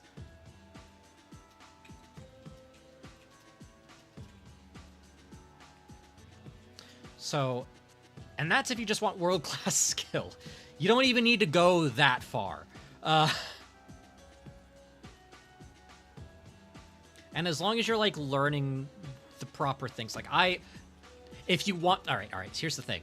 If you want to learn how to, like, rapidly improve your artwork and your speed, start a webcomic. Like, it doesn't have to be a good webcomic.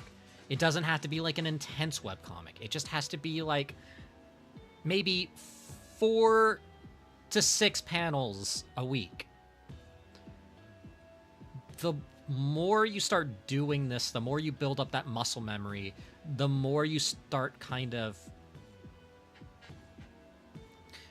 The more you're able to kind of just, like, draw quickly and such. And, like, when it comes to, like, different skills, like, for example, perspective, forms, and all of that, sure, you can sit down and try to draw everything in isolation, but I found things stick better if you learn by drawing pieces, like drawing like a complete piece, and just like really learning certain skills when they become relevant.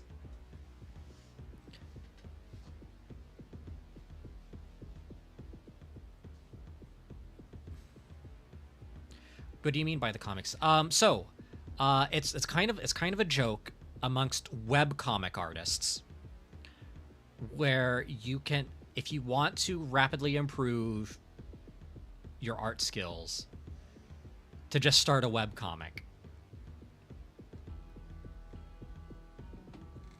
Because like a web comic forces you to do several things.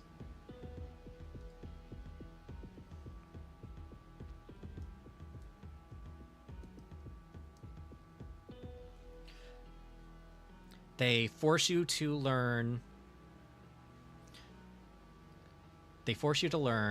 Oh, what's the word I'm looking for?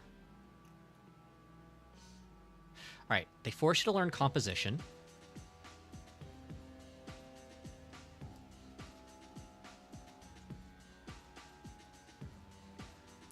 It forces you to learn proper planning for pages. Forces you to learn the writing side of things, lettering, you know, just a bunch of small skills. It also teaches you to work on a deadline. So let's say I'm new. How should I start drawing? Okay, so for you to start drawing, all you would really need is cheap paper and a pencil. That's really about it. If you're serious about drawing, I would recommend picking up a slightly more expensive mechanical pencil. Pentel actually has architecture mechanical pencils, and those are great because you buy one of them for like $20 and they last you forever.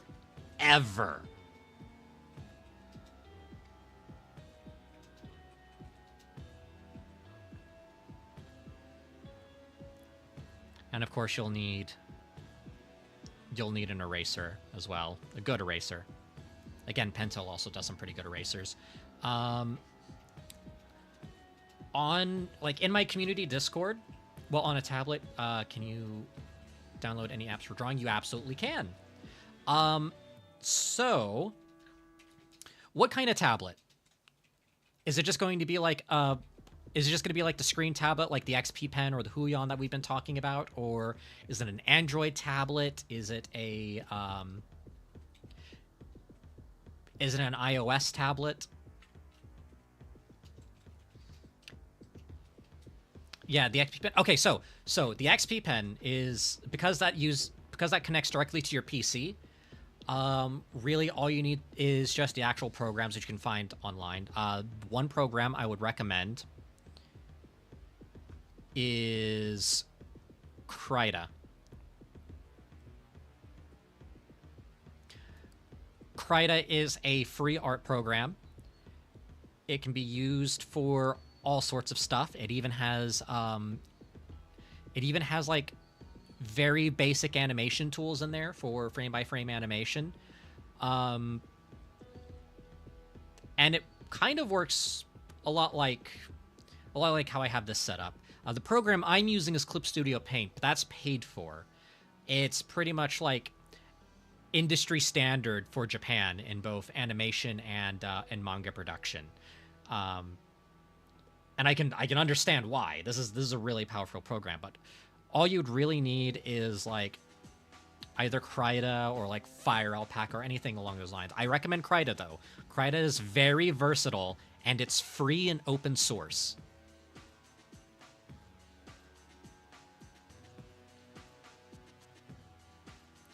The name of the paid one, please? Yeah, can do. That is going to be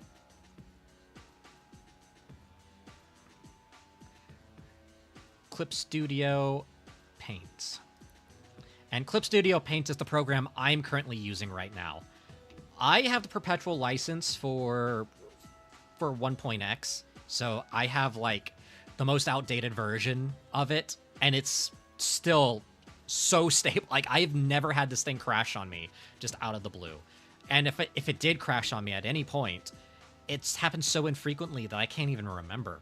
Because right now they're currently up to version 5.x. Clip Studio Paint, unlike most other programs that are currently on the market, they have both a subscription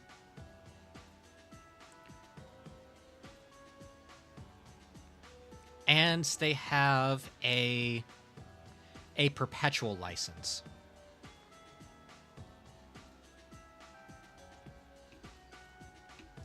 So basically, you can pay like a small amount each month for keeping everything like up to date and all of that. And like having full access to all of the features, or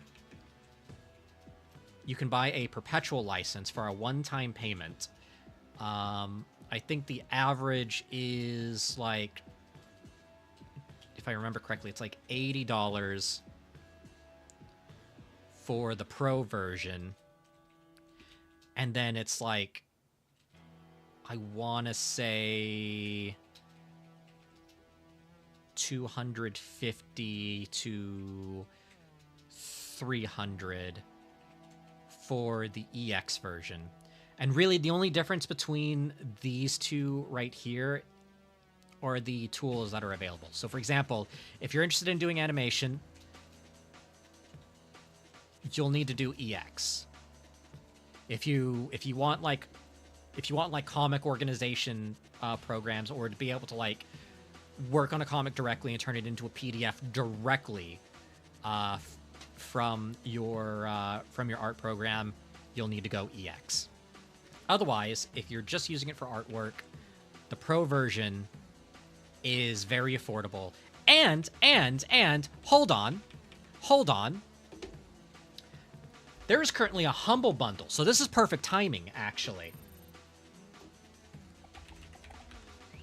Hold on. Let me get the Clip Studio Paint Humble Bundle for you.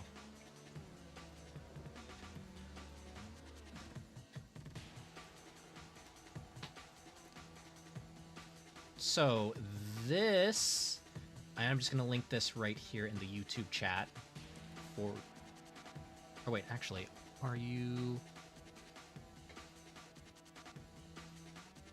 oh, did you switch over to, oh yeah, you switched over to Twitch. Okay, so then I can just drop that here. Actually, let me see if I can get a smaller link, because that link is massive.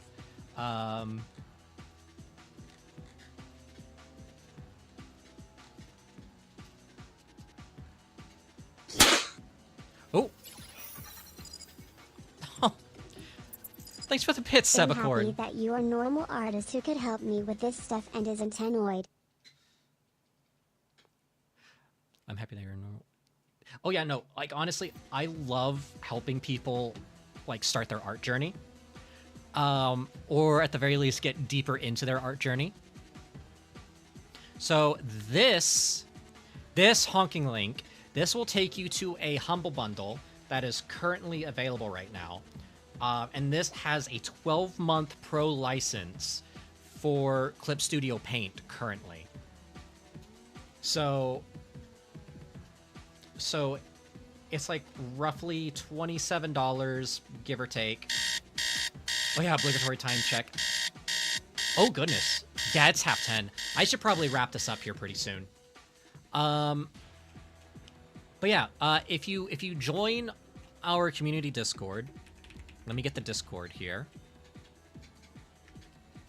I have an entire channel on there called Resources that has a bunch of the same resources that, like the exact same resources that I use to learn, including a bunch of like art books, how to draw books, a lot of like how to draw like tutorial like YouTube channels that are phenomenal. There, that has so many minerals, so many tasty minerals.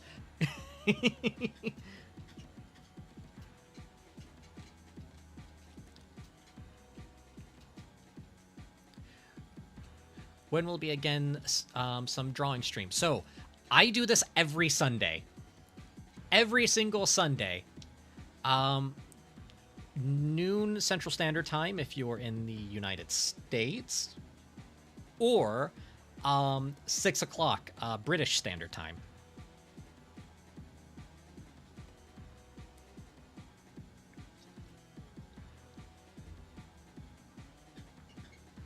So yeah.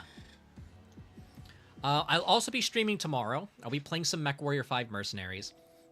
Again, it's going to be a challenge stream where every time I die, I have to eat a little bit of a hot sauce that's made from ghost peppers and habaneros. A single drop of that will basically set my mouth on fire. And normally, I have a very high spice tolerance. That stuff is weapons grade. Okay, so every Sunday, 6 in the evening. Yes. Are you also in the UK? Or roughly within that same, like, within, like, that same kind of time zone?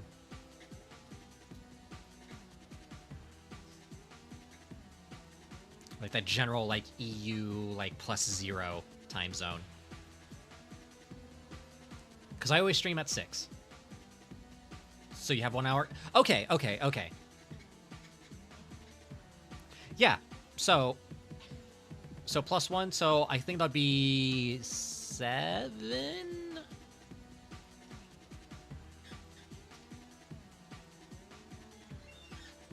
Either way, same time, Sundays and Mondays.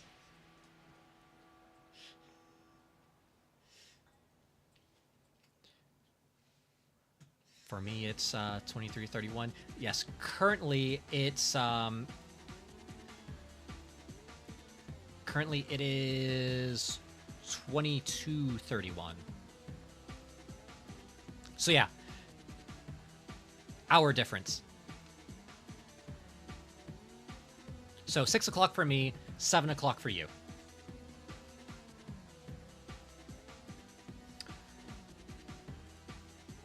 But yeah, if you look through the resources in my Discord, that will have everything you'll really need to sort of like get started. Tomorrow will be again in 6. Absolutely. Same mech time, same mech channel.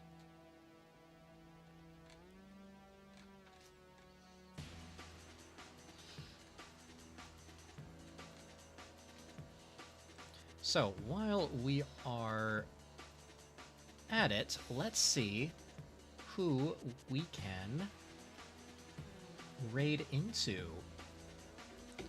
I kind of went on a tangent. I got the starting of like the mech design I wanted to make here. So I will chip away at that a little bit more off stream. It is 10:30. That's better than me over in Australia. +10. Yeah, that's rough. Okay, so let's find someone to raid. Who shall we raid today?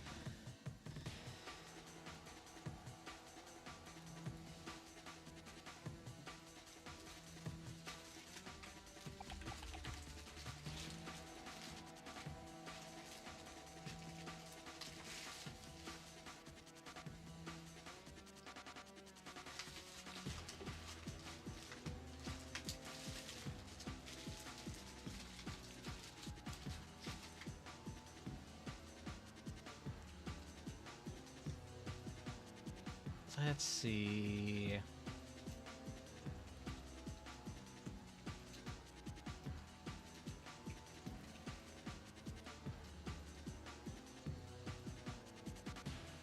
Oh, who was this person again? Oh, Zexion is streaming. Let's raid into Zexion.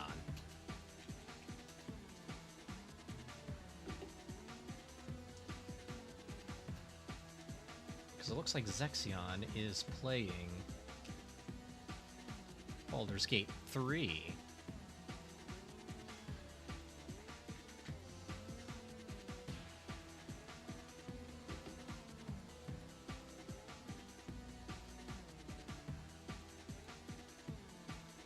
Yeah, let's raid in on him. Anyways, let's go over to our little just chatting screen here. Hey, Ahaya. Welcome to the cockpit.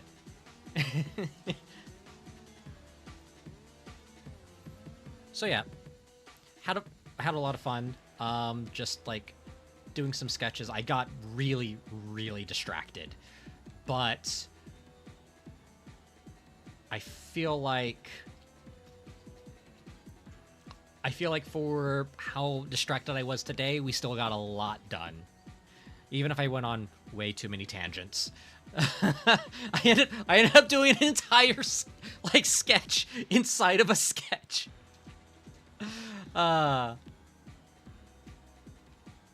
Wait, pinned message. Oh, I YouTube done backwards. That's pretty good. That's pretty good. But yeah, like anyways, like always, folks, we're gonna be raiding into Zexion the Bard, good old Zexion, and yeah, go ahead and give him some love, because honestly, that dude is he's such a cool dude. He deserves more views. So, yeah. As always, folks, keep your giant robot stompy, and I'll catch you around. See you tomorrow when I torture myself with hot sauce. Thanks for your time that you waste on me. Listen, any time spent helping someone in their art journey is not wasted time. That's time well spent.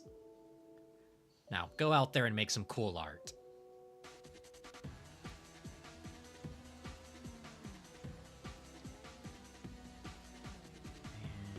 And there we go.